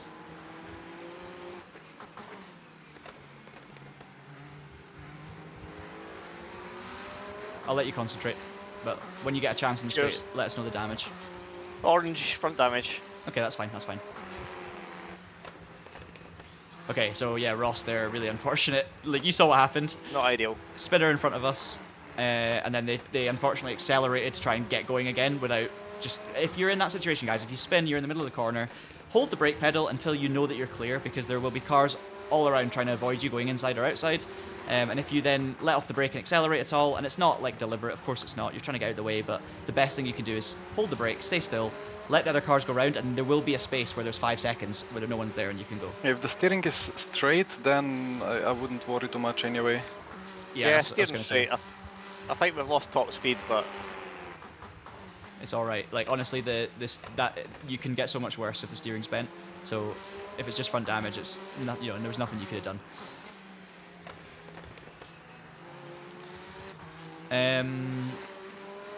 Yeah, so sorry, I got distracted there. Hypercar or GTs, who have it harder? Hypercar maybe have it harder in terms of having to make more decisions. GTs have it worse because they're the ones that the GT cars are the ones that basically get done by impatient hypercar drivers. It's not the GT drivers' fault. Like, they've got no downforce. They've got to turn in for the corners. You shouldn't be expecting dive bombs. So yeah. I feel more for the GT3s, but the hypercars maybe have more of a decision to make. Like right there, that Lamborghini contact with the hypercar. I'm not saying that was the hypercar's fault fully, but they're just constantly having to deal with cars flying down the inside at different points. And even when you're playing it safe and being careful, as a hypercar driver, you're still going to sometimes make those mistakes.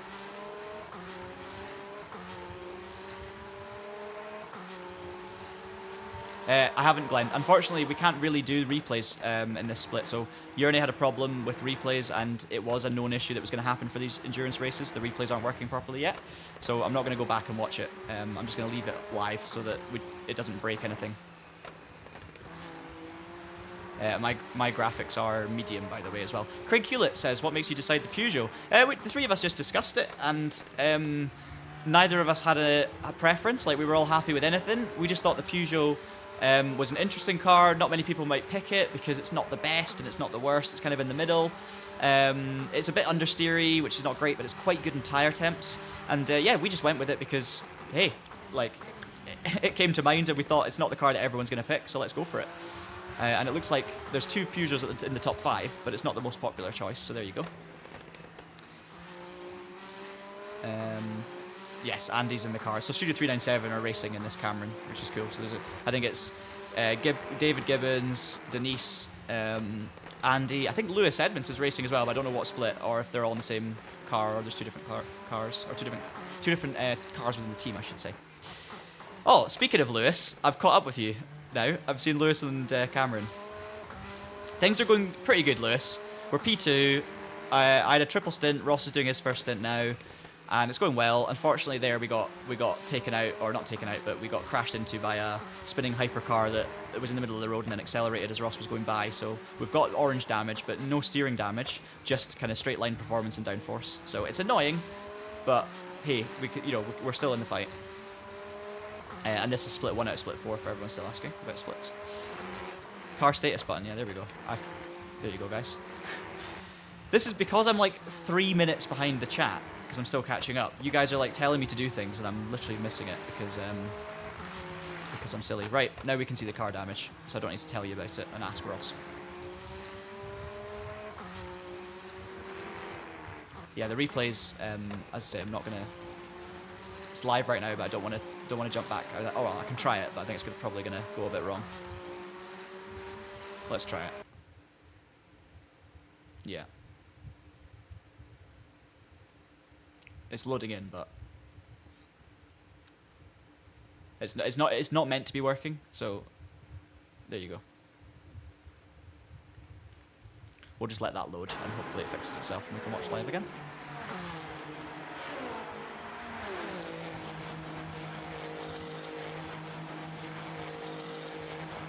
Ignore the sound.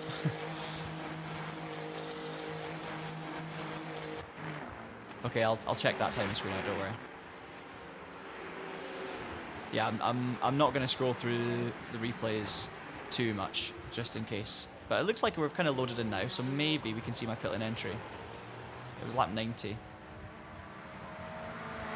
I had a big swapper as well, didn't I, on this lap? I think this was my big moment. No, it wasn't that lap. Maybe it was lap 89. We'll go look at that. Oh yeah, there was a hot fix. Maybe fix the replay. Yeah, you might be right. Maybe we're fixed. Right, this is my big moment, guys. This is my closest to an incident. Look at this swapper here on the curb. Whoa, there it goes. Oh wow, yeah. Tell you what, that was. I'm happy with the save because that could have been a lot worse. Like just on the curb, boom. Oh, it's so easy to lose that with a snap. There's your timing screen. So yeah, we'll bring that up properly, guys. Sorry about that. I'm learning as we go here. Let's see the pit lane entry then. So I literally forgot to pay attention to the white line. There it is. Simple as that. Just wasn't even thinking about there being a white line. Just was like, oh, I'm going into the pits now. And then crossed the white line. That's why we've got 2 extra track limit warnings. Real shame, we didn't gain anything from it, but I understand why it's a rule. Anyway. And then we can actually see the instant with Ross in the back marker because we'll see when the car gets orange damage.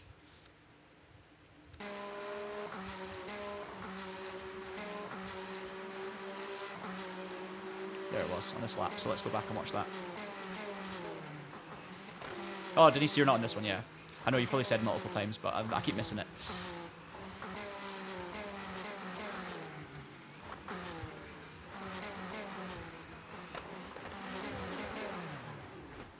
Right, this is Ross's incident. So, unfortunately, the hypercar actually got spun, so that's a real shame for them. So it was not their fault that they went off, which is obviously always disappointing. We'll go on board with Ross. So yeah, they got nudged, you can see up in front there, and then into a spin. But at this point, obviously Ross is like, I'm going to go inside. This car at this point should have its foot on the brake, but it's driving forward. Look. Now I will check on board. Because it might have just been momentum, but let's see. So they get the nudge, boom. Brakes. Yeah, they tried, yeah, they accelerated to try and get out of the way instead of stopping. So it happens. It's easy done, but it's a good learning experience. Like, if you're in that situation, guys, middle of the road, hit the brake pedal.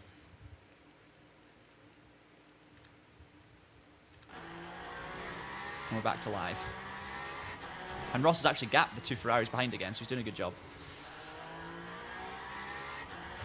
You can see the last 5 lap averages as well. And the most recent lap. Pretty handy. Okay. Yeah, split 1 out of 4, exactly. Oh, hey Tobias, how's it going? Long time no speak, hope you're doing well. I'm not doing the VMO Summer Series thing. Polygon jousting, yes, I am on single screen. Oh, nice. You guys are... Yeah, so Lewis, you're split 2 with Darren. Who else? Who else is in that car?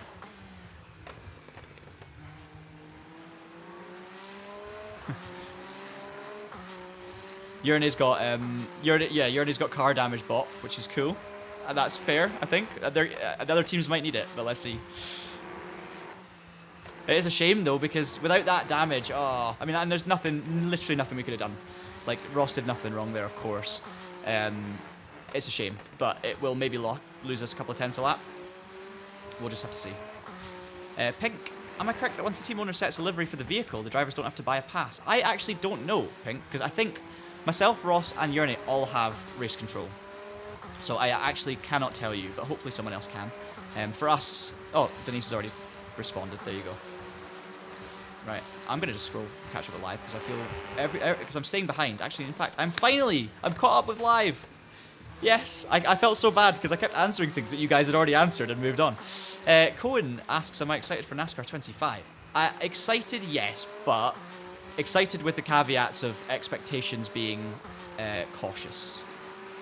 Because we actually did a video very recently, so go and watch the video if you want to hear our thoughts on NASCAR 25 and what we know so far. We did a video last week on the Traction channel. But yeah, it's like, I don't know if it's going to be what people expect it to be. Like, and it depends on expectations, right? Some people seem to think this is going to be iRacing on console. I understand why they're wearing iRacing shirts and all the promos. They're talking about NASCAR 2003 and all the amazing stuff that's gone into that. But based on what we know about this game, it doesn't... The signs are not that it's going to be an iRacing on console. The signs are that it's going to be an accessible console NASCAR game for the masses. So maybe like a little bit more like Heat than like iRacing. But obviously, and it's the same development team that made Heat, but just many years later. So it might be amazing. I'm not saying that's a bad thing. We need an accessible NASCAR game for America, but also for the rest of the world on console. However, like it depends where your hopes lie, and don't get too excited if you want a hardcore sim on console. Just wait until more gameplay comes out.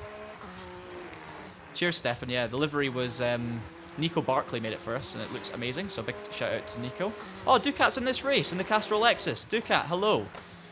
I've seen you many times in the stream, so it's great that we're in the same race. I didn't realise that's your car. I can only apologise though for almost binning it in front of you if it was you or your teammate.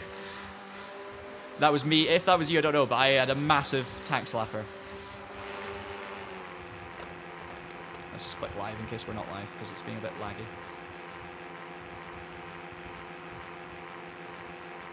Driver swap is working, Charlie, yep. And Charlie Spence, it's going well. It's going good. Ross is doing a solid job by the looks of it. He's actually gapping again, the car's behind. We're 30 seconds off the lead, but we have Jernej Simoncic in the bank. And his lap times are really decent, like 44s. And a reminder, this is Ross's first ever hypercar stint on LMU, so did an amazing job, and he's actually consolidating P2 right now. Oh yeah, good shout. When you get the chance, Ross, just watch your motor map, because on my screen your battery's full. Oh yes, that's fine. It might just be my All screen. good here. Cool. Yeah, it's at a third full at the moment. Oh right, okay. Ignore me then, because on my screen it's completely full. Weird. Thank you A for lot of info if the boat broken us know when that, watching Craig, 'cause that info's a bit live broken. somehow. Great Yeah, there's spot, going to though. be bugs. Oh, is James Baldwin in this race? Or oh, is this for the 2 o'clock one? It's probably the 2 o'clock one. Oh, awesome.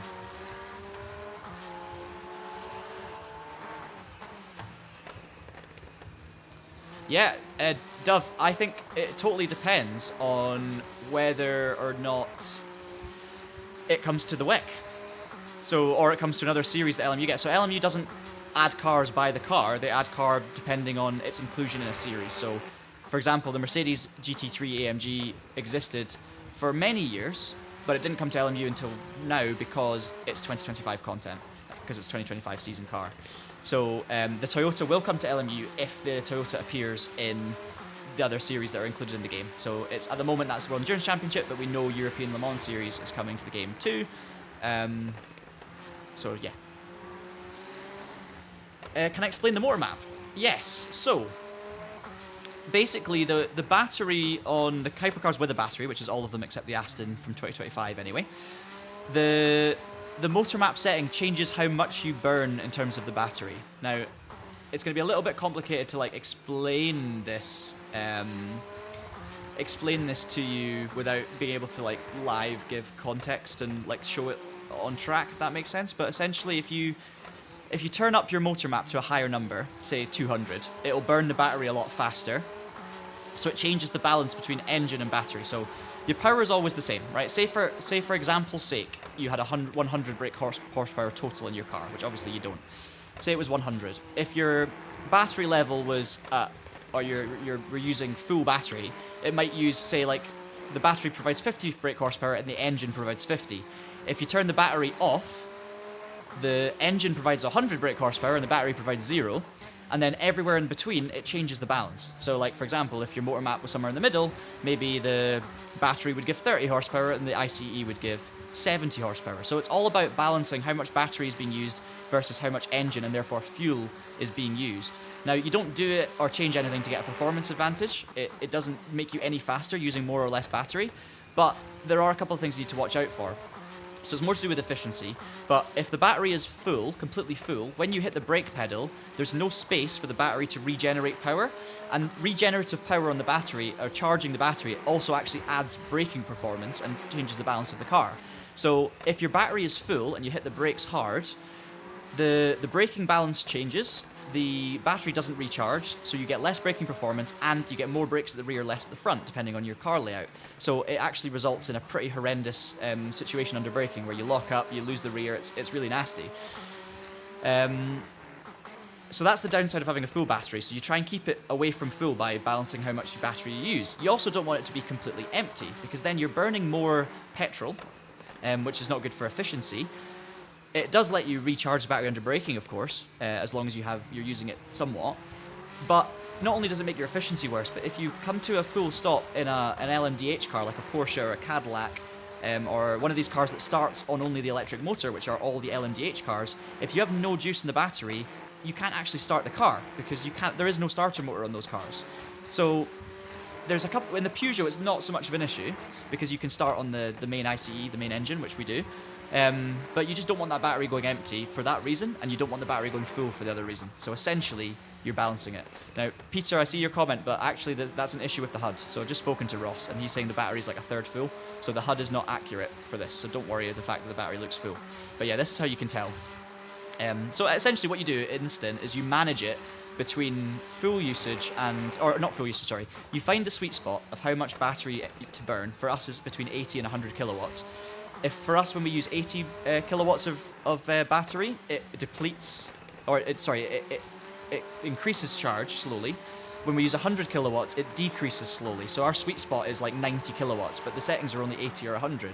So essentially, we're just balancing between 80 and 100, trying to keep the battery level somewhere in the middle. Hopefully, some of that made sense.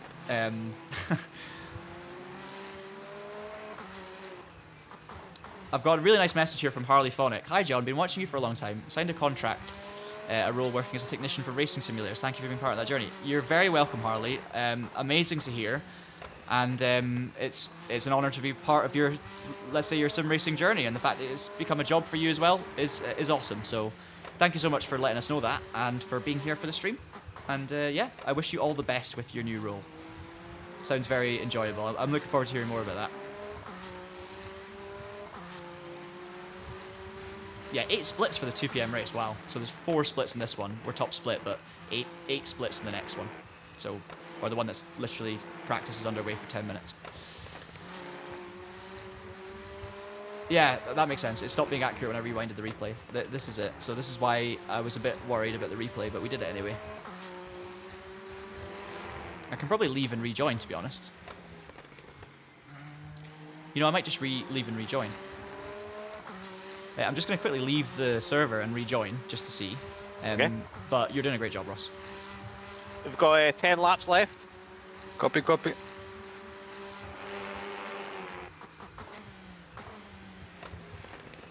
Right, guys. I mean, I'm a bit scared, I'll be honest, to leave. But it's a driver swap test, so we need to be able to test these things. I should be able to leave, so I should test it. And if it breaks, it's a test. But I'm very confident it's going to work.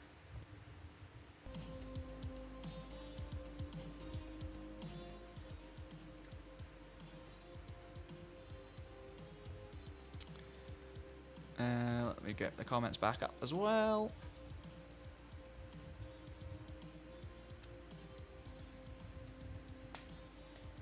Exactly, Oz.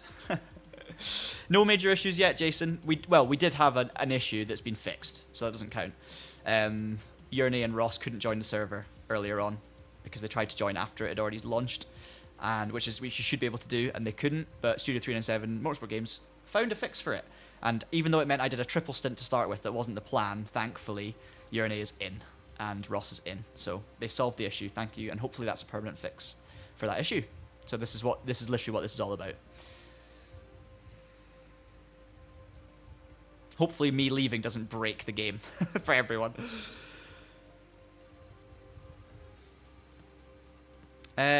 No maximum driver time, as far as I'm aware. Also, hey Cameron, I hope you're doing well. I hope to see you again soon. But welcome along, and hope you're having a nice day. And you have some fun plans for the weekend.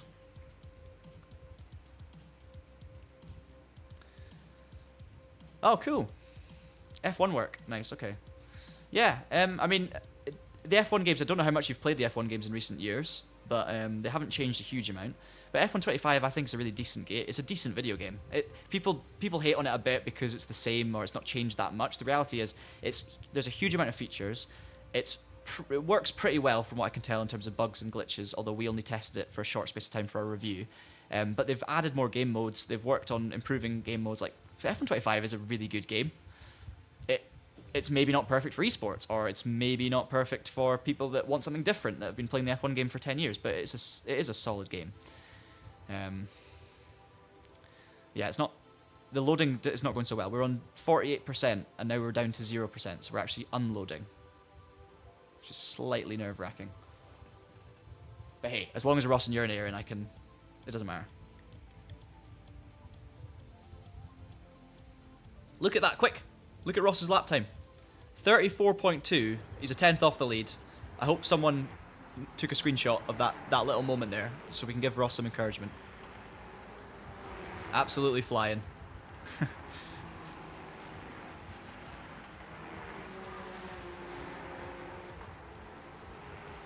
So unfortunately the HUD is still broken in terms of the throttle and brake's probably semi-accurate, but Ross's battery is not full. Even though it says it's full, it's not. So that is just a glitch.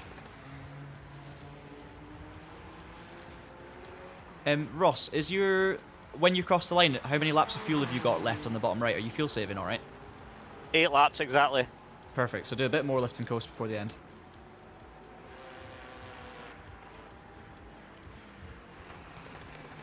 Ross knows what he's doing. Like, he's never raced hypercar before ever, but he'll know like lift and coast and everything. No problem. He'll have it nailed.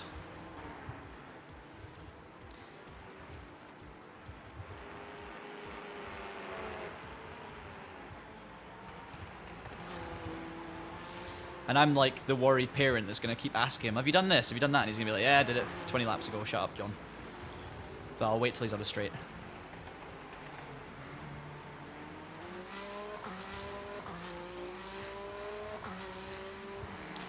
It is a good looking livery. I really, really like it.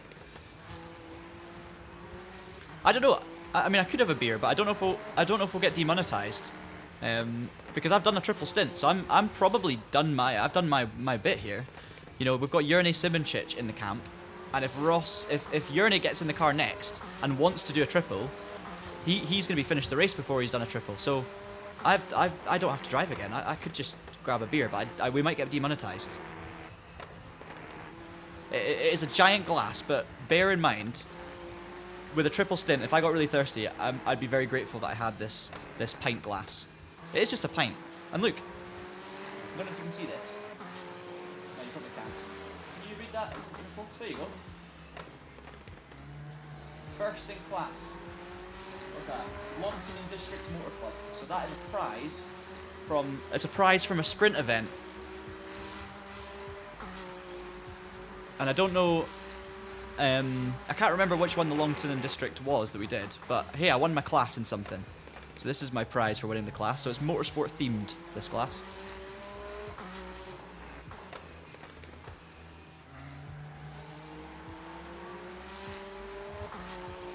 Apparently I can drink beer. No, you can. I'm sure you can. I'm sure you can drink beer on YouTube. I'm just checking. Like, I don't read these things very well. Like, you know, we're not a kids only channel, so, you know, that's the kind of thing. You know, what if we had a setting that said, oh, we've agreed to not do this? But yeah, you're right. It's just beer. Maybe I'll fill it up with beer next. Good luck, Derek. When are you racing again? Best of luck in your race. We'll keep an eye out. Ooh, that was close. Ross got very close to getting rear-ended a little bit.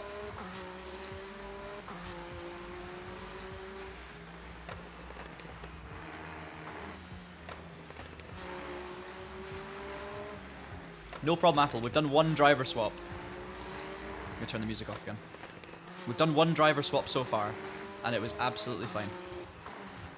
Of course I can, Phil. Ooh. I'll check. I'm going to ask Ross about tyres and stuff for the next stint. So, Ross, you might have done this already, so apologies, but for the pit menu, just make sure you've got all new mediums all round for the next stop. All new mediums. Yeah. Assuming that's what Jernej wants, or if you're going a second stint, assuming Yes. that's what you want. Medium.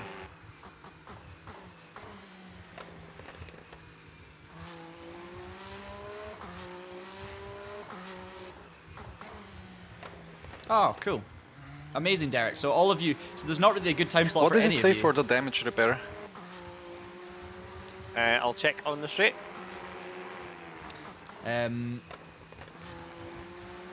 That's cool. Where are you going? Where are you going on your holiday? And if you need to go, obviously just go. You don't have to answer my questions, but sounds cool. There's no really perfect time slot if you've got someone in California and someone in the UK, really.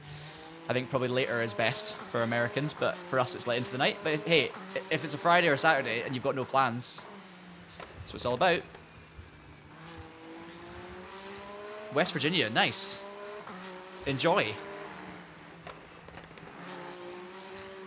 I haven't driven that much, Craig, to be honest. I drove a little bit for the review, but the thing is, when we reviewed the game for the channel, we did a full game review. So we didn't do like a update review. So it wasn't like, oh, you know, Ross actually did an update review. So Ross is the one to tell you about the Merc, but he's driving right now, so I'm not going to ask him. But I was more focused on a full game review, like basically like trying 1.0 from scratch, giving my thoughts on it, how I genuinely felt the game was from a complete starting point of zero. So I didn't spend much time analysing the Merc. I did a few laps, I let Ross drive it, and I focused on everything else.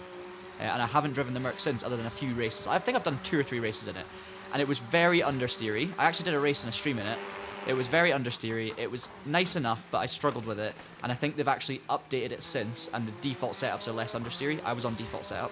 So my experience with the Merc wasn't amazing. But unfortunately, the pit menu buttons don't work on my wheel, so I have to use the Stream Deck. So I'll check next time. But the mediums are set up, ready to go. Driver swap set up, ready to go. At least you've actually got the Stream Deck. Yeah. Just And the driver has to be selected, right? Yep. That last lap was amazing, by the way. Well done.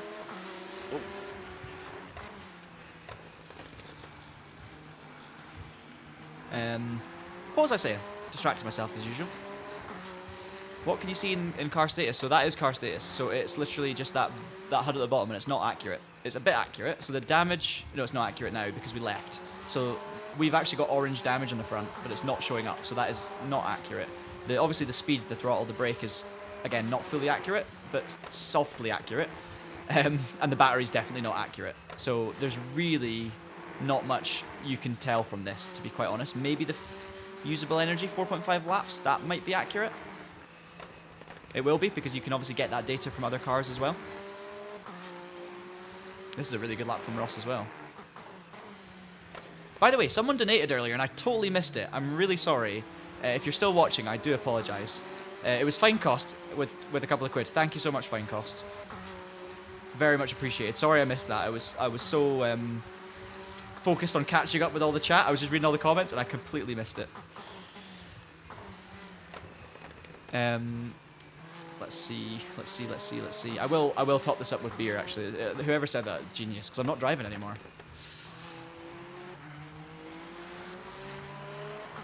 Can co-drivers set the pit fuel tires, or can the driver do it only? Jay. So, just a reminder, yes. Should I tell you how long it takes to fix the damage? Yeah, just to see. Can't actually tell where it is.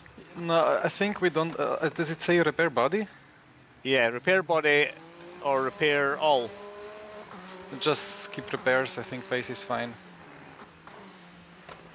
So no repairs? I would say no repairs. Right. Yeah, the car looks alright. Does it feel okay?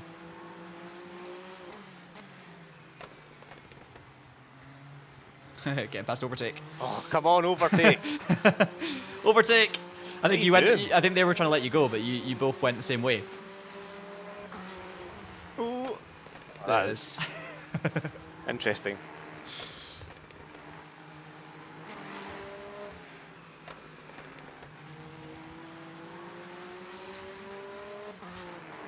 Yeah, flashy flash.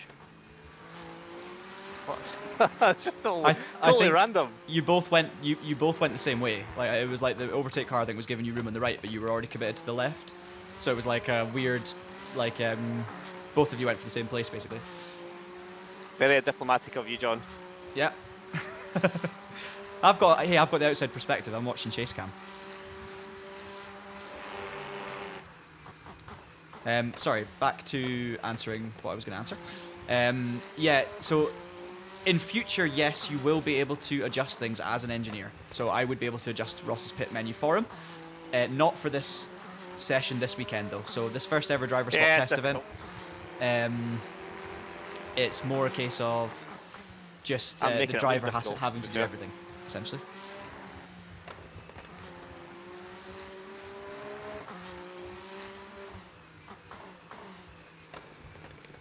Yeah, so Lost Somewhere said it depends on team setup. 100%.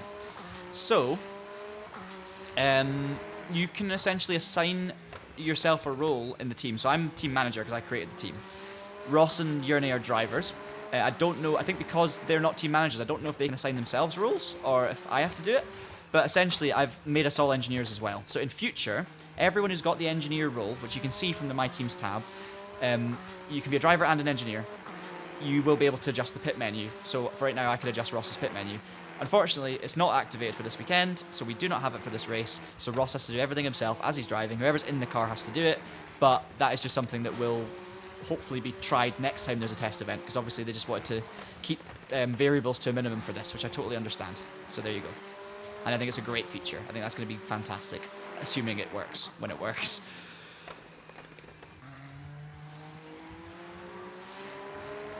Oh, we got another donation there from Antoine, $5. Thank you so much, Antoine. 2 laps. Much appreciated. My chat is lagging a little bit with catching up with live messages, so apologies. But thank you so much. How strict are track limits besides pit entry? You guys are looking great out there, here for the podium. Thank you. Yeah, it's going well. If we get a podium in Split 1, I'll be delighted. And the good thing is, Ross is holding his own in P2. He's actually gapped P3 a little bit. Big gap on P4. Actually, they've just pitted, so that's why. So we're doing well on fuel. Ross is in next, but we've got Jernej Simoncic, who's the fastest of us all, going in for the next probably 2, maybe 3 stints. So we're looking good for P2, but I'll be honest, there's still a chance of P1, depending on how fast the driver in the Toyota is up ahead. Because me and Ross have been holding our own, but Jerniej's faster. So yeah. Oh, the last 5 lap average, yeah, it's a shame. So basically, because I left and rejoined, the timings are a bit funky, so apologies. But it's good to test these things. I think the HUD stuff, just be a bit cautious with it. There's all this information. Some of it's right, some of it's definitely wrong. So the damage is wrong, fuel's probably about right, battery's wrong, throttle's almost right, times are almost right. Sometimes, like, just take it with a pinch of salt. Did you guys see our AMS2 video as well? We did an AMS2 video on the recent update. If you want to see how the Aston is and first impressions, at least. Overtaken GG. Track limits. So yeah, I didn't even answer your question about track limits. I just talked about the podium. They are not. I think they're somewhere in the middle. I think they're a nice level of strict, to be honest.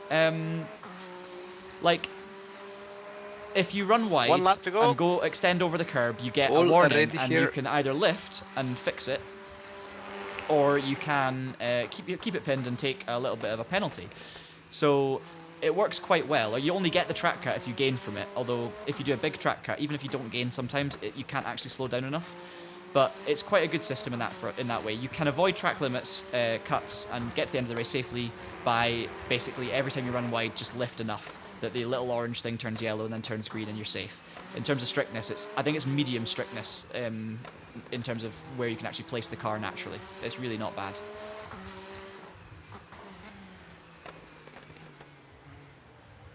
Ooh. Oh boy. Yeah, low speed, it's so easy. Oh, cheers, Blue. Appreciated. Glad you enjoyed the video. We will cover AMS2 more often. It depends on when we get the content and stuff. Like we rely on it's getting a bit difficult. getting content in good time to be able to make video content in good time. Let's say. So we will do more AMS coverage in the future. Hopefully we can. It was a bit of a Track is getting colder complicated as well, so DLC grip is release. less and less. It didn't get launched until the evening. It was meant to be launched the day before. We were meant to get it the day before. We didn't. Overtake again. The cars changed. Some of them were included. Some of them weren't. So it was a bit messy internally. But we still managed to obviously get our video out yesterday after it had launched. Boy. They could get rid of the engineer role and just have it that everyone's an engineer. Oh my god. Oh, Ross has lost it last lap. All new tyres anyway. Just watch the rejoin.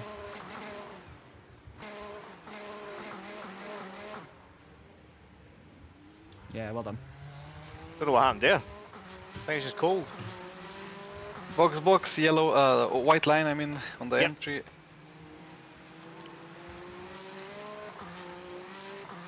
So unlucky Ross was there. Like, you could see the rears were really struggling.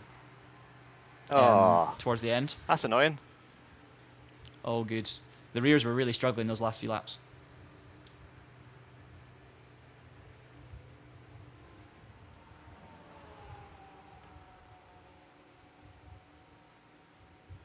Well done. Great stint. Where to get in the car? Interesting message. 4, 3, 2, 1. I'm out the car. I'm in the It's car. time for Jernej. The Stig has arrived, ladies and That was gentlemen. so strange. Like that spin at the end, like it did absolutely nothing like differently to before. Yeah, but And it just the rears were struggling though, like earlier in the lap. So I think you maybe went off a bit of a cliff on the rears, literally the last 2 laps. because you also had that low speed wiggle, and then you had a couple of the rear was definitely like I was watching from chase cam and I could see it was looser. So it's probably just like you were one corner shy of an ideal situation, and the grip just went right at the end. But the rejoin was spot on, and you were getting new tires anyway. Hey, it could be worse. Yeah. Right, good luck, Jernej. Just remember, motor map. Yeah. And Good luck. I mean, you do the rest. Yep. Thank you, thank you. Yeah, also no extra time for the swap. I think it's concurrent with virtual energy. Good spot. Yeah, that makes sense, yeah. And it shut off my headlights, so I needed to turn them on manually. Cool. Cold tires as well.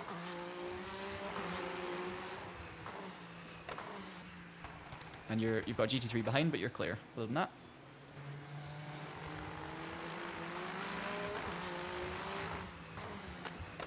Right, guys, Jernej's in. Jernej's in.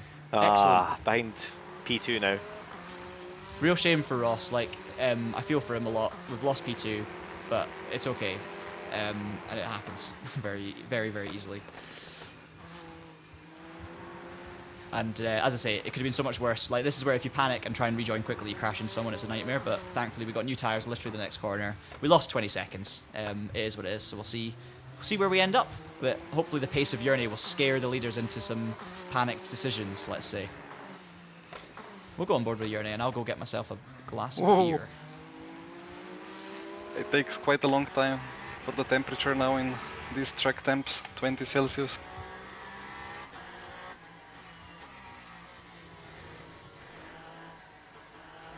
Yeah, it's like a lap and a bit to warm up, isn't it?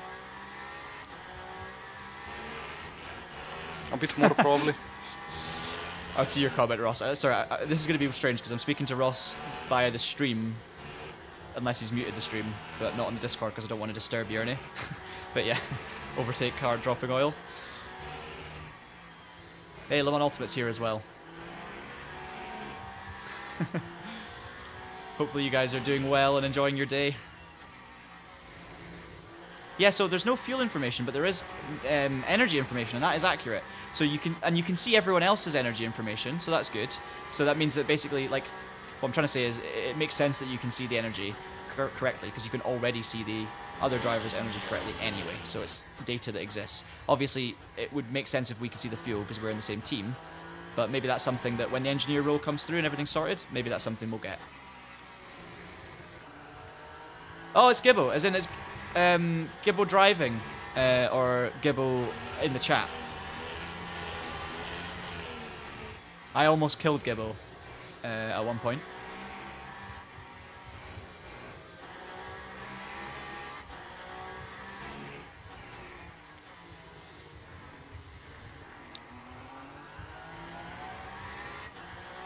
You did both? Both what?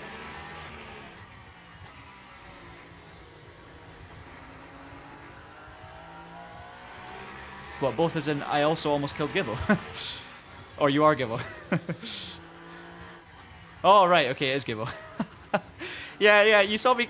So there was two of you, and I thought, right, I can comfortably get the first one here. I was like, I'm gonna send it down the inside. I'm gonna safely get there before the apex. And I hadn't really taken that calculated decision in my head that there's another car in front that is still gonna also try and make the corner, and that might be where I end up because I'm braking quite hard. And I had a bit of a lockup. Jernej. Being fast, and yeah, I definitely almost murdered you, so I'm sorry, but I'm glad you saw me coming. Yeah, I know. I don't think I was the worst. I definitely had a few close calls with GT3s. Yours, the one with you, was probably one of only 2 or 3 that I did where I felt like, oh, I shouldn't have maybe done that. The rest I was okay. But it seems like a lot of other drivers were pretty aggressive. That's always the way. I mean, Jernej there scared me, but it's Jernej, so it's fine. He knows what he's doing. And yeah. We'll just let him do his thing now. 2 hours, 20 minutes of Jernej. We're gonna, like, unless he makes a big mistake or gets taken out, we're gonna finish top 3, likelihood, because this guy is an absolute monster. Whether it's P3, P2, or P1 is up for debate. Get your, hang on, let's get a poll going. Rock and Ride, hey, welcome to the stream. Yes, driver swaps so far seems to be working smooth. We've had 2 swaps so far, and both have worked well after a bit of an issue earlier on that's been solved, unrelated. So there you go.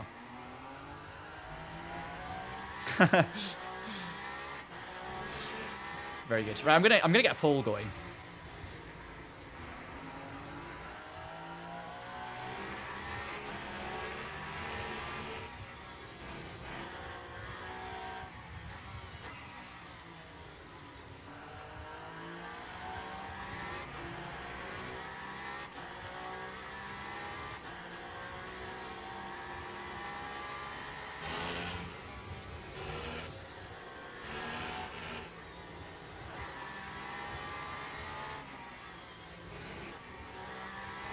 Here we go. Get your votes in. Where are we going to finish? Split 1 for the first ever Le Mans Ultimate driver swap race. If Team Traction can get a podium in the first ever race in the top split, I'm going to be so happy. And it's looking good right now. That's the leader in the pit, so they're really going far A with bit the of a fuel. lag. You saw that? Yeah, there's Yeah. a latency issue there.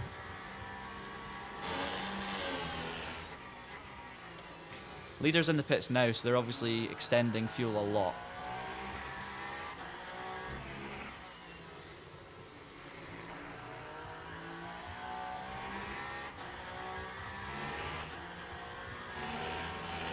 Yes, Jeremy, it is split 1. But this is the first session, so there's only 4 splits. But that's still, I mean, you can only beat what's in front of you, right? There's more splits for the 2 o'clock session.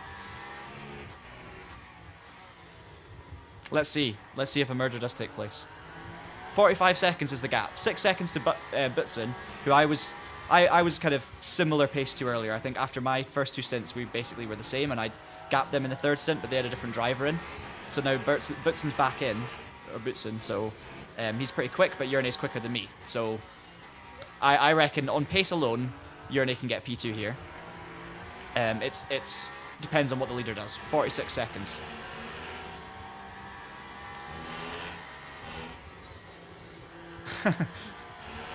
Oh, it happens, Pink. It happens. Also, like, Jernej's proving as well how easy it is to touch that gravel trap there. I think the leader had a drive-through or something.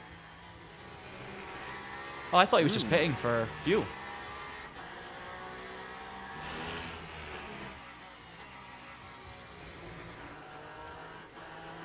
I could go and watch a replay. It seems to mess up some things, but... Yeah, I don't know, I don't quite understand the... I mean... Yeah, it kind of makes sense, maybe if he keeps the tires now.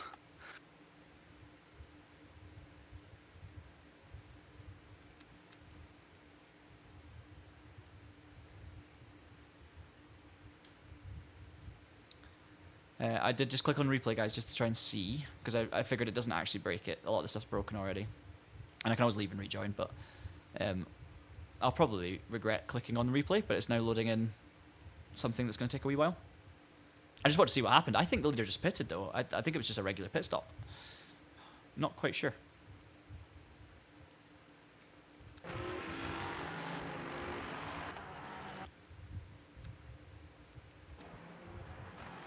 Yeah, we're just going to go live. I'm just not going to take a risk with this.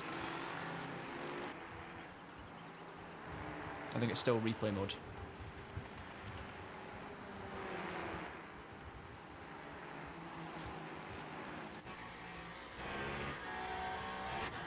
There we are. Oh! Look at this. This is different, I think. Is it? Oh no, I've just turned MFD on. I've got the MFD for Jernej. So, I've got the information down the bottom left, which you can just see underneath me. So, in future, the pit stop screen should appear there, and I should be able to make pit stop decisions or whoever's not in the car that's got an engineer role should be able to make pit stop decisions. Yeah, loading in 3 hours of replay is a bad idea, Dan. I'm just not going to try. All I want to do is go back a lap. Right, it's pretty close, but at the moment P2 is edging it. I have to say, that's exactly where my head's at. P1 is too far ahead, in my opinion, at this stage. I think, I think 50 seconds is even for Jernej. That's a lot, but it's 2.5 hours, and he's going to keep the pressure on. He's gone purple in Sector 1, for instance. So we're hopefully going to be the fastest car on track, right? Is it going to be enough to catch leader? I don't know. But it's definitely going to be enough to catch P2, assuming P2 don't have any esports pros up their sleeve who are like right at the highest level. Butson's obviously very decent, very good driver. But if I was having battles with him and keeping up with him, therefore that's my reference point, and Jernej's quicker. So I think P2 for me is the one. Seems like you guys agree. 110 of you voted so far. P2 definitely winning the vote. And now that I've made my argument, more people are switching to P2. I think P3 is the least likely. because I think if something bad happens, we're going to drop back anyway. If there's a crash or we get taken out, we're going to drop back. Oh, scary. I trust him, it's fine. But P1's just maybe too much of a stretch.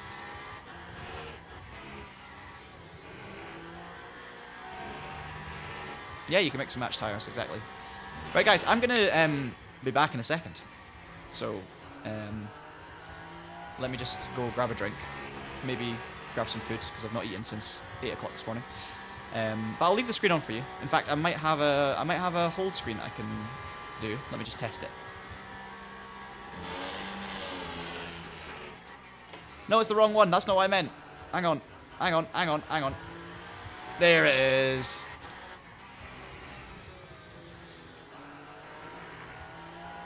Thank you. Right, be right back.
Right, I am back, and there's a couple of different distinct moods going on at the moment, let's say.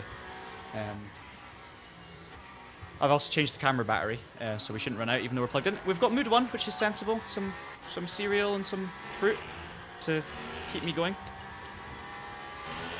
And then we've got mood 2, which I was going to save this pint of freshly squeezed apple juice until after the race, but I think after my triple stint that I didn't expect. Cheers, everyone. Cheers. We can just watch Jernej Simoncic do his thing now, you see?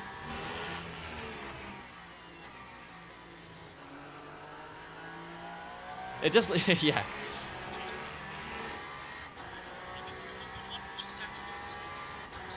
Oh.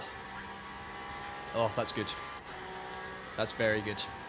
I don't know if any of you have ever tried Ocean. It's a Scottish golden apple juice. Brewed locally, and it's sorry, picked locally, and it's really good.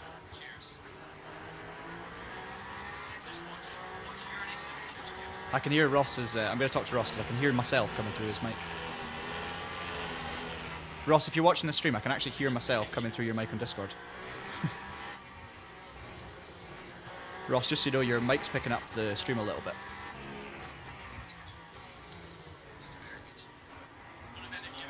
Oh, you guys are all very jealous, and I understand it. And I would be jealous too.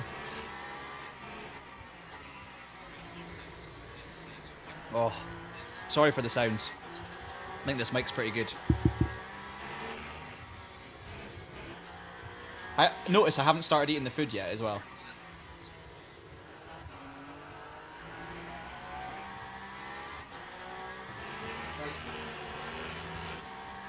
I can't have you watching and listening to me eat food. I muted the mic before I finished speaking. I can't have you watching and listening to me eat food, so I will mute when I'm having a mouthful.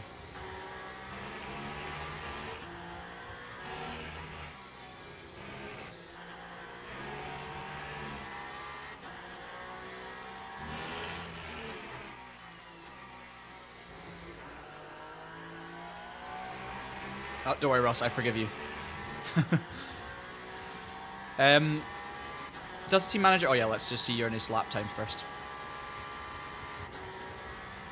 What's that, 1:43.4? No. So he's done a 1:42.0, so he's already... I think... What was my fastest lap from earlier in the race? Oh, no, I think I did a 1:41, didn't I, at one of them?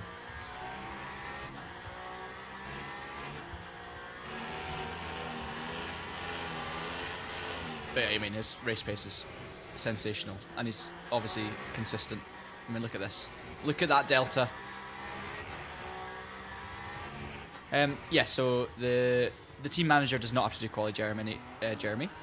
I just did it because it was me who was the only one that was actually could get into the server and get going at the start, and I happened to be the team manager, so all good.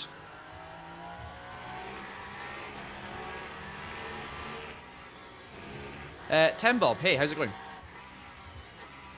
I am not still in the driving seat, so just to be clear, I am eating cereal. I'm not the one driving, Jernej's driving. We finally got driver swaps sorted. I don't know if you were watching earlier when I was talking about the problems we were having with the driver swaps, but we solved them. So I did a triple stint to start the race, so now I can relax a little bit and just watch. Ross has already done a great stint, and Jernej's gonna. I think Jernej's gonna take us to the end, to be honest. He's going to do a triple because he's an absolute machine. Look at this lap, by the way, guys. Just look at this lap time when it comes across. Don't know how accurate that delta's going to be. That is some lap. Took a while to get tires somewhere. There you go. Nice so lap. yeah, 41.7. I think that's our fastest lap of the race. I think I might beat my one from earlier. I can't even remember what I did. High 41.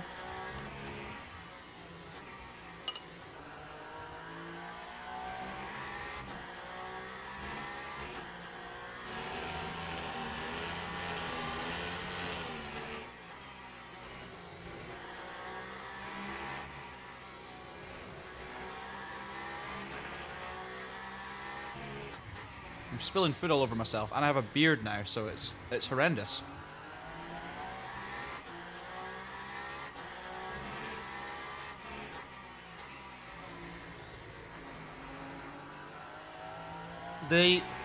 The delta's not 100% accurate, guys, so just be careful with that in terms of thinking. Like, he looked like he was on for an absolute worldie of a lap a minute ago, but it wasn't comparing it to his best. It was something a bit funky.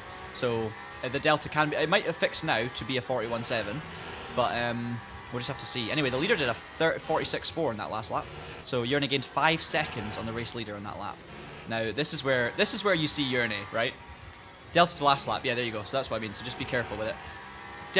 Like, this when Jernej gets his tires warm, which he's got now, he's got the pace. Yes, he'll have traffic. Yes, he'll do 43s and 44s, and the leader will do 42s. But if he can just average a second or two a lap faster, we've still got 70 laps to go. So he needs a second a lap on average, half a second a lap on average. I'll maybe say that to him actually, just for motivation. Cheers, Aaron Race. It's the milk. It's the oat milk that's the concern. I don't need to tell you that. I'm going to mute up again.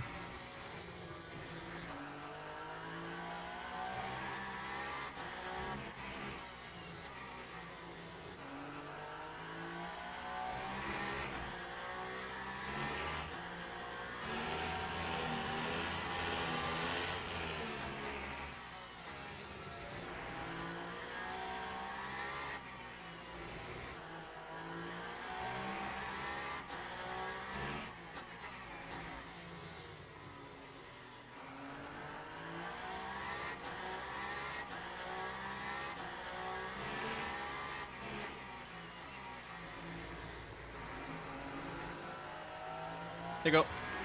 Track maps up. I'm going to give Jernej a motivational speech on the pit straight. Because, guys, the last 2 laps, Jernej's on average been 4 seconds faster than Scoro. His last 5 lap average is 3 seconds faster. We have 70-ish laps to go in this race. And we are 35 seconds behind. Now, the car in first has got more fuel, so they will gain maybe 20 more seconds in the pit stop, so we've got to think about that. But, I mean, could we still win the race? Could we still win the race? I think so. I think it's possible. They could make another mistake. So, just a quick sit rep. You're averaging at the moment 3 seconds-ish a lap faster than the leader. I know they're fuel saving, so they will do more fuel stuff, but we've got 70-something laps to go. So, we're just, I mean, I don't need to say anything more, but you're doing a great job.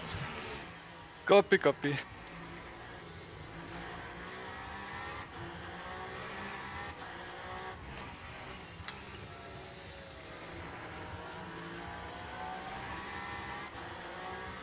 Sorry for the noise, forgot to mute.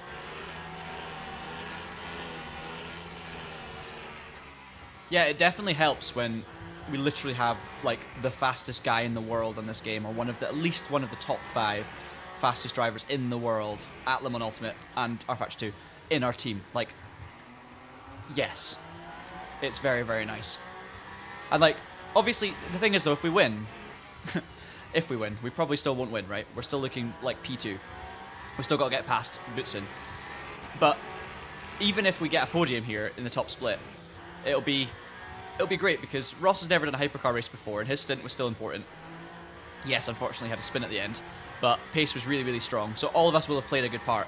Like, I'm really happy with my first 3 stints, keeping it all together, making sure the car was okay so that when Jernej does jump in, we're still in the race.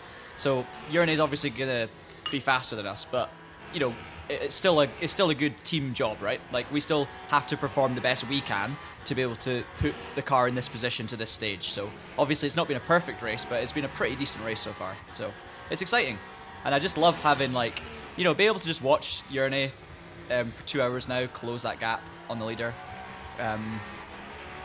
Yeah, what a privilege to be sharing the car.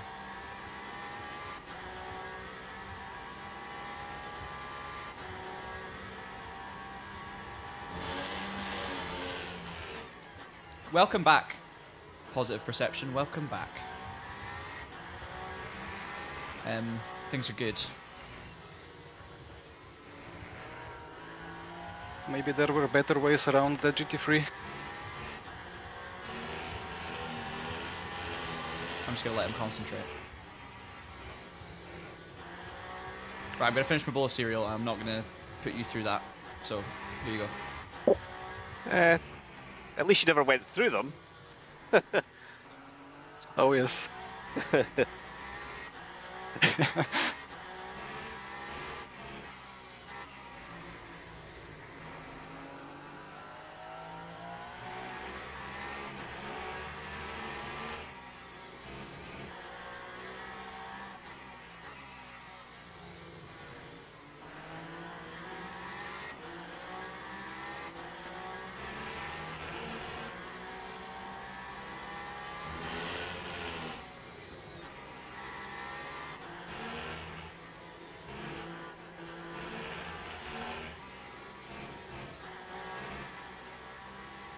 And just like magic, cereal turns back into apple juice. No cut at least. Yeah, well done. Yeah, it's not nice knowing that, because if it goes orange, Yeah, you have nice. to basically brake. It's funny how if you run white in that particular corner, you just must lose crazy amount of lap time for it to go from yellow to Yeah. green. Yeah. There's no advantage whatsoever. Yeah. It's, yeah, when it's orange as well, it's so hard to get it back to green. So that's, I'm sorry we're in that position with the pit lane thing, but No worries.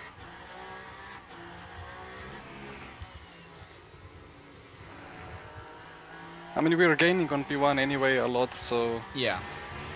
can just stick here for the time being. I'd say, like, genuine pace, we're averaging, like, let's call it 2 to 3 seconds a lap difference to P1. So that gap will, I mean, we're 30 seconds behind, so that's 10 laps.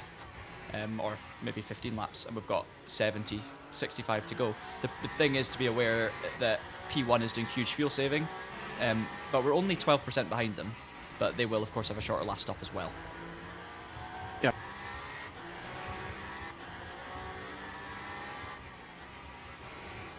Yeah, I do talk a lot. Oh, tell you what, look at the vote change. I love it. Sorry, you guys are already aware of this. P1's catching P2. This was like, what, 38%, 50 earlier? Now it's 41, 42. Oh. I like to see it, guys. I talk far too much, but I guess that is good for this job, right? P1's just overtaken P2 on the pole. I love it. I love the, like, you start watching Jernej for 5 laps, and that's all you need. Instantly, like, expectation level Ferrari changes. is fast in high speed, like in that triple right. Maybe I have dirty air a bit as well. Hard to stay close. They're doing decent lap times as well. It's all good. Yeah.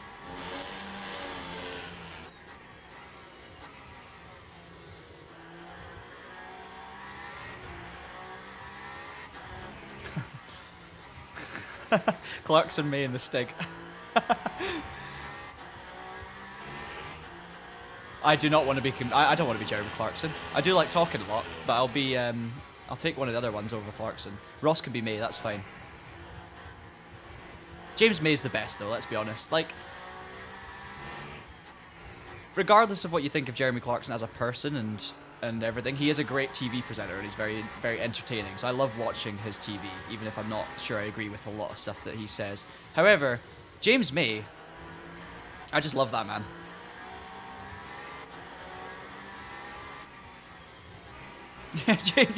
Yeah. If you're doing Ross, this is not a good time, Ross, to be compared to James May because we're doing a race, and being in a sim racing team and being called James May is not it's not a good sight, is it?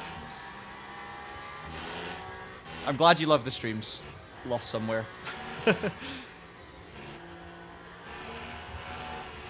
Now, growing up, like I am one of those people.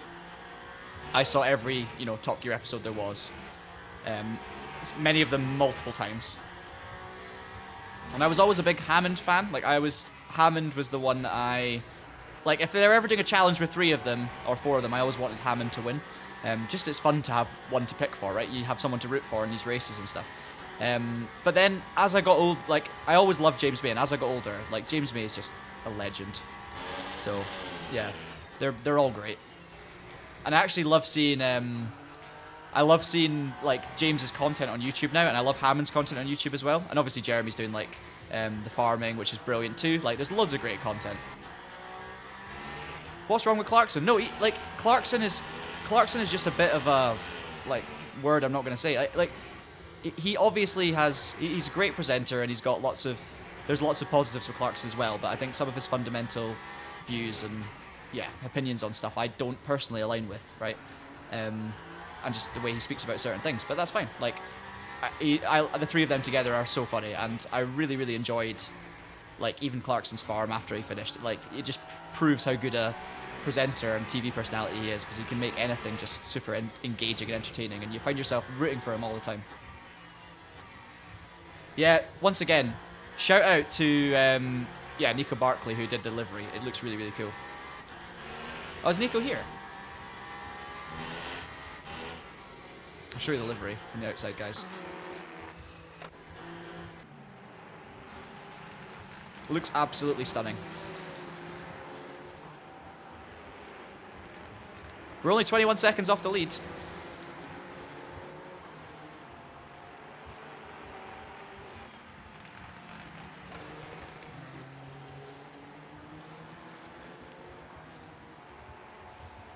Oh, I need to see the... you know what? I feel bad. I haven't actually seen the Chris Harrison Max video. I still need to see it. And yeah, you're absolutely right. James May would... James May sticking to the GT3s. He would stick to his line. Oh, Ross, I only just saw your comment about the broadcast cams. I genuinely just thought I wanted to see the livery anyway, so it's all good. James May would be awesome at lift and coast. He would do like 38 laps on one tank.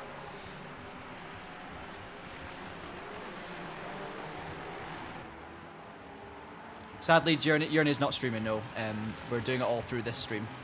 So, unfortunately, you're going to have to stick here for the POV of Jernej, but I mean, hey, I'm loving watching him. And also, Ryan, great to see you. Hope you're doing well. I see updates every so often with how you're getting on Facebook, etc. But yeah, hope you're good. Lovely to see you on the Traction stream in the chat.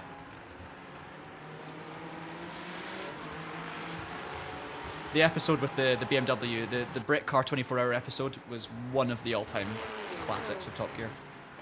Like, that possibly is, and I don't know if it's changed over the years, but that was, at least at the time, my favourite ever episode. Jernej right in the battle here for the move. The fire's gone off. See you later. Well done, nice one.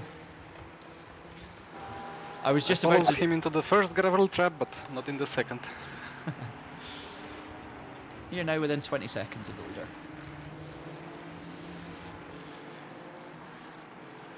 Yeah, the BMW episode, Brit Car, was just sensational. It was such a good watch. And, like, you could feel the realness of it, like how nervous they all were, how much they were trying very hard to be quick, but also it was funny as well. And they balanced that really, really well. And they built a storyline out of however the race was going. So, obviously, they got into another battle with Saxondale in the BMW. And, yeah, it was really, really good. And the way they did the bit with the crash with the, I think it was a Mosler.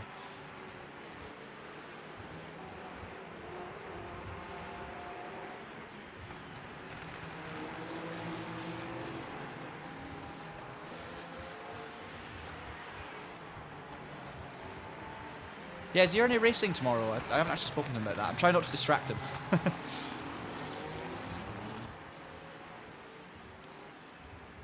Yuri Loki, am I on driver profile and engineer too? Yes. So I am. Yes. So I've mentioned this a few times, but I'll say it again for anyone who's just joined.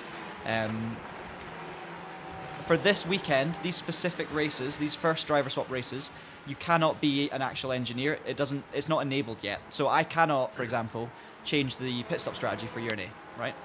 But you will be able to. So that is a feature that is part of the driver swaps. But because it's a very first test event, they're wanting to be really careful with what's there. So they're just, there's one of the things that was basically mentioned before the race that this wasn't enabled for this time. So right now we can't do anything about it, but in future you should be able to change options as a co-driver, for instance, as long as you have the engineer role enabled, which you can do when you create a team and sign up for a certain race. Jerney's also running onto the gravel quite a lot, which makes me feel a lot better. He's obviously unbelievably fast, but he's also he's still showing how easy it is to just run wide and touch the gravel, and how easy it hooks you. We'll go chase cam for a little bit. Bongo's here. Hey, Bongo. Welcome. Are you taking part in this weekend? I know you love a bit of LMU these days. Beard meats food should not be worried. You're safe. I tried to eat some Rice Krispies and raisins earlier, and I dribbled it all down my chin. So I don't think anyone's going to tune in for that. Hope you're good anyway. Yeah. So Jernej is obviously managing fuel very well too. Like, we're just fast. I mean, he's just rapid. Scoro is not putting in the laps that maybe we saw from him earlier. And yeah, I mean, at this rate, I mean, Jernej's catching him so quickly. We've got an hour and 49 minutes to go, and we're only 15 seconds behind. So, you know, when Jernej started the stint, we were what, 50 seconds back, and we were all saying P2, and I know P1 slowed down a bit, but the difference is absolutely insane. The amount we've closed in.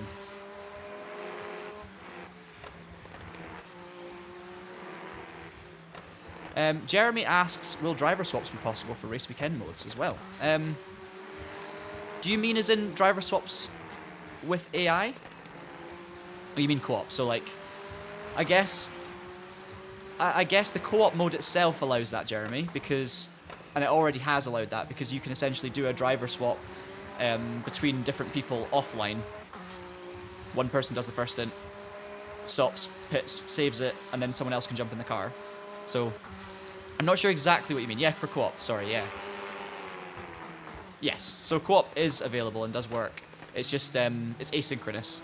So I don't think you can do like a live online co-op race against AI, but you can obviously, because I think the way co-op works is you essentially upload the state of the race and then someone else can resume from that point. So it's a little bit more complicated than just being online, if that makes sense.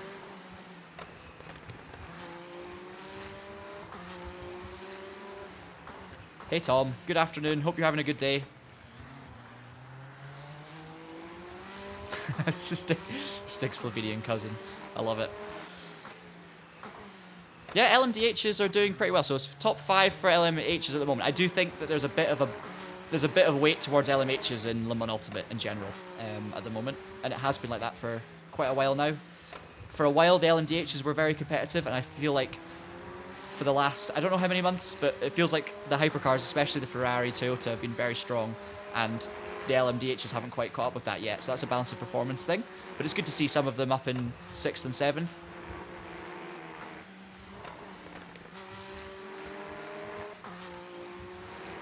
I think the Alpine's an LMDH as well. Or is the Alpine a hypercar? I kind of forget with the Alpine sometimes. I think it's an LMH.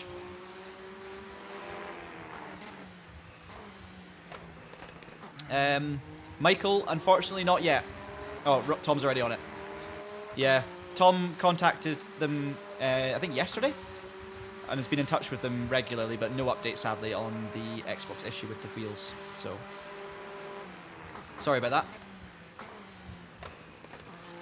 Craig, I would obviously love to share the setup, but I can't, unfortunately. So this is, it's based on a Go setup. So if you head over to Go Setups, and we actually, I don't know if we've got a discount on the Go at the moment for Go Setups. I'm not sure. Perhaps Tom can assist with me in the chat with this one. And sorry if I'm wrong, but I know we did for a while have a discount for Go Setups.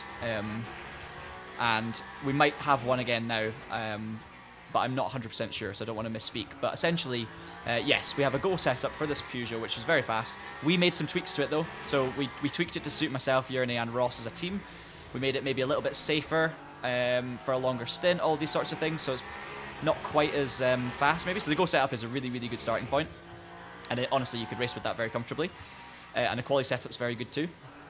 So yeah, you can basically buy the setup from there. Obviously, I can't share it with you because it's a paid setup.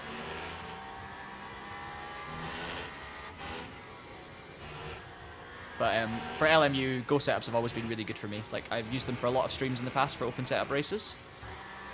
And they've always been, yeah, always been very competitive.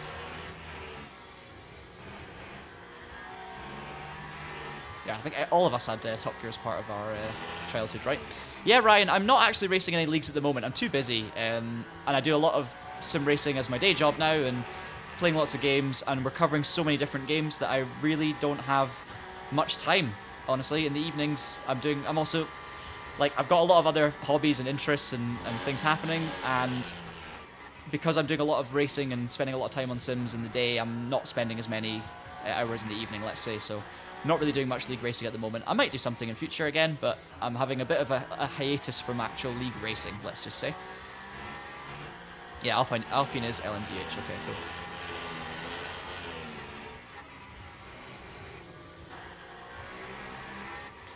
We've not only got an article as well, because Ross did a great analysis with all the differences. We've also talked about LMDH versus LMH, but we've also got a video on the channel comparing hypercar implementation across all the different big sims, or actually all the sims that have got hypercars or LMDH cars.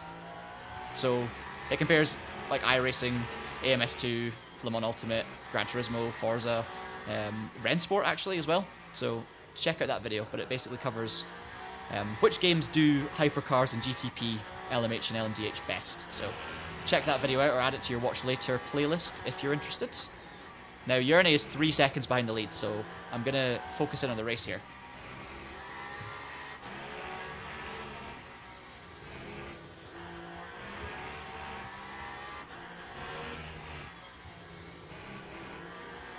You can see a Toyota in the distance. Oh yes. So 3.6 second gap, guys, to the leader. It's not the car right in front. Oh, they're pitting, are they? No, they're not. That's surely not. He's pitting? Yeah, he did pit. I was thinking that was... I was like, surely not. But yeah, they've pitted. I think they probably swap driver and take 2 full stints now. Yeah, they can Testing. now. Yeah, they've got less than 60 laps to go. So yeah, they're doing 2 full stints now.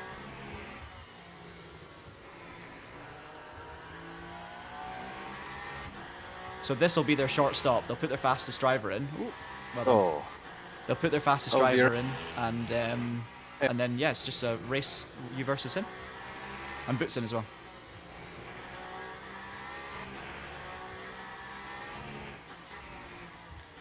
We've done it, guys. We're in P1, but no, yeah, sadly no on-track overtake. However, there will, if you're in a like the way the strategy's just gone. But one day people will indeed learn to stick to their racing line and be predictable.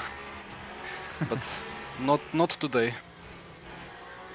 So the Yep, that's a Toyota tip that just for, pitted has got their multi-class fast racing. driver back If you're in the being car. lapped, just stick to your racing line, and then the car that's doing the lapping will just find a way around you. I'll let Ross explain that first. Aye, so the Toyota has got its fastest driver back in who started the race. Oh god. And they will have done a short stop there, so they will be ahead of us again when we next stop, but then we've got a short stop at the end. So it just depends on their pace, but they were fast in the opening stint, bear in mind. Yeah. Well, 5 to go. Yeah, how's your fuel and stuff? 4.9 over the line, so... Yeah, 5.1 actually. Oh, cool, so my HUD's wrong. Full push.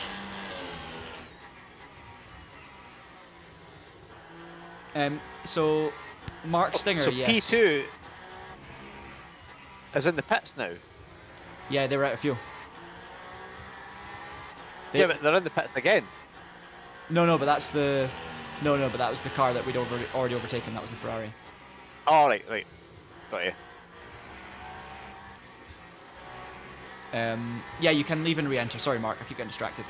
You can leave. I've already done that as well. I've shown that it works, and it was absolutely fine. I just left the server, rejoined Just the a server, confused old man. and it took a long time to load, understandably, but it worked.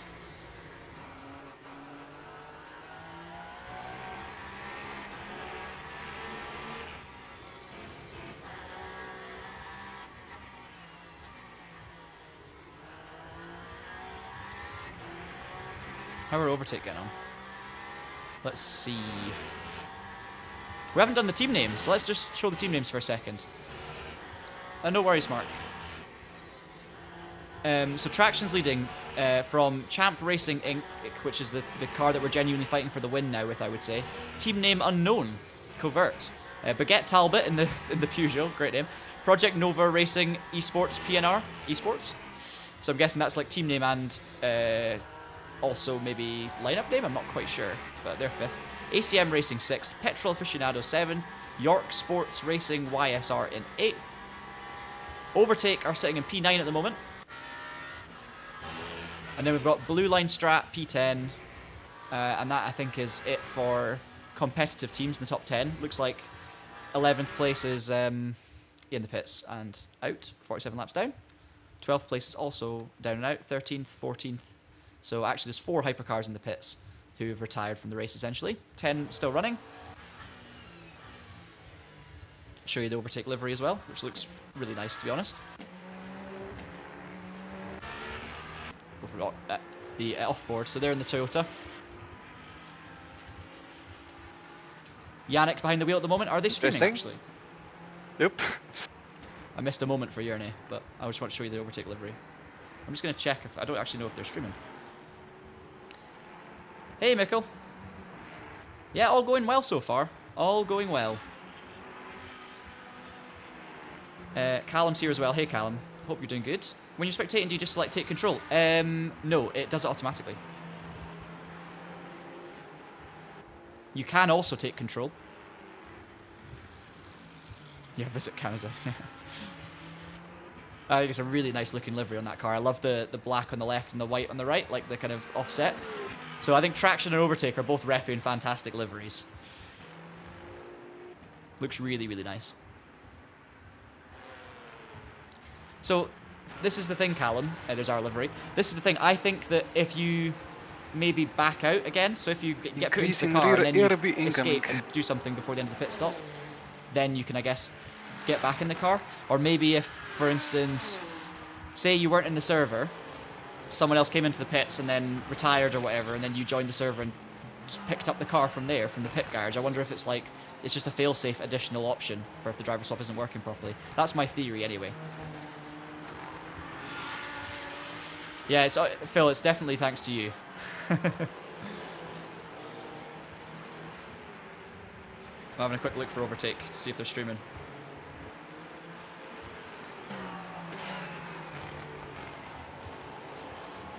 Yeah, they're streaming something. Yeah, they are streaming. Nice.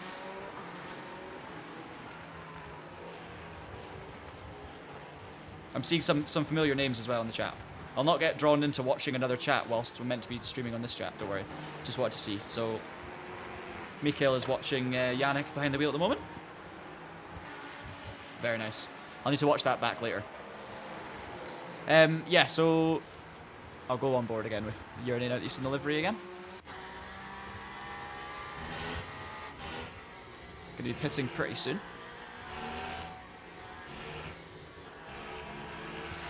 Ian Traction, yeah. Yes, exactly. So traction is basically the word traction, as in traction loss, traction control, but with an X instead of a C. I didn't pick the name. I can't remember actually where it came from. But hey, it's a cool sounding name. It looks good. The pink branding works. Like, it's just a racing related name, I guess.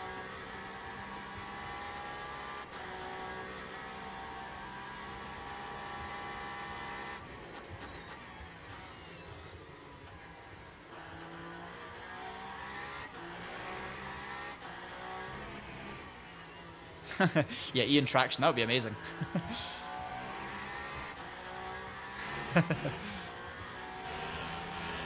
Yeah, the thing is with Traction, a lot of people commonly misspell it with 2 X's as well, and I understand it because it just looks right maybe, or sounds right, but obviously it's straight, like, it's strange for us, but there's a very common misspelling with double X.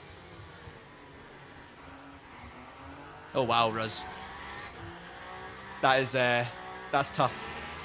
I mean, fair play, you made it to 10, so you obviously double stinted all your tyres. We're going to have to do a bit of that towards the end of the race, so we are going to be compromised slightly with tyres as well.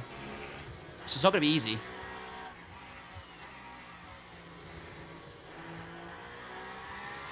Jernej, are you going to do your double stint on the tyres right at the end, where there's a shorter last stint? Yeah, I'm thinking of taking the fresh tyres now. All around.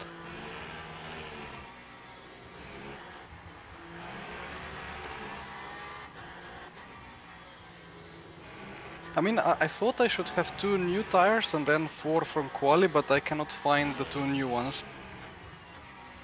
Maybe I lost the count somewhere, but... I double checked it before. No, yeah, I can't remember, but I think because we've changed 2 or 4 in every stop, I think the quali set is the new set. Yeah, I mean, it says 94% used all around. Well, 94, 95. Yeah. But that should easily do it anyway. Yeah, you'll have to do like a stint and 3/4 on them though. Yeah. Yeah, it should be okay, but front left will be a bit touchy.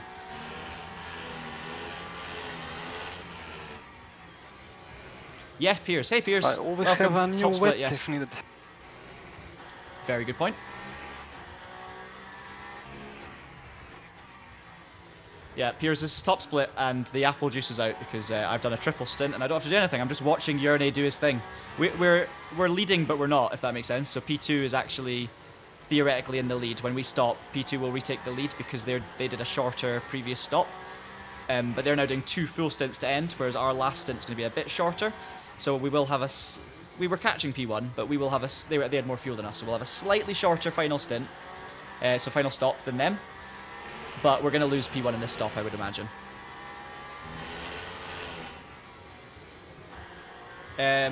Ruz, we're not doing good in terms of track cuts. Basically, we got destroyed by me because I ran over the pit lane entry line. I ran over the white line. And it gave us lots of track limit points. I think we're 0.75 away from a penalty. So basically, Jernej and Ross haven't been able to use a single track cut. They have to hit the brakes or slow down every time they run wide. Which is just because I didn't realise the white line was a thing. Jernej's coming in now. That's a pro pit lane entry as well. Super job, Jernej.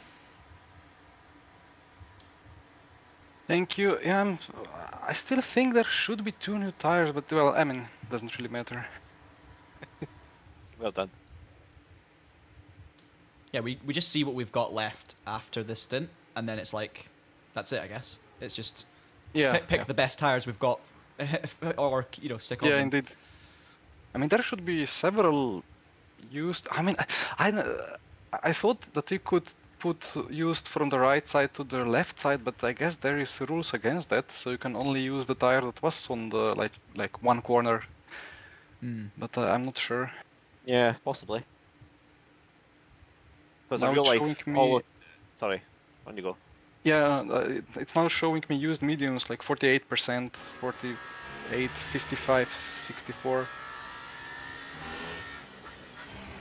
Anyway, this set should do the job till the end. Cheers, Piers. It's Catch you in fun a to bit. see.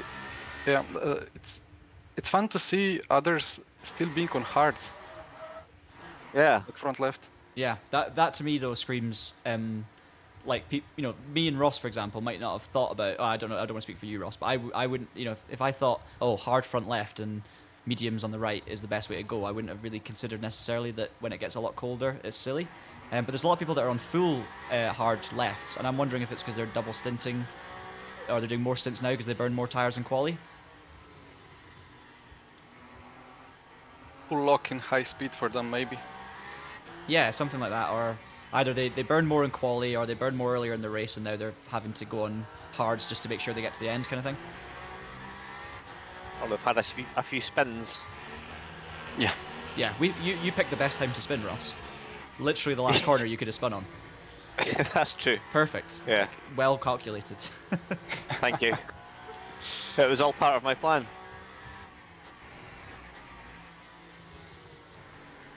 Okay, so 20 seconds, and we have more fuel now, so shorter last stop, so this is it. Good luck. Thank you. Best luck. Damien, I don't know if you can actually see all the members. You might be able to. So if we go team, I'm not seeing anything there. If we go back to the menu here, you can just see the driver in the car.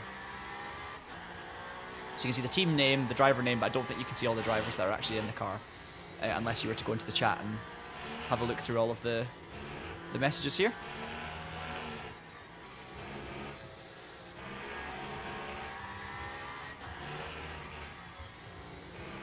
First is possible, Paolo. This is it though now. So the Toyota have put their fast driver in though, and they're doing low 42s, like 42.3.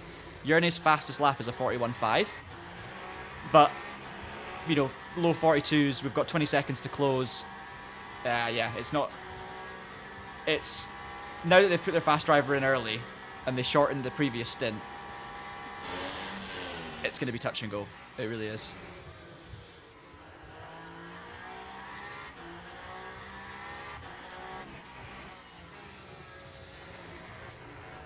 Yeah, I see 48 used medium and 67% used hard available for front left now. That's interesting. Is it worth changing the front? I would have to decide now, but No, just like I thought it would be showing all the compounds that we have used in this race, Yeah. or not used yet, but it's only showing the freshest of each compound. Interesting. Yeah, that's so. Maybe when the engineering thing becomes available, you'll have more control over all the compounds, but you Yeah, should be able to hopefully. pick from all of them, really. Yeah.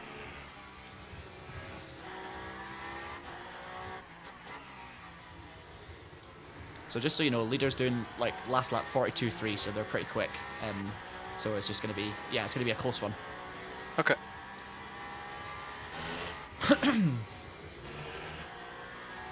Champ race yesterday, 140, says Jeroen. That's fast. That is very, very fast. Hey Pierre, welcome to the stream. The swaps do work. So far, so good anyway. We've had no problems with the actual swapping. All good. Phil, we're 23 seconds off the lead. I believe Ross's spin cost us around about 20 seconds.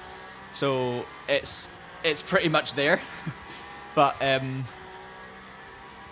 it's yeah, gives us an exciting end to this race. We'll try and close in the gap. And obviously the spin is one thing, but we all lost various time throughout the whole stint. The spin was just the one biggest time loss of a single incident. But I'm really happy. The fact that and also to remember, we've got orange damage on the front because Ross got taken out as well in the middle of his stint by a car that spun and then decided to drive across the track, try and get out of the way, and drove straight into us. So we're doing this with damage, and we've had a few incidents, but to have only really the spin as the big time loss for us as a team has been really, really good. It's just so easy now to look at it and go, oh well, if I hadn't have done that pit line cut, or if I hadn't have done that track limits and that track limits, I could have gained 2 extra seconds, and then, you know, the gaps wouldn't be as big. It's so easy to start picking and choosing where we've lost 23 seconds.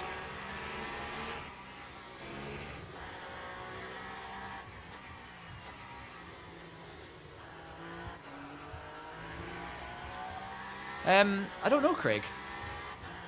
I mean, we're in split 1, and so we've only got a reference of the people in this split, and I think that basically what you can tell so far is that the driving makes a bigger difference than the car, right?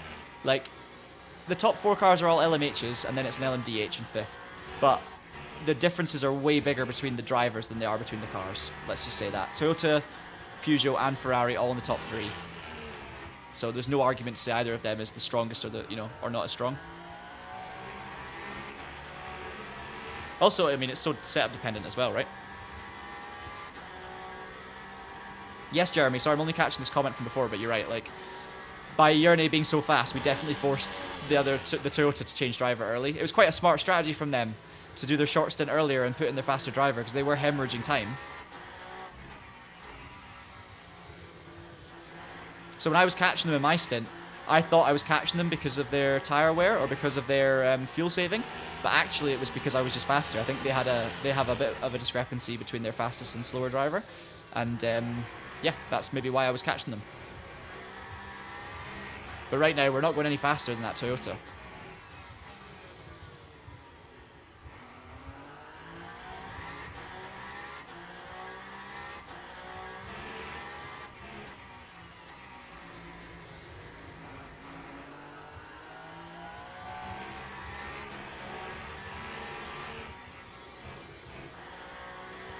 Coming up to traffic.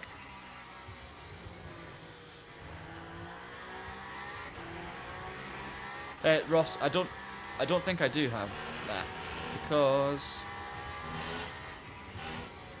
let me think.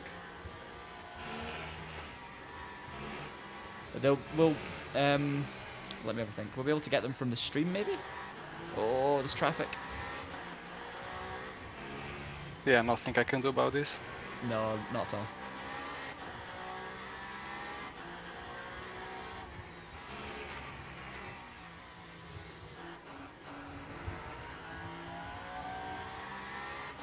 Unlucky. Well, there go 4 seconds.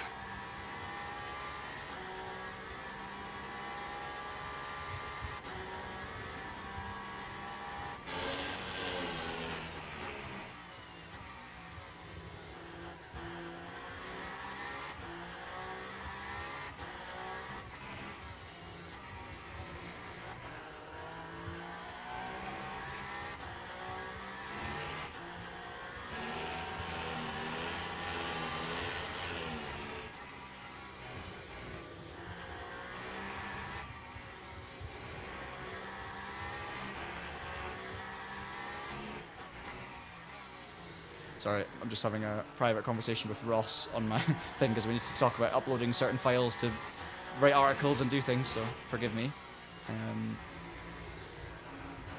For a second, while I just get this sorted. So many of you tuned in today. Really great to have you all here, by the way. Thoroughly enjoying myself in this race. I had such fun driving, but really, really enjoying as well watching Jernej on a charge.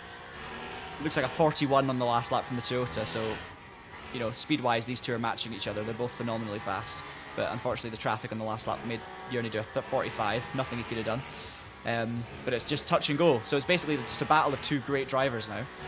And hopefully you guys are enjoying it.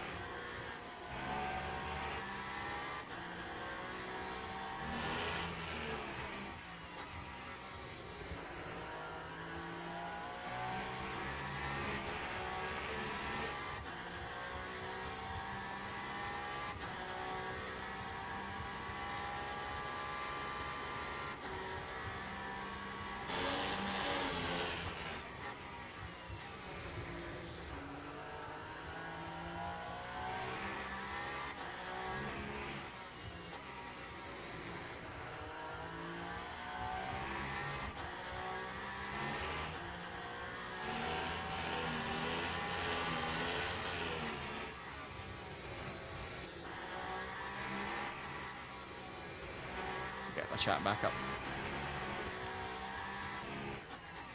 Yeah, Jernej's purple in Sector 1. He's absolutely flying on this lap, but obviously the P1 car is also flying. How many GT3 have quit? Good point, Phil. I will go and check that right now. Let's switch to GT3. Credit to the Ferrari out front. You've got a DNF. Only one car's DNF, but you've got 2 in the pits. So essentially 3 DNFs. And then you've got 21 running still. So 21 GT3 cars running strongly. All within a lap of the lead, I think. No. Hard to tell. Not quite accurate. That would be a bit crazy. But yeah, really competitive in GT3. And obviously, because there were more GT3 entries than Hypercar, it's going to be a more competitive split one for them. In a sense, does that make any sense? Or well, no, that's not true because there's more of them, but there's still only 4 splits, so it's still the top quarter. So I'm talking nonsense.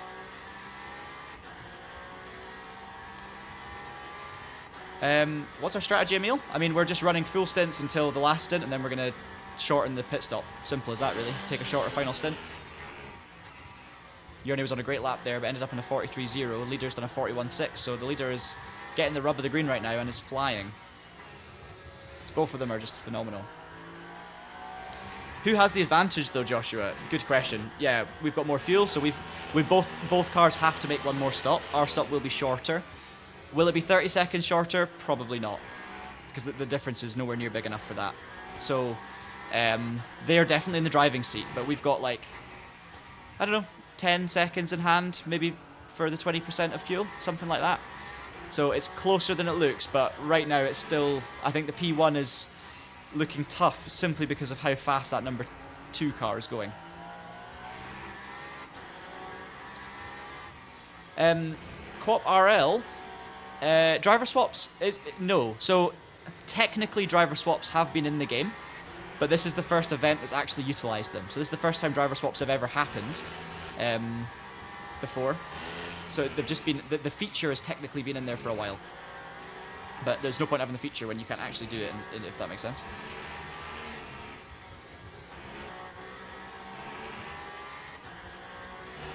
Yeah, that's true, Craig. You're absolutely right. It ain't over till it's over. Hey, James. Welcome. Good to see you again. Yeah, it's certainly. We're now... Oh, overtake car's gone wide. But that's another lap where we've lost more. They've done a 41.4. Yeah, leader's flying. 41.4, 41.6, 41.5. Yeah, not bad. Yeah, I would like fair some play. clean track. I mean, You've had none of it. Overtake and overtake, everyone drink.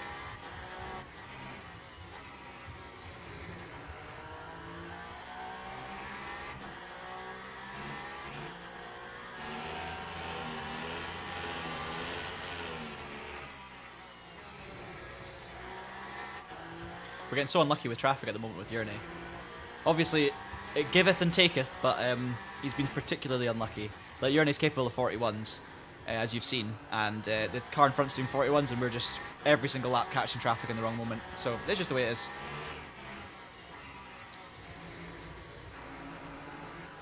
Ooh, they didn't change tyres in the pit stop. That's a good point, actually, Sixth Sense. I don't know what tyre wear they're on, but I'm guessing, I mean, their lap time suggests they're on pretty good tyres.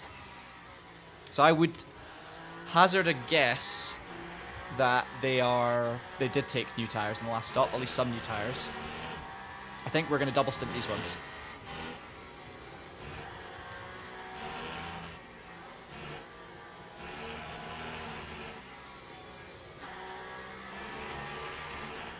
Oh, Pierre, do you know Jernej? I will pass on a message. Yeah, GT3 on every Apex. Yeah, exactly.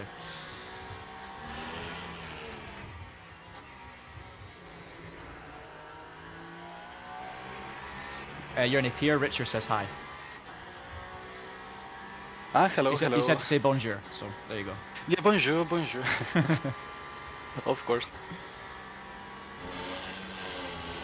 Okay, yeah, 10 seconds for a tyre swap. I don't think we're going to do it, so it depends what the leader does. Based on their lap times, I'm going to suggest they're on new tyres, but that driver's been so fast for the whole race that it might not be. He might just be that fast. Oh, you don't know him? Well, hey, all good. I've said hello anyway.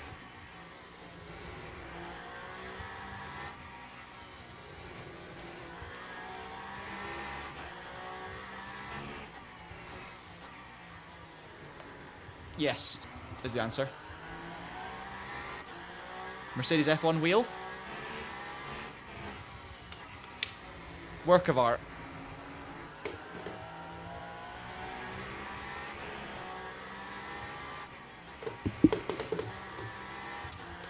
Would help if I put it back in the rig properly. Yeah, that makes sense. Okay, yeah, you're right. No, you're probably right, Sixth Sense. I don't think you can be fast when you're on new tyres. At least, even with 2 new tyres, it's still so cold on the left-hand sides that you're, yeah, that's a very good point. Depends how accurate the timing was, though, for that outlap. After 1 lap, it comes in, so it depends if that's the first lap, that first cut full was lap only after the green, pits. so funny. Ruz, of course you can. Of course you can. I guess if you go off there and fully floor it, then it goes orange. Power slide, yeah. Oh, nice Pierre. Yeah, yeah, okay. So you watch his streams. Yeah, that makes sense. There's a lot of Jernej fans out there. I know a lot of you guys are big Jernej fans. I'm a big Jernej fan. He's unbelievably fast. Go and follow him on his socials and obviously check out all the Rafa Esports stuff. Porsche just spun behind. You just saw a GT3 spin in your mirror.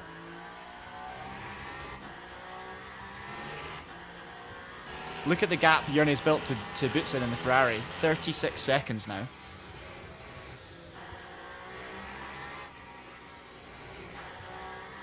Bonjour's your trademark. Very nice. Cheers, Pink. Good luck. Have fun. Thank you so much for joining. You've been here for most of the stream. Support's very much appreciated, so much appreciated.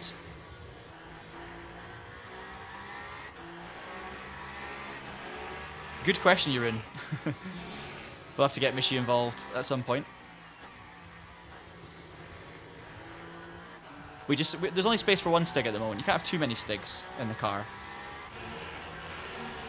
Yeah. Everyone's a Jernej fan, they just don't know it yet. Nice. Oh, nice. You're racing in the classic. So Ross has done a few of those classic races. I actually did one as well. I subbed in for Jernej in one of the historic 60s or 50s Le Mans races, which was amazing fun. I binned it. Me and Ross were sharing the car. We led. I think we were a minute and a bit in the lead. And I binned it, of course, in the wet at Indianapolis. Just locked up. And it was the longest, most painful crash I've ever had in my life. But we still finished third. Yes, this event is definitely available to players not with a subscription. So, all good. You can get stuck in. Without a subscription, you can't be the one to create a custom livery. You can join a team with someone with a subscription who has uploaded a custom livery. Yeah. He's unbelievably fast, Pierre. You're right. Like, the reality is, like, we're not slow. Like, when I'm racing on my own, like, I'm definitely not, anywhere near Jernej, but I'm like, I can race in top split and be alright, and some games are better than others, and I'm not a million miles off, but someone like Jernej is just, like, another level up, right, when it comes to, like, R Factor 2 and Le Mans Ultimate. I mean, this guy is like, one of the best in the world on this platform, and he's just a fantastic sim racer in general as well. But, yeah, it's like watching a magician go to work. Obviously, he's proven that with his Le Mans Virtual results in the past and everything else. Yeah, we're looking at P2. I think I don't think we're going to have enough for P1 because the Toyota have put their Stig in, and all credit to them, they seem pretty much on pace with Jernej. Jernej, I was actually getting worse luck in traffic, but in this stint he's actually lost time to the Toyota by about 6 seconds, I would say.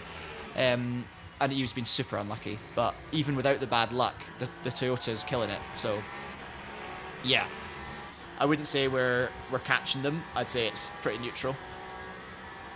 And your last 5 lap averages tell you that.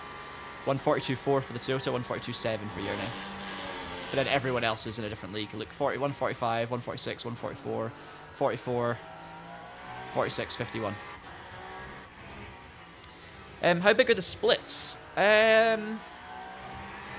So this split, and it depends on how many people sign up.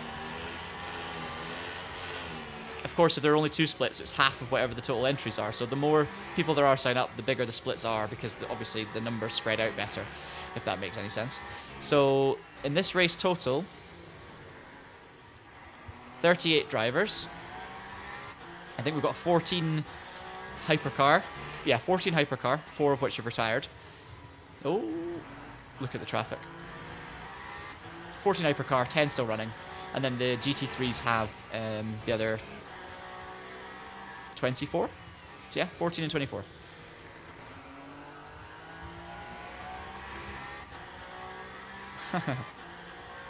Yeah, I know how it feels, Bob. Hey, I'm very happy I'm very happy to know my limitations, let's just say that. So I love it when someone like Jernej can jump in and kind of just show what can be done, because there's no excuses, right? Obviously we're all running different equipment and different monitors and different PCs, and you can lose a bit of performance through those sorts of things, but put me in Jernej sim and I'm nowhere near him. Put Jernej in my sim and he's quicker. Like, there's something really good, there's something really cool about just watching someone who's awesome drive a car awesomely. Insane pace. Lost somewhere. Do you mean like an incident report for like driving conduct in online racing? Oh, Thierry's here. Welcome, Thierry. Good to see you on the stream. I'm very well, thanks, Thierry. It's been a great stream today. Nice to see you join. Hope you were doing something fun beforehand, or maybe you're at work. I don't know. But yeah, hope you've been enjoying your day anyway. And yeah, you've joined us with an hour and 10 minutes to go in the 6 hours of Qatar. We're in the top split of Le Mans Ultimate's first ever driver swap event, so this is it. We're obviously going to be tantalizingly close to the win here.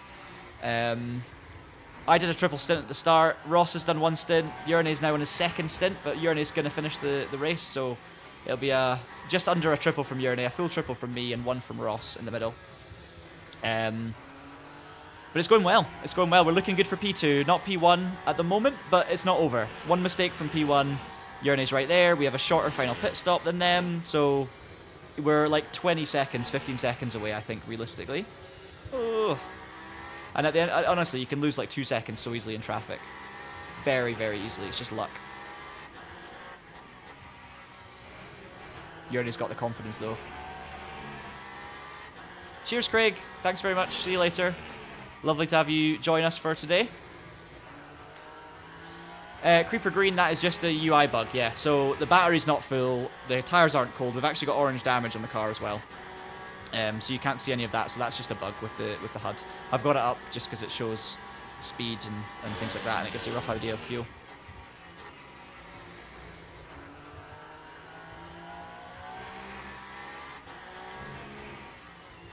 I'm not sure about like incident reports as well, by the way, because I've never really done one, so I couldn't help you on that in terms of how well they get responded to. I've never reported anyone. Sorry, Will. Yeah, I just seen that earlier message as well about the electric energy system bar decreasing. No, it's just a visual issue, so don't worry. He's not got a full battery. Oliver asks, how do you join the event?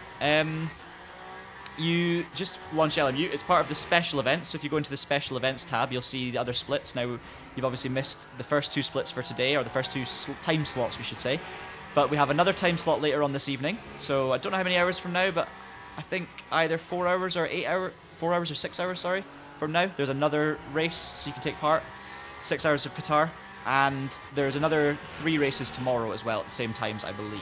So there are 4 more opportunities to do this race today and tomorrow. And we're doing the very first one, so even the one that started this morning at, for me, was 10 AM UK time, still has an hour and a bit to go, because obviously there's practice and qualifying before the race gets started as well. Pierre, where are you on holiday? Where are you on vacation? Something very chill about sitting in a motorhome or a caravan on a holiday and just relaxing. Something very, very cathartic about that, let's say.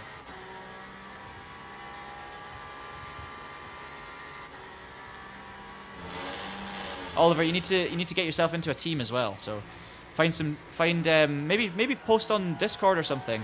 I know there are other people that have been in this chat earlier today. If you don't have a team, that is.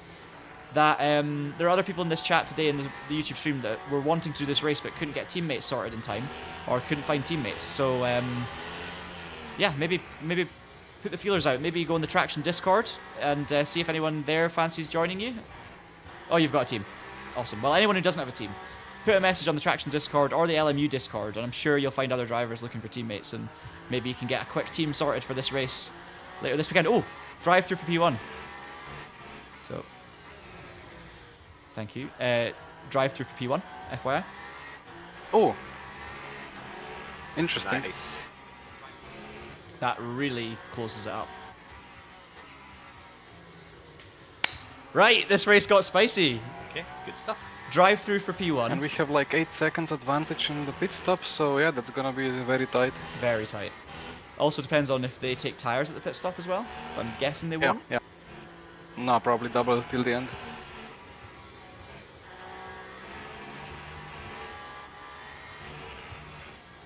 Oh, spicy. Oh, sorry, Jernej. No worries. It was green, but it didn't go away, and then suddenly it went yellow. So Terrifying when that happens. yeah. We're getting lots of oh my, oh holy moly twists in the chat, so lots of excitement. Oh, that's the leader. He still has drive-through. Oh, he didn't serve it. No. I mean, yes, but no. What a shame. Maybe it's UI bug, but it hasn't cleared. Maybe he has sped in the pits. I don't know. Oh dear. So the leader hasn't cleared the drive-through. So unless that's a glitch, they've now got to do another drive-through, and we've got the fuel advantage. So that's huge because they've just lost 28 seconds with the drive-through. That could be Well, it. then I'll try to go for a bit less of oh my's in the driving. Yeah. Yeah. Well, if they've got to do another drive-through, that's, I mean, it was, what, 28 seconds they lost there or something? 26? Yes. out? Yeah. Quite a long one. Let's just see. But, I mean, if it's not cleared, it's not cleared. Yeah. Sorry, guys. Yeah, we'll go back to the standings. So, let's just make sure that that's actually happened. I'm not going to look at the replay because it won't work properly.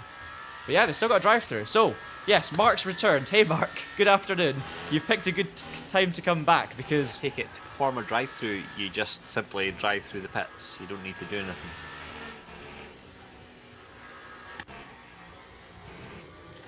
Yes, you do that. I don't. There is an option, I think, to like select whether you're going to serve it or not. But I don't know if that's a stop and go. Or a Yeah, that's drive-through. for stop and go. Right, I'll go on board with them, see what they do. Okay, they're not serving it now. So it might be a new drive-through. Because they're not serving it immediately, so I wonder if they sped. Could be. Okay, yeah. So only a stop and go 30 needs to be selected. So yeah, you just drive through the pits. So they must have... Oh, I definitely feel for them, Jeremy. This is the thing. Like, this is why I was like, yes and no. I mean, this could literally win us the race, which is amazing. And they've made a mistake. Oh, getting sideways. But assuming they have made a mistake and it's not a glitch, right? I wonder, it could also be track limits. Maybe they crossed the white line. Who knows? It could have been that they crossed the white line like I did on entry, so then got the track cut penalties for that, or they sped in the pit lane again, or they just did something else. I don't know. Them's the breaks, exactly. It sucks for them, and it's not nice, Zachary, but it's happened to all of us, and you know we're going to take it, right? It gives us a chance. We could still win this race, guys. It's all kicking off. So, Mark, yeah, Jernej's been in the car. I can't remember when you left earlier, Mark. Did you catch the start of Jernej's stint or Ross's stint, or did you leave when I was still driving? Let me know. I can't remember. He's flustered now, though. He's taking all sorts of liberties.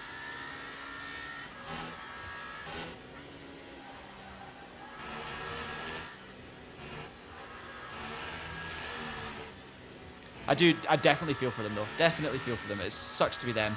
Great for us, but I mean, they had the win, and you know, it's gone. So it really is a shame. But I mean, it's not over. It's not gone. You know, look at the speed. He's rapid. Traffic has absolutely killed me this lap.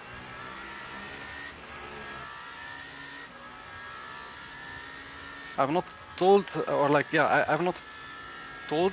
Is that the correct English word? I've not told you before, but whenever I drive endurance, I usually get the worst traffic. So at least one complaint has to be done, because the traffic is very unlucky. So first thing, yeah, that is the correct English. And second thing, I found out about that because everyone in the comments is saying like, oh yeah, this is a running joke from Jernej's streams. He always gets like crap luck in the traffic. So yeah, I was getting informed on this, and I believe it because I mean you've had this last stint has been horrendous. It's always like that, and I don't know, like it's crazy. I stopped complaining about it. I just started laughing at it because I really don't know what kind of psychological phenomenon it is, or if it's just actual bad luck race after race.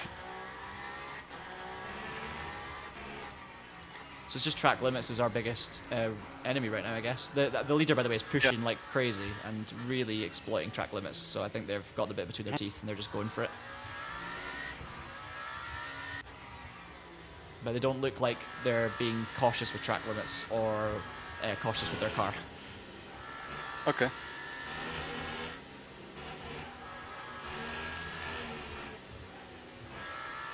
They are so fast. That Toyota is so fast through the fast corners. Unbelievable.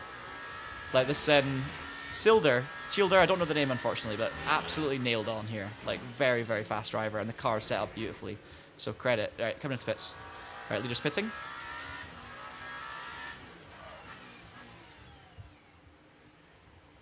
Okay, and they definitely didn't speed, and they definitely didn't cross a white line. So they should clear it this time.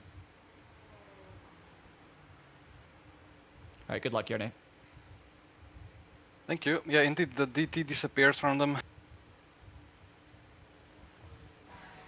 Oi, oi, oi. Dear traffic. Literally cut to Jernej for like half a second, and he's getting completely mullered by traffic. Okay, their drive-through has been cleared successfully, but we've got fuel advantage and gap now.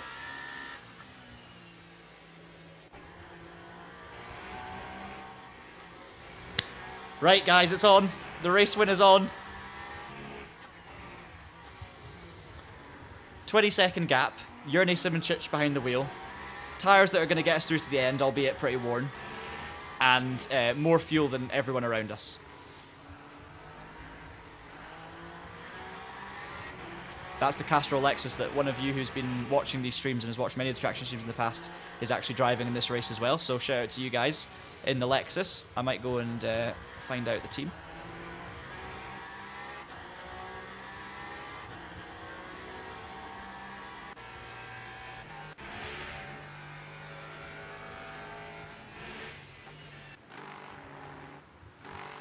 Oh, good timing. Caught the hypercar.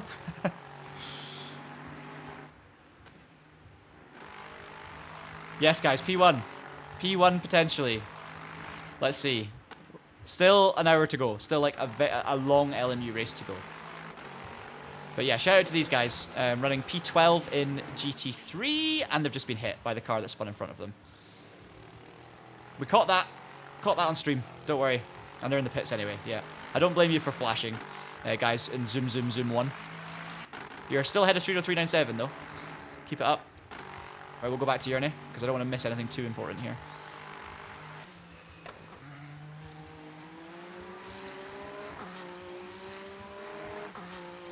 Yeah, the poll, I mean, the poll is looking, how is it looking? I don't know if you can vote twice. Can you change your vote? We've got almost 500 votes, guys. Thank you so much. The support's been amazing. It's definitely, it's switched. Like, it's gone from very much weighted towards P2 to very much weighted towards P1. Things you love to see.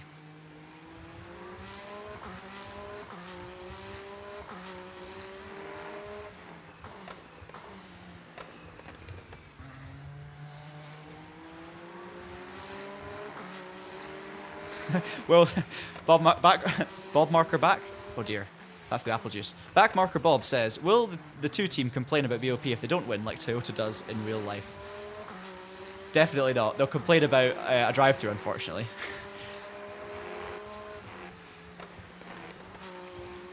How many peppers does Peter pickle? No, how many pickled peppers does Peter? I don't know. What's the saying?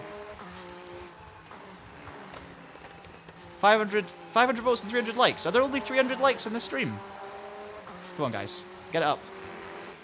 If you're enjoying it, leave us a like. There's 360 of you watching now. Many of you have already liked. If you've enjoyed the stream, you're enjoying watching Jernej, basically just leave a like. Don't do it for us. Do it for Jernej. We'll get that like count up. Because even if 100 or 200 of you haven't liked yet and you're watching now, then we can get that like count up. But much appreciated. Yeah, there it is. Straight over 300. You guys are the best. Thank you. It doesn't really, I mean, it doesn't change anything, but it maybe helps us get reached by more people. More likes equals... The YouTube algorithm is always a complicated beast, but more likes, you would think, in theory, shows us to more people. So, many thanks, guys. Cameron's our hype man, as always. Much appreciated. Cameron, who, by the way, did actually edit a traction video recently and edited many traction videos in the past as well. So big shout out to Cameron for being an all-round legend and also an amazing editor, amongst many other things. Many other skills. Cameraman, photographer, blender. Pretty good driver as well. I've actually sent Cameron an invite to join the TraxionGG team on LMU, but he's not accepted me yet. Or maybe he has and I haven't noticed.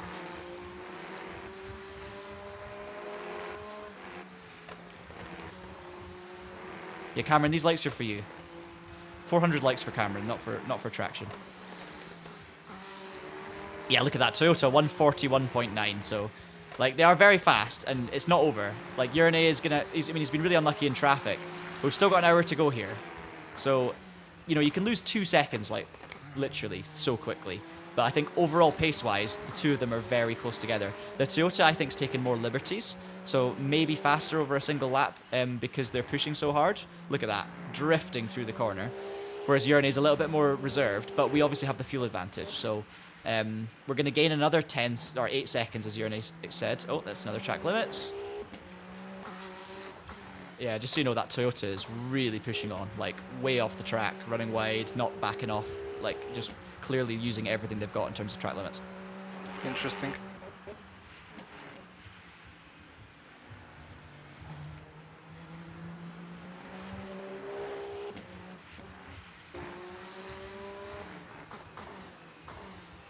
Yeah, you're in traffic should be a meme. Hey, thank you so much, Nifta. I've not actually seen your name before on the stream, but really appreciate the chat. Yes, the time of LMU endurance has begun. Up for a great journey. That's what this should be called. A great journey. Right, let's see. We're coming up to overtake again. Overtaken.gg. They've let us go. Brilliant. And we've got some space down the inside of the Porsche. Yeah. It's getting to that point now where it's late in the race, and you know, when you're fighting for a win, you do start being a little bit more like a little bit less compromising with the traffic, and it's just like, okay, I'm going for this move, and if you can't turn in, you're gonna have to not turn in. Yeah, 143.6 is fantastic as a 5-lap average when you consider how much traffic.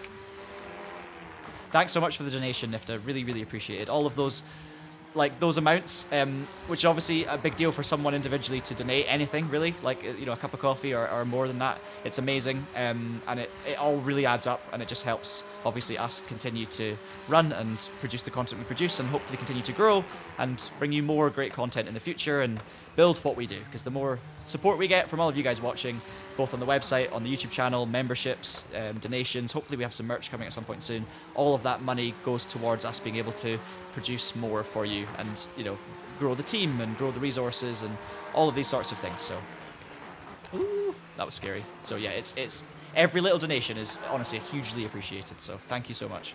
You broke way earlier than I expected.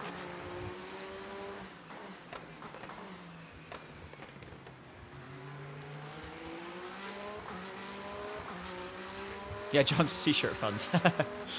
Yeah, I've got my Traction and Grid Finder t-shirt on. I've got Rafa on the side there, so obviously Jernej, Rafa Esports, and we're all under the Rafa family, so I'm repping the brands. But yeah, we've got some nice t-shirts. I mean, I don't know if you guys have seen some of the Traction t-shirts in past videos and streams, but we've got some nice stuff. Obviously, the pink is a nice color. We've got a cool logo, which actually looks really cool in a t-shirt. And we've got a few different options for stuff that we're hoping to implement and actually roll out and sell in the future. So keep an eye out for that. There is a TV view style. We will go to that, but I'm going to keep an eye on P2 because they might be pitting soon. So yeah, we'll go back to the TV view for now. Look at our beautiful Traction painted Peugeot. I know, Bob. I'm hoping. I'm really hoping. If we can do this, and obviously Jernej's been a major part of... Oh! B2's just had a bit of an incident with the back marker.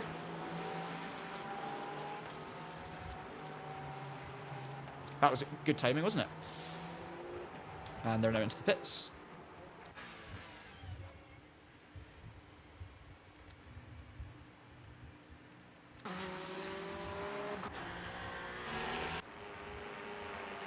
That was oh sorry, I'll meet.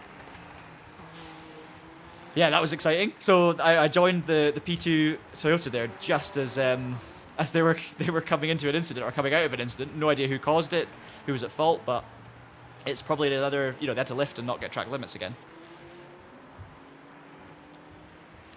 Yeah, so the HUD is not showing damage properly because we have an orange front bumper, and we've had an orange front bumper since Ross got murdered earlier, and it's showing up as no damage, so that's not correct. We didn't fix that, and also the battery's not correct, so don't really worry too much about the HUD on the right. It's not accurate. I should probably turn it off, but I mean, it's kind of nice to be there just to see the gear and stuff like that, and see the braking inputs and things. Average driver, I obviously can always highly recommend, if you can and you can justify it financially, getting a gaming PC and joining in the fun. Don't get me wrong. However, don't lose hope in PS5 because there are plenty of amazing racing titles coming to PS5 soon. There are already some good titles on there, but there's some really good ones coming. And also games that we don't know about yet that are coming eventually to PS5. So like Project Motor Racing and stuff could be cool. We don't know how good it's going to be, but it's obviously there's potential there for it to be a good racing game. There's you know, ACC, and I mean, you'll know about all the ones that are already there, right? But Le Mans Ultimate, the plan is to come to console. We just don't know when yet.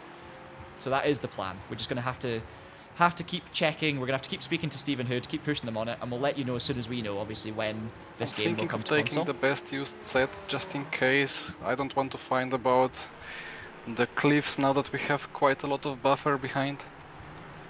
Yeah, if you're confident with that, let's do it. I mean, we've got 13.5 seconds. Oh no, that's the Ferrari, sorry.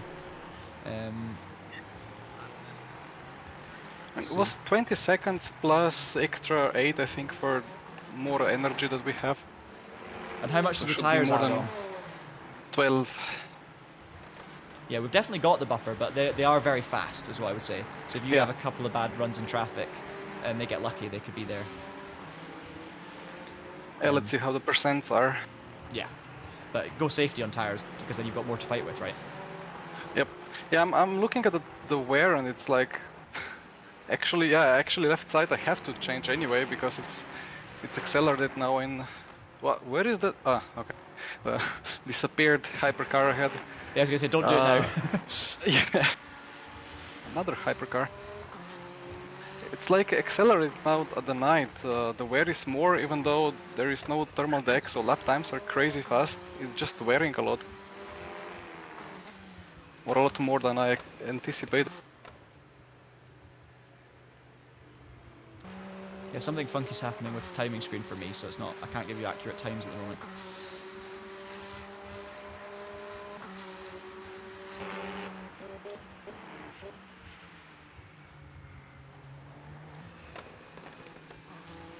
So that is P2 in front of you, just in front of this BMW, and so they're almost a lap behind.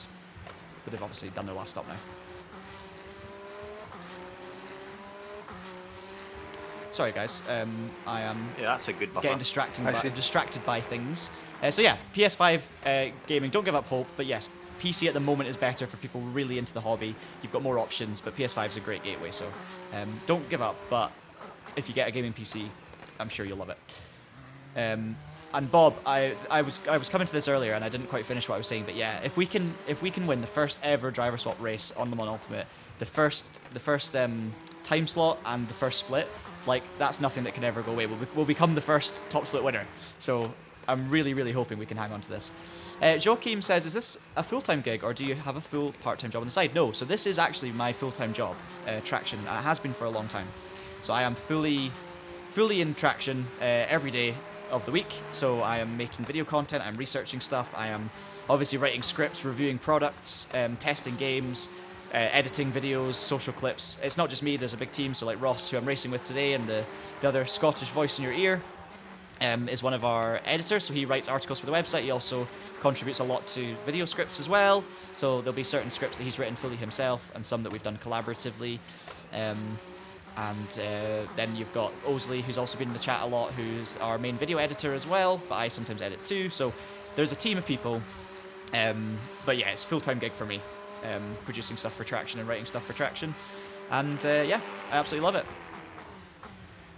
So the more we can keep this going and yeah, build it, continue to grow, just means that we can obviously offer more. But yeah, I'm very, very lucky. I still think there are 2 fresh tires missing that should be there, but I mean, we will analyze after the race.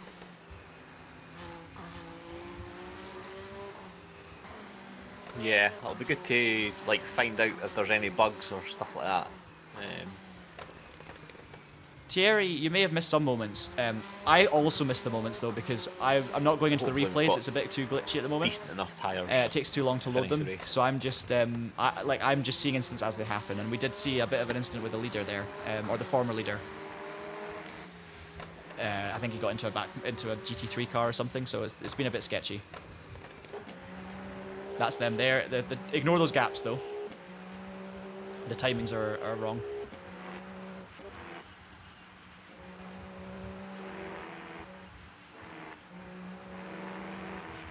But that is the car just coming through the final of the 3 right-handers, and that's Jernej right behind them, coming through the final of the 3 right-handers. So 3 laps to go in this stint, but Jernej's almost a lap clear. When you make a pit stop, you will not lose a full lap.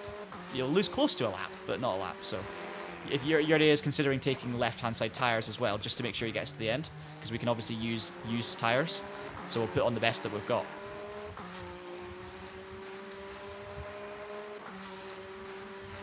But they're really pushing. That other team, the Toyota team, that driver's phenomenally fast and is clearly trying very, very hard to regain this lead, but the drive-thrus have really cost them. Jeremy, yes, Le Mans Ultimate is coming to console eventually, but we've got no confirmation yet about the dates or anything like that. We don't know if it's been worked on. We just we constantly get told that it's in the plans and it's it's been looked at and all these things, but there's nothing more than that yet. So the plan is for it to come to console, but nothing certain.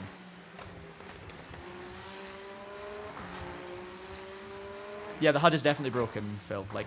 This HUD's always broken. I think it showed, when we go on board with them, they've got orange damage in the front. But obviously, we've also got orange damage. But maybe it happened... I left the server after we got the damage and rejoined. So maybe their orange damage has happened since. Whereas ours has happened before. So that's why it's not showing up. It might be something like that, but it is glitchy.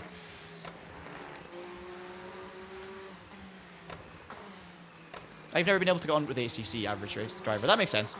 ACC splits opinions in terms of the force feedback. I personally really got on well with it, but I could understand the perspective of folk that didn't. You needed a decent wheel that force feedback was set up properly, and even then it comes down to a little bit of opinion. But that is obviously a good option on console, so if you don't like that, it doesn't really help. Paolo, I know what you mean about 404, closing the gap, but I think the timing's broken, so I think they're actually... Yeah, they're on the pit straight, and we're literally coming to the last corner. So they've also... Hang on a second. So they're P4, the Toyota's P2 and ahead of them, so they're almost a lap behind the Toyota. So they're almost 2 laps behind us. Let's see if the gaps can be fixed. Yeah, here, look. Could you just quickly double check how many laps should be to go? I think it's 24, but could be 25. And then how much fuel do we need? So are you pitting in 2 laps? Yeah.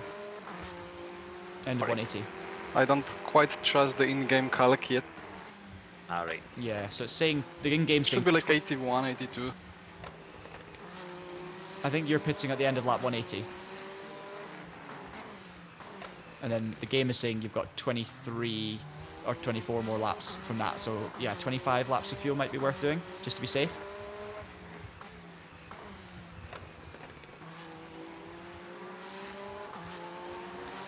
So 25 laps instead of 30 laps is, I'll do a percentage. That's 1/6 less than a full tank.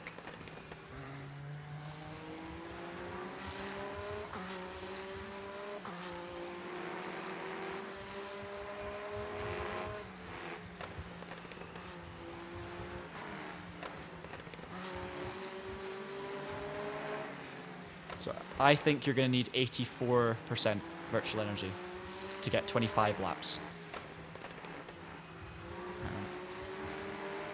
I'm muted.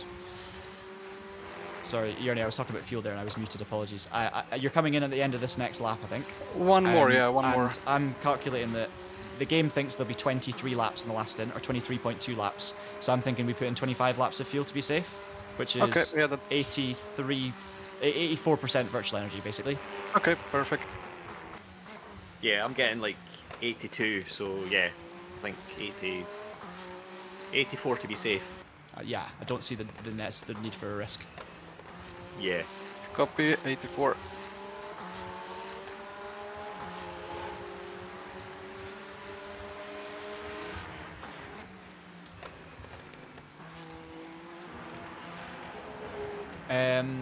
Right, let me get back to the chat. Sorry, guys. Lizard Folk asked a minute ago, will Full Course Yellow come to LMU? Sadly, it doesn't look like it, or at least not for the foreseeable. We spoke to, well, my colleague Tom specifically spoke to Stephen Hood, the CEO, recently. And I think this was literally last week. It would be great to have info on how much thermal deck and stuff there is, even though that's something that it's probably not measured in real life as well, or only to some extent, like on the used tires that you can put on, because I have this quite fresh front left hard, but it's been driven in very hot conditions. Yeah, so you don't actually know what the tires really like.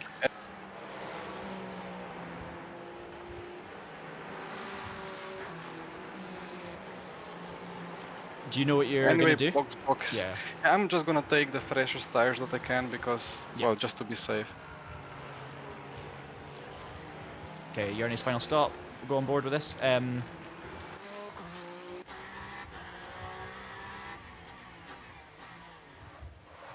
Oh, scary. Yes. So my colleague Tom spoke to Stephen Hood very recently on the phone, and asked him about full course yellows, and I believe the answer was like, we're not really thinking about it yet. So not on the cards for the short term at least. Will we be making a video about controller support for this game? We potentially. The problem with that is I don't have the expertise with that because I don't really play many racing games on controller unless it's Gran Turismo. Basically, is the one I play on controller the most. So I'm not saying we wouldn't do a video on it, and I can obviously research it. I can speak to lots of other people. It's not on the cards right now for us to do a video on that. But it's really important because so many people play racing games on a controller, and it is important. The thing is, I would have to basically, for me personally, to do a video on it, from my perspective, I would have to learn so much about how controllers actually work with lots of different racing games and get them. I'd have to dial them in. I'd have to work out what settings to do. So for me, it would be such a massive undertaking. It would be better for someone who was experienced with a controller to do that video. But maybe we can bring someone in. Like if I can find someone with all that knowledge about controller gaming, we can maybe bring them in. Either help us with it or get them making a video for us, or use our platform to promote that. But I mean, that's me just thinking off the top of my head, really. So apologies for that. I've never played F1 Challenge 99 to 02 before online personally, but I know it's amazing, relatively anyway. Has anything gone wrong so far? Says Mila Kakmali. No, nothing's gone too wrong so far. There was a bit of an issue right at the start to do with Jernej and Ross not being able to join the server, but that was a bug that they squashed during the first 2 hours of the race, and then they were both able to join, and the driver swaps since then have been flawless. So no, all good. Yeah, you're right, Mans, but bear in mind that the lapping was only because we were, about to pit and they'd already pitted. So now the gap is 17 seconds after the stop, even with our less fuel. So even though we were a lap ahead, we were never a lap, it was nowhere near a lap. But obviously it's made a big difference because we've now been able to jump the gap 17 seconds and we've got tyres.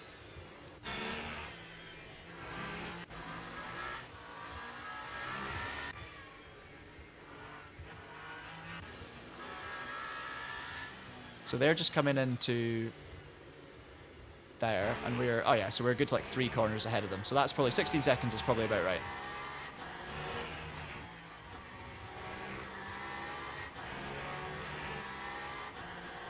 Sorry, I missed some of the messages from Average Driver, but I think they were relating to ACC. Let me try and get caught up a little bit. Wait, Lewis is here.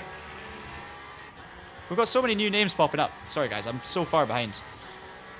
Lewis McGlade took my breath away for a second.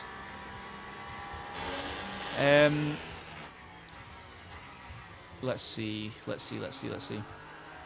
Yeah, no bugs on our end, 100%.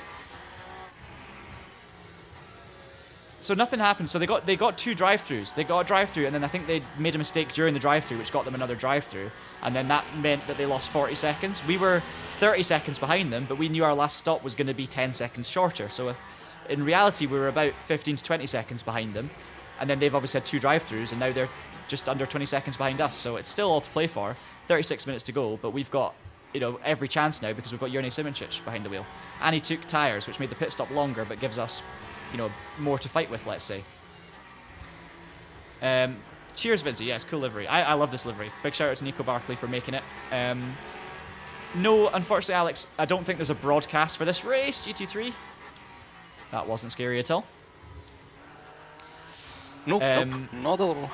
No one, yeah, the top split, or none of the splits are being broadcast officially, I don't believe. People are just racing in them. But I'm sure that'll be something that happens in the future with special events and all sorts of stuff.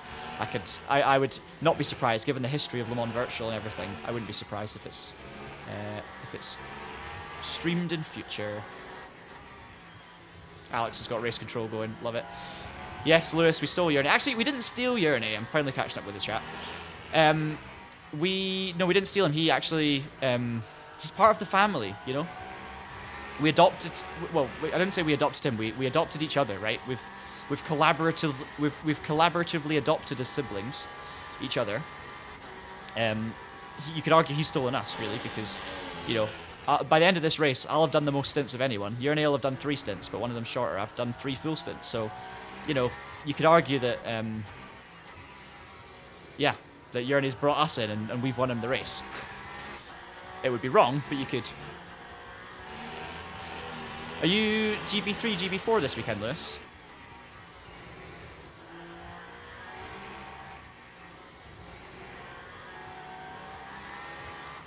Yeah, so Jolly Ghost, they did get 2 drive-thrus. It wasn't a bug. So I think they must have presumably sped during the first drive-thru or like cut across the white line or done something to give them an immediate second drive-thru. Sorry, Ross, I'm just in your DM now. When I get behind the chat, this is it. There's a delay.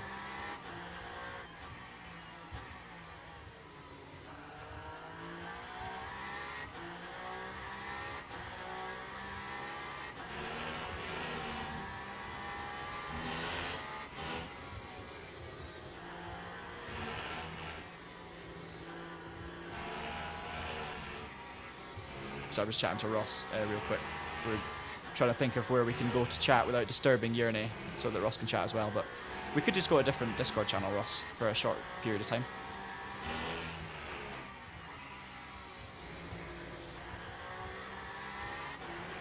Oh, nice, Lewis. Actually limited by rear right now, wear-wise, so I will just increase the power cut and rear be -1. Sounds good. You got 14 seconds.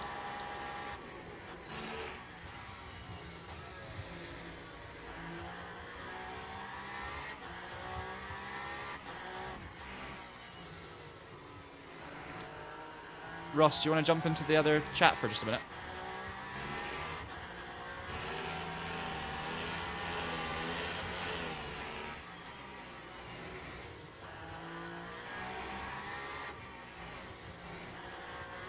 Yeah, Piers is, so that's the thing, Piers is obviously commentating now on like F2 and F3 on certain weekends, which is amazing. So, yeah, awesome. Obviously GB3 and GB4 are also awesome. Oh, sorry, Ruz, no, hang on.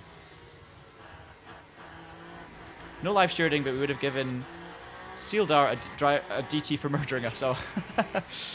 Oh, was it you that got hit by him? Because I saw a GT3 spinning off, and the Toyota was involved. I don't know if there was that incident. Was it Le Mans Ultimate card that got ruined?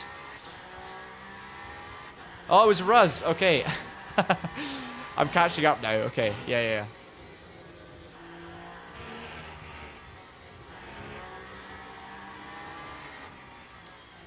Jernej, we're just going to leave the Discord channel for a second. Back in a moment. Okay. Good luck. Thank you.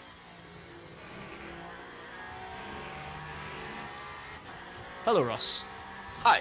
No, I just want to see if we could go in a separate. Well, if we could mute Jernej or something, or deafen. Yeah, so he doesn't hear us, but we can still chat. Yeah, we can just like talk nonsense while the race sort of happens. It's not important. But it's I think like, it might need to be on his side. He might need to mute us, if that makes sense. Ah, right. Yeah, so we can't really do it. We so. probably could do it with a whisper thing, but then it would just create a bit of havoc because we'd probably have to manually whisper every time we talked or something. Yeah, that's no bother. Yeah. Was there? All right. So was there anything specific that we wanted to chat before we go back in, or? Just so I can like go do back and forth and stuff like that, without disturbing him. We can leave him to it for now. I mean, he's focusing. We're 13 seconds ahead. He knows what he's doing, so we can just check in on him every so often, and then you can join in the chat, and you can help with getting through these comments because we're getting so many comments, which is amazing. I keep falling behind. I'm just really worried about Jernej because he's obviously very inexperienced and not very quick. So we've got to coach him and make sure he's okay. Jernej is on a journey and he's learning, but obviously he's learned a lot from our stints so far. So I'm seeing he's using a lot of our lines and how are you feeling, Ross? Because this is your first ever hypercar race. It's the first ever driver swap race, split one, and I know it's just a what's the word I'm looking for? It's not actually an important stat, but it would be Yeah, pretty it's a cool fun race. if we could win this. So are you feeling excited? Yeah. I mean, I guess I am, but it's like I never really did much. I kind of went out there, hit a car that sort of drove into me, and then I spun 2 corners away from pit lane. So like, I didn't really contribute very much. Well, you did. It was a good stint. Like you didn't. The only thing you did wrong really was the spin, right? Everything else was grand, and the spin was literally like the rear was getting very loose at the end. I think your rears were going off a cliff based on the car behavior, and you were 2 corners away from nailing it, and then it's just a little mistake. But it's so easy done. Like I almost had a massive moment. Do you see mine 2 laps before the end of my second stint? Or was it my last stint? Oh, I had a massive moment with the... You'll see it on the stream if you go back and watch, like 2 laps before you jump in the car. But I had like a snapper through the 3rd of the 3 fast rights, and it had full like opposite lock, and it did bite, but I managed to catch the bite. Yeah. Wow. So I almost did it worse than you. Oh, that's GT3 getting close. But yeah, like... Yeah. It's I mean, so yeah, good it's to have like- Jernej in the car, just knowing that you've got that. Yeah, exactly. Like someone that just can jump in and be super quick. Because without Jernej, like we wouldn't have won this. Well, we're not going to win this race without Jernej, that's for sure. Yeah. I think we'd be in but a yeah, good battle we're for not- we're not won P2. yet. We'd be in, no, exactly. I think without Jernej, I think P2 would have been like a good fight for us to try and get. Which would have been amazing anyway. Like if we'd have got a podium with the 2 of us, I think it would have been fantastic, and I think we would have had a good shot at it. But obviously That'd be Jernej amazing. just elevates us to that next level. Yeah. Oh, yeah, fantastic. But yeah, in terms of experiences, I think like practicing for this and also doing the race, it's like for the first hypercar race, it's really good for me. I think because it's kind of low pressure almost because middle stint and then Yeah, middle you've of the got- race, yeah. you've got the fastest in the world after you, so it's like the pressure's kind of off then. So yeah, it's like it's a good starting point, and but I really need to I struggle with confidence with the hypercars. Like I just don't have the when I'm practicing offline or when we were doing some online practice earlier this week. Like I was doing like 41s or capable of 41s, not consistent, but 41s and 42s was like my pace.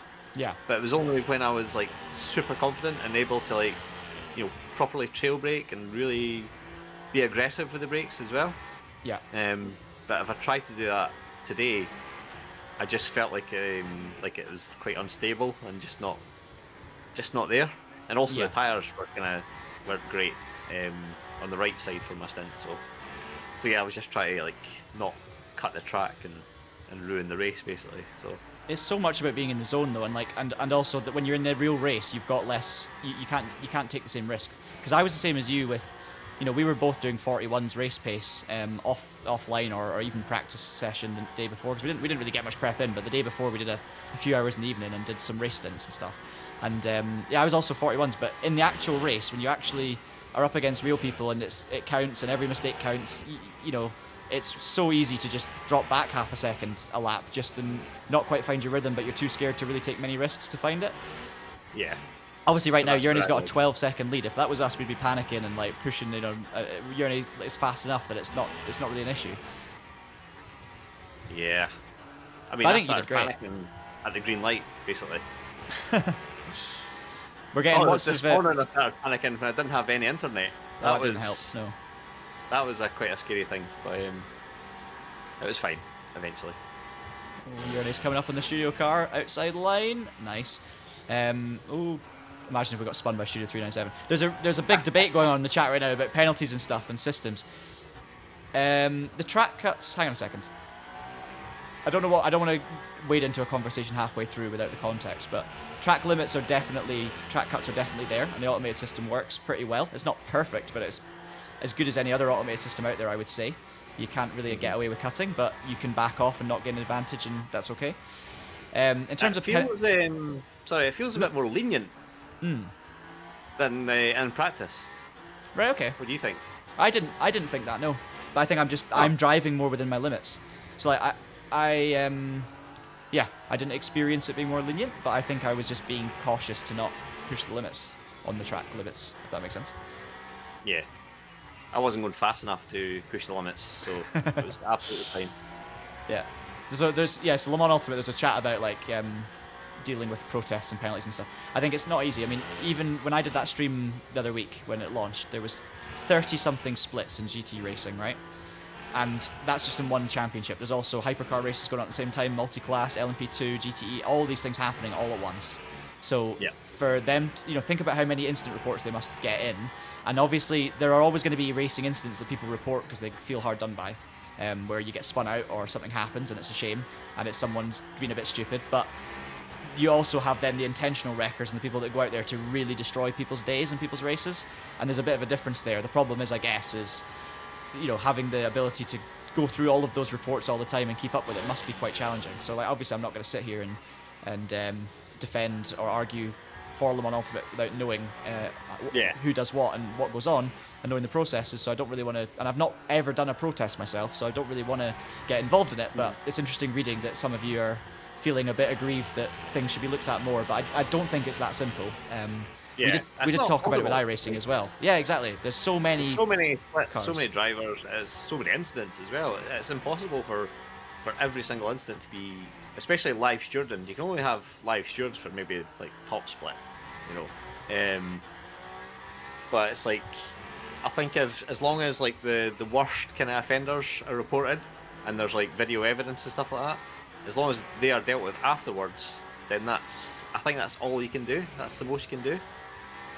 Yeah, I think that's it. Yeah, for me, as long as the people that are retaliating and deliberate crashing, if it gets flagged and raised and they are able to be banned or given temporary or permanent bans depending on the severity, that is a really good starting point. Anything beyond that in terms of racing incidents where someone's made a mistake or just been a bit too aggressive, if it's persistent and you get evidence that someone is going into every race and just spinning people off, then obviously you want something to be done about it. But I think for every single individual incident that's protested, I can imagine that's not a resource light task, let's just say.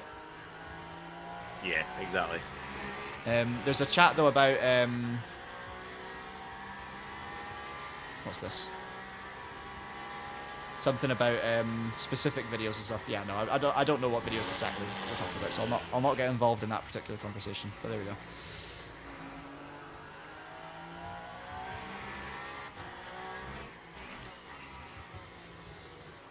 We've got 11-second gap now to P2, so I would say, Ross, P2 is closing slowly and has been. It's obviously very fast.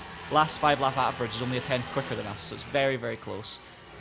But the problem is, if you're in if you catch 2 bad bits of traffic in 2 laps, you literally can lose 3 seconds a lap. Yeah, especially the fast right-handers, because obviously that's where the hypercars make up most of their time. It's just under like heavy aero, just corners more suited to aerodynamic cars. Yeah, I've just jumped on board with P2 as well, and they are still pushing on hard, and they also got held up by back markers there. So it's obviously swings and roundabouts, as I keep saying. Yeah.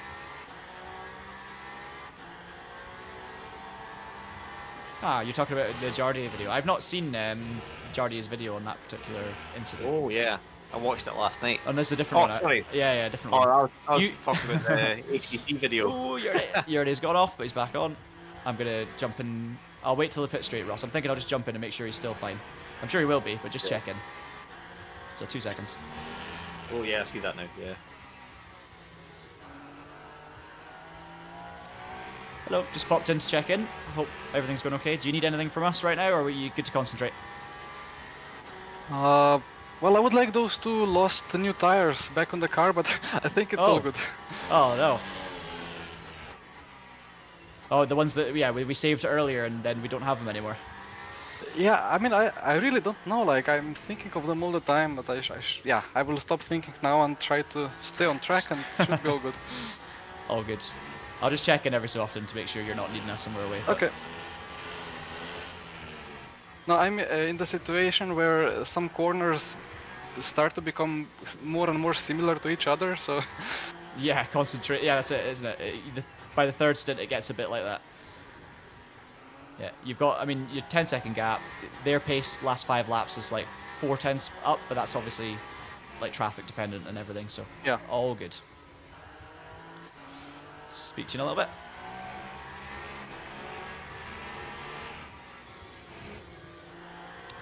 Yeah, all good. He's just wishing he had those tires back that we. So we actually had a pretty good quality set of tires from earlier on, but because we've used other tires since then, the game wouldn't let us pick the older tires. It only let us pick the most recent form of tire within each compound, which is a shame. So I think he's struggling a bit with tires.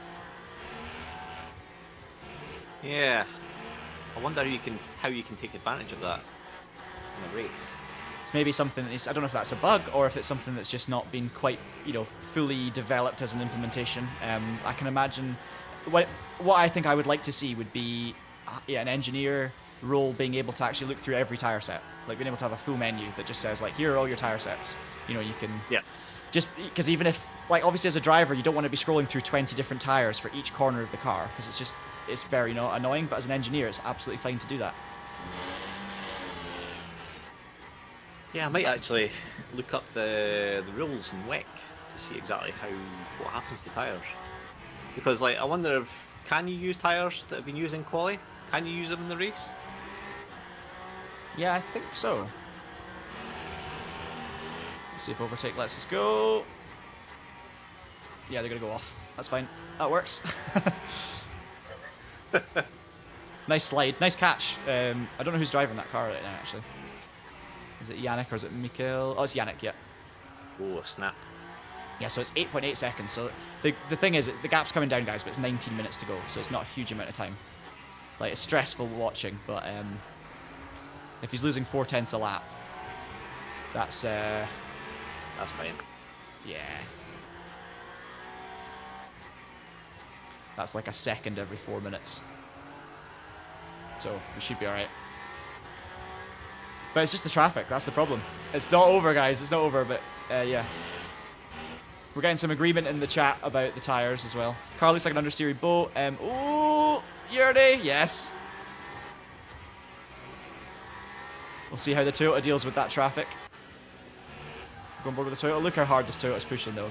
And obviously it's lagging around at the moment. I'm going to assume that's netcode, not anything else. Just a little bit of internet related issue, but it looks a little bit laggy when I go on board with the Toyota.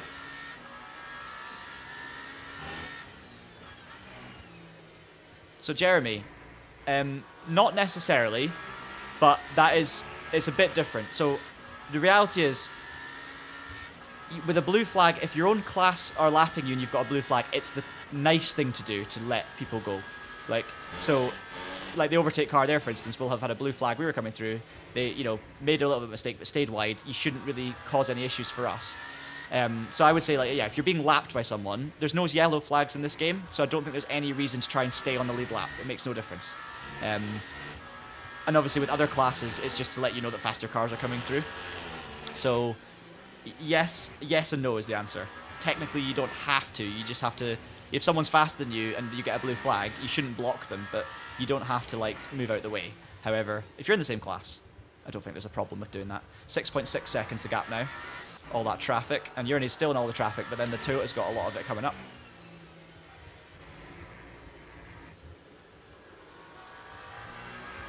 I'm stressed, I'll be honest with you guys.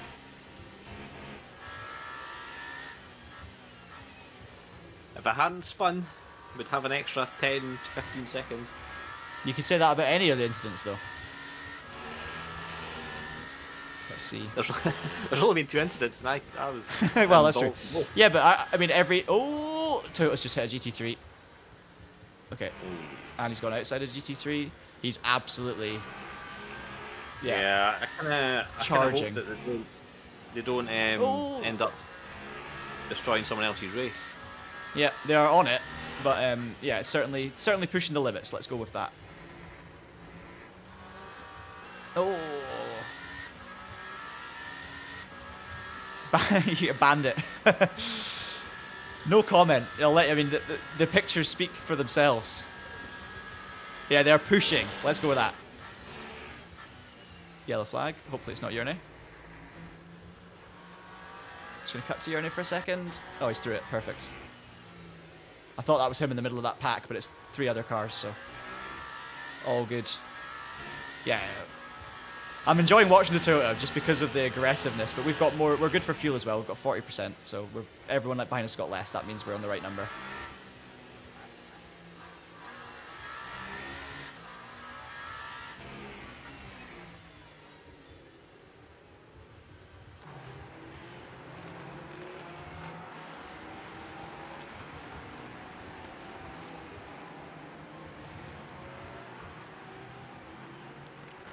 I like your comment back, Marker Bob.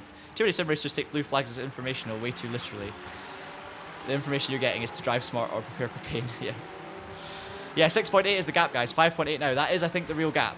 Because that's literally one corner behind. So Jernej is going through the triple right-hander now. You can see on the little mini-map there, the little red arrow. So he's now going through the final right-hander. We cut back. And there he is. Same camera shot. Picking his way through the traffic, but he's taking all the risks, just absolutely going for it. Look at this though, 5 cars in the way. He's gonna send it down the inside. I mean, he didn't lose much there, to be fair. That was nothing wrong with that. Gave the 397 car a squeeze.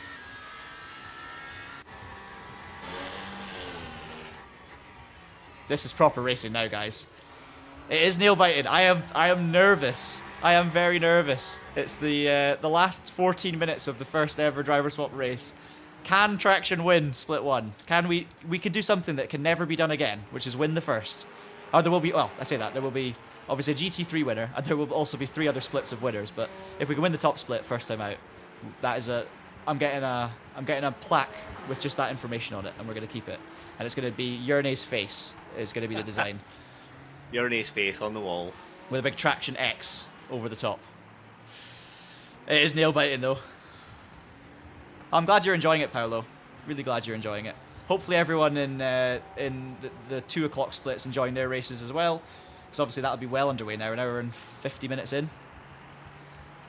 I know, it's crazy. It's like real life, and the best part about it coming down to seconds is that there's been no full course yellows. So like every single moment counts. Every single second of time loss.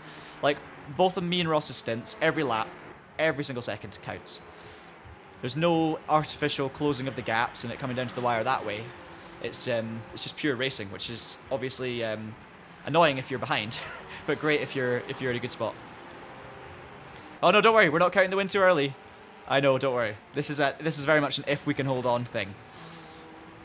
And you're right, the Toyota's flying. They are taking a lot of risk though. That's not a Toyota. There's the Toyota. More traffic ahead. You're absolutely right though, and they could definitely, like, we could lose this race and it's fine. But we're close.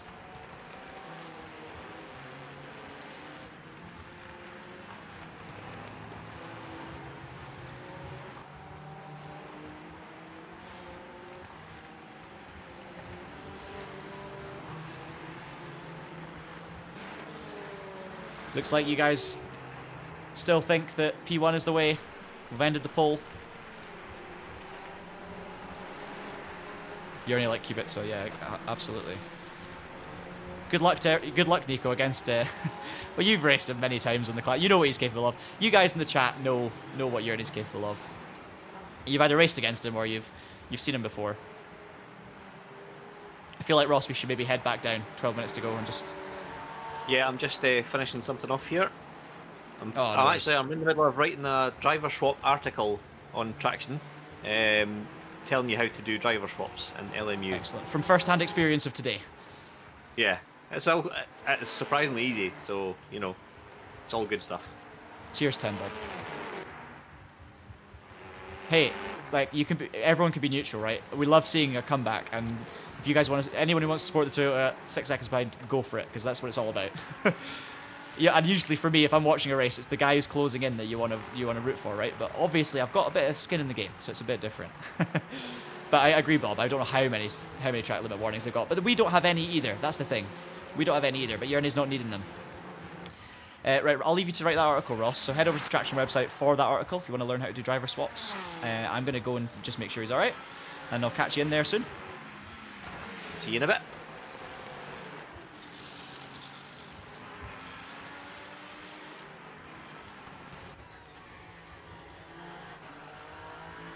Okay, that's me back, Jernej.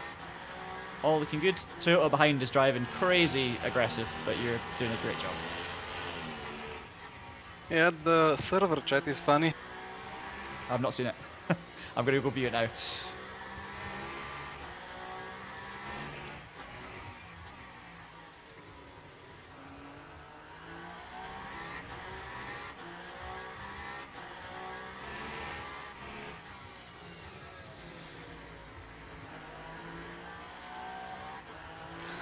So there's a bit of chat going on in the actual server chat about the P2 hypercar.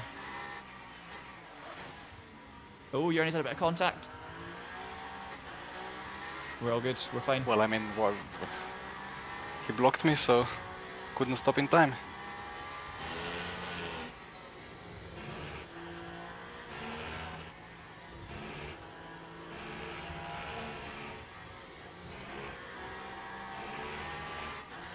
Guys, also the gaps are not quite accurate after P2, so we've got 5.5 second gap to P2. That is accurate. Oh, look how much they're running off. Oh, someone's sending it on the Toyota. So someone just sent it on the Toyota because they ran away off the track, and they're all getting pretty feisty with each other. So. Oof. Yeah, meanwhile I'm on 4.75 cuts. And the rear right is 22%, but all stable, all fine. Go. Yeah, Toyota just lost a bit more time, so it's back up to 6.5 seconds. Sorry guys, I keep getting distracted because we're obviously in the middle of this fight and I don't want to not help Jernej. Thank you so much, Antoine, for another donation. Very much appreciated. Means a lot.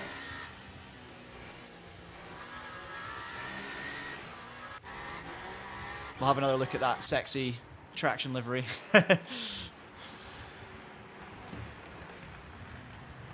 34.2. Nico, that was actually showing up when Ross was in the car, so that's just Ross's pace. He's just that good. 34.2. I was impressed.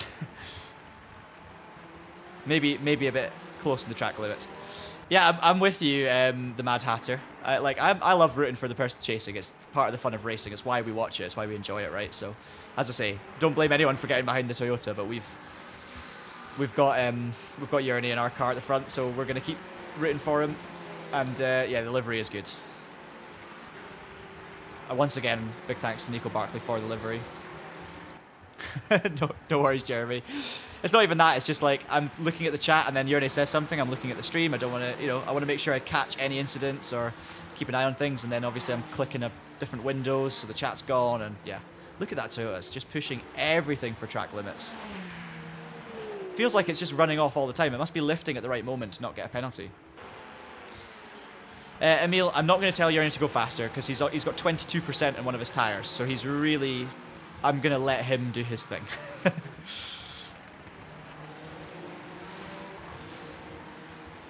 So that's a fight for P2 now, right? Behind lap time. Interesting.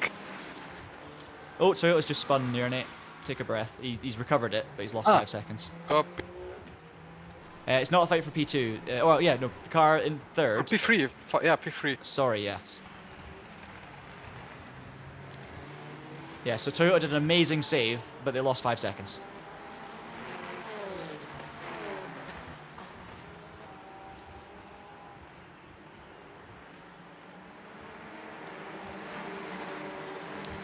I'm muting up to not disturb Jernej here because this battle for P3 is on. And it's a battle for a podium, so it matters, but it's not our job to get out of the way, right? Have they spun? No. Yeah, hopefully you can stay ahead of them because they're obviously going to be racing properly.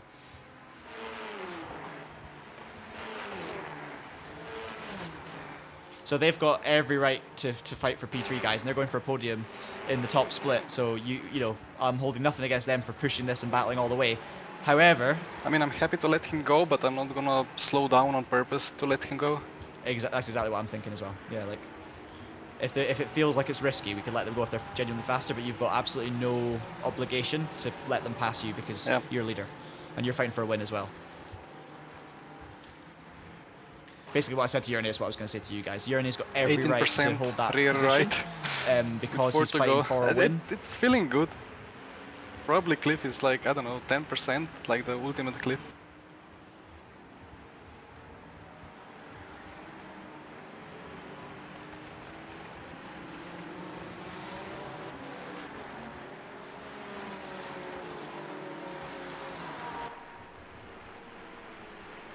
Yeah, let him go, let him go.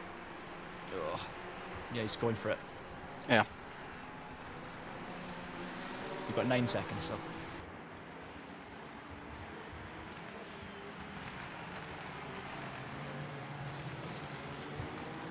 Sorry, I sounded panicked there because I saw him dive in. I thought he's going to go for it here. Yeah, no, I think he went for like move over or be crashed. Yeah.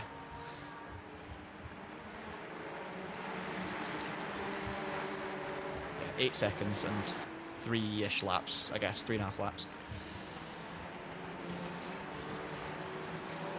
Yeah, Oh, like I'm feeling extra rotation now. obviously it was a Not little just bit. ARBs.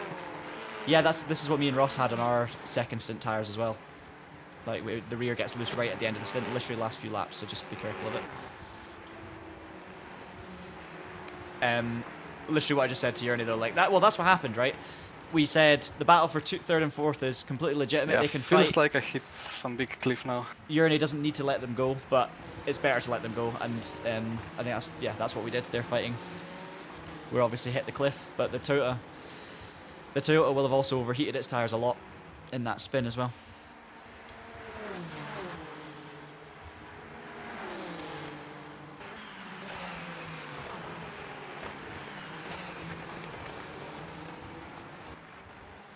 Yeah, it's stressful. Jernej's tires, we've hit the cliff.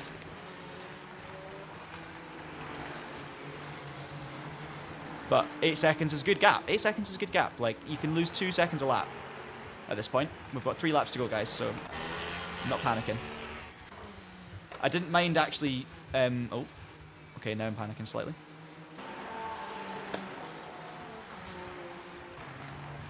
Ugh, I can't do anything. I just got to let him concentrate. Like, he knows more than anyone what to do. He's got no tyre left. He's just got to hang on. Toyota's got 10%. I think it'll be enough. I think they've probably calculated it to perfection. We've obviously got everything in hand. We went a bit safe. Like 1 lap safe. I know, Nifta, I know. That was sketchy, wasn't it? The little tag slapper.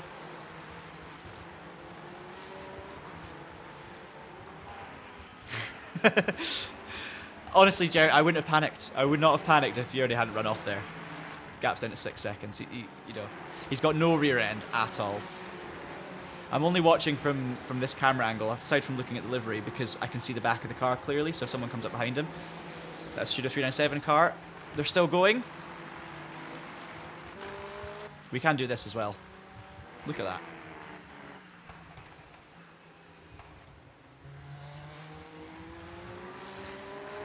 Yeah, I went 9-1 ARBs to be stable.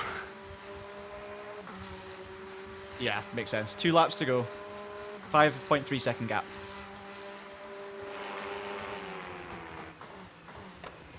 It's not a big gap, is it, guys? I mean, that's 2.5 seconds a lap.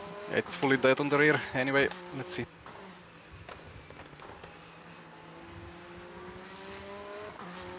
Oh no. Oh, it's no. I can't do it.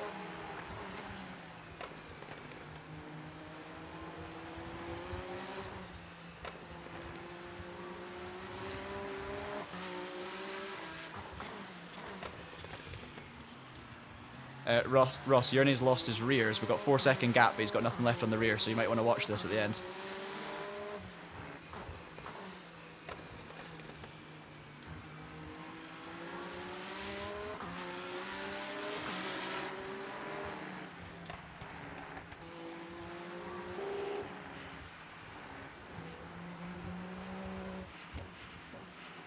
That last lap, the Toyota was 3 seconds quicker, but Jernej did make a mistake, but he's got nothing left.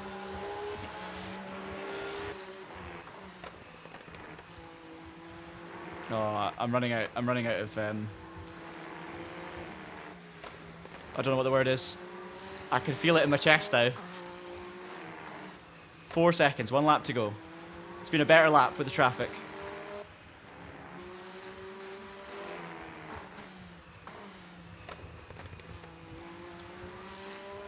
Okay, hopefully last lap and 3.5 seconds.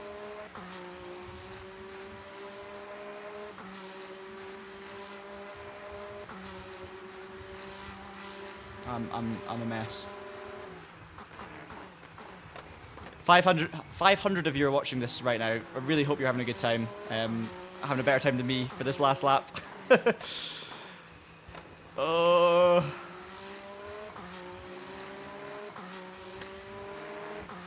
Leave a like for Jernej. Pray for his tires.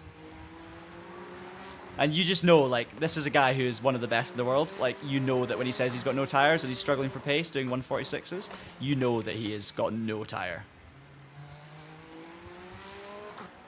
There he is. Ugh.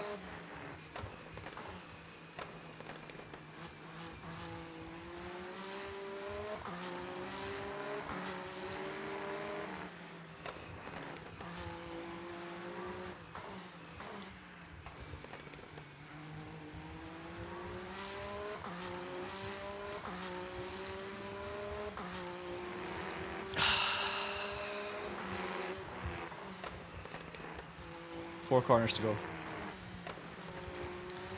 3 corners to go. Traffic. Okay, Toyota's gonna have that traffic though. 1 corner to go.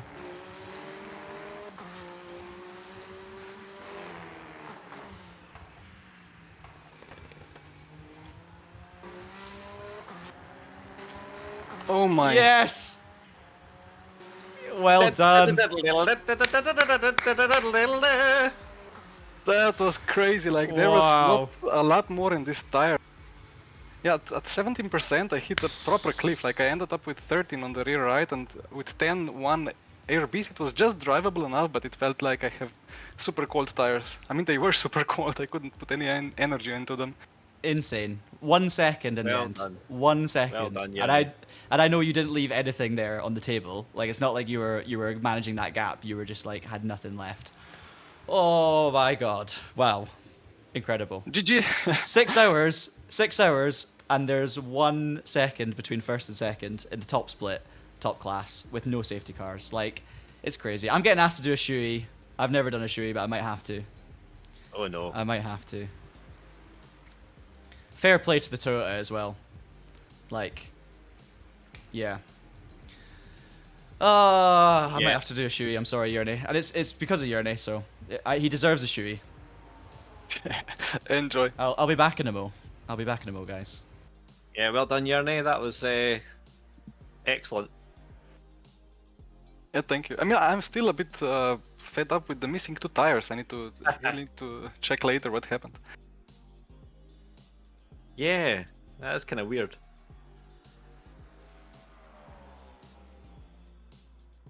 So at the end, like, what percentage were your rear tires at? 18 and 13. So I wonder if I had like a similar thing going on, and that's why I spun. It just like it gets so like cold. Yeah, I mean, I don't know. We can check Motec if we have that on. Ah, I'm not sure I do.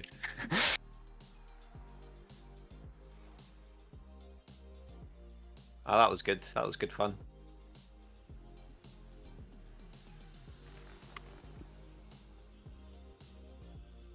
That's the first ever driver swap race as well. Oh yes. In the end we made it, you know. 6 hours ago it felt like we only have a driver. Yeah, yeah, exactly. Yeah, it wasn't easy, but we did it. Well, you and John did it mostly. Well, you did a stint with some solid lap times, you know. Yeah, I never cut the track, so that's something. One small positive. I'm back. Are you going to drink out your shoe now? Yeah, if you're looking at the stream, I do have the makings of a shoey. Nice.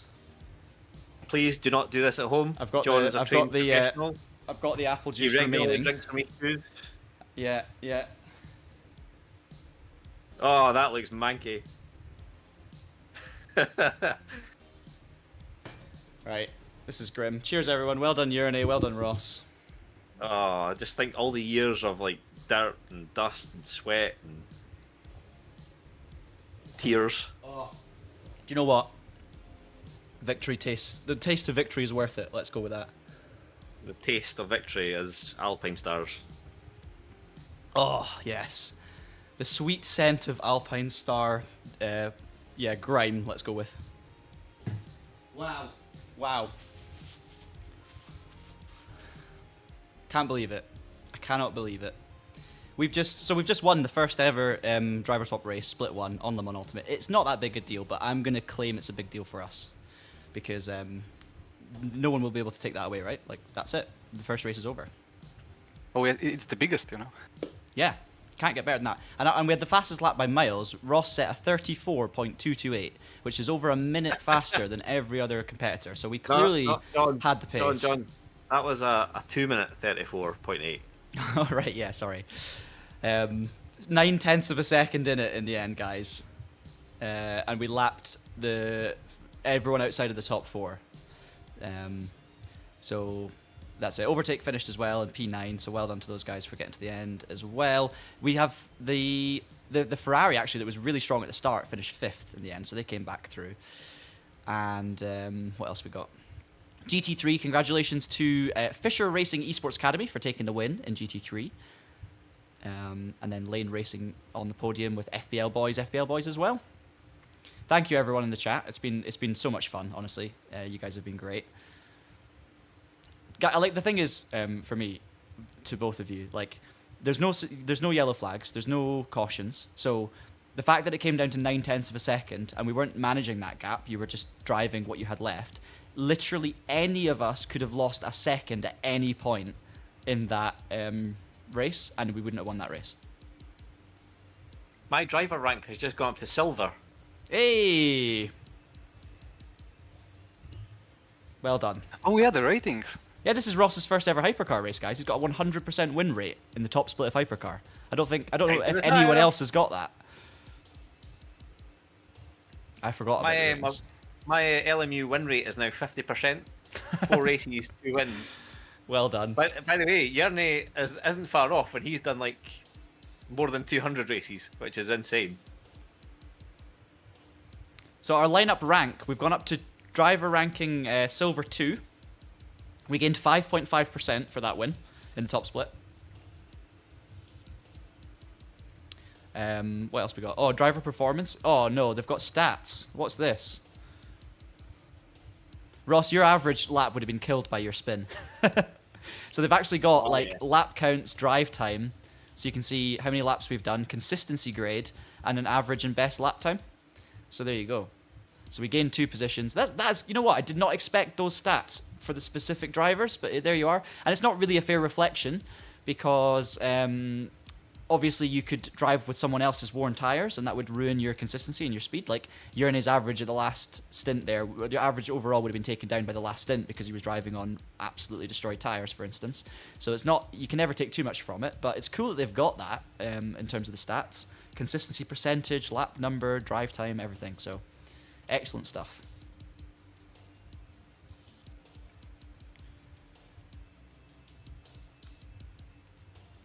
And that's it. I guess that's it.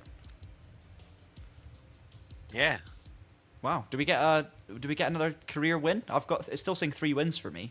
You guys on the screen can't see. Yeah, that, I mean, I guess it's a 6-hour race, so it's going to take a while for all the results to like compile. I don't know. Very true. Yeah.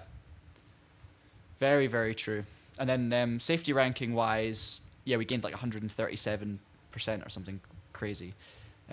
I don't know if that's as an individual or as a team, but obviously it would have affected both sets of rankings, I would presume.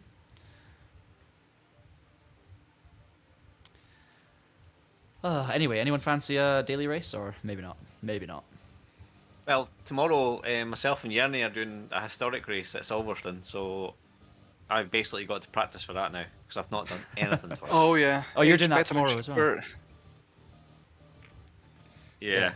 Jernej takes it to the extreme in terms of like immersion because he uses like an H pattern shifter. Excellent. I do not. There's enough to worry about. It's hard enough as it is. Oh, thank you so much for everyone in the comments that supported throughout this race. You guys have been amazing throughout the stream. It's been one of my favorites that we've ever done. It's been really, really good, and it helps when you take a win. But no, the support has been awesome. I'm really glad because when we started this race, and Ross and Jernej couldn't join, I really didn't think we would get to the end and get a result in. So that's why it makes it so good.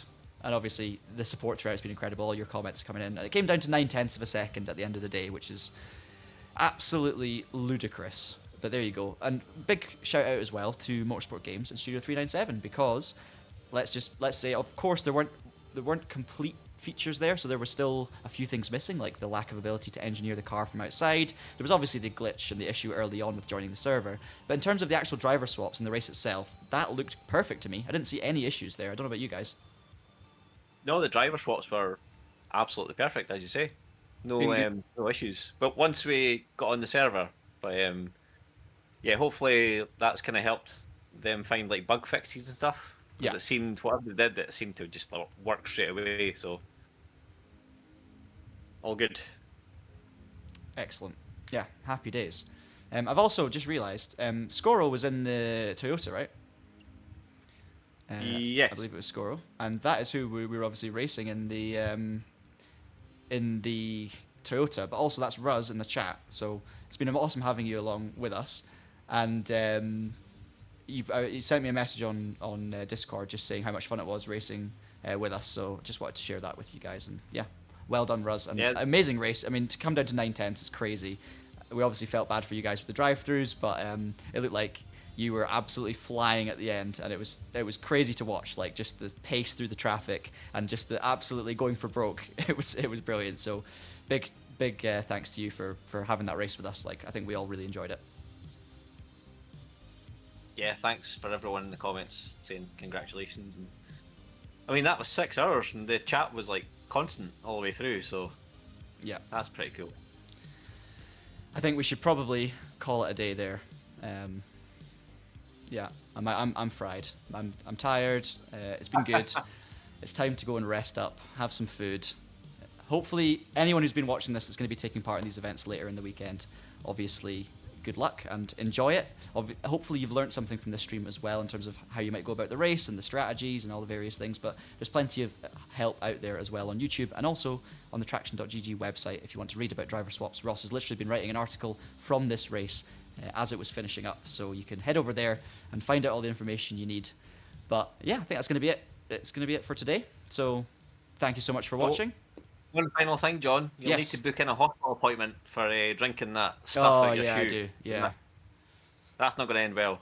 And it's after 5 o'clock, and it's Friday, so hopefully hopefully if I don't appear on Monday, you'll know where I am. Super. Good luck.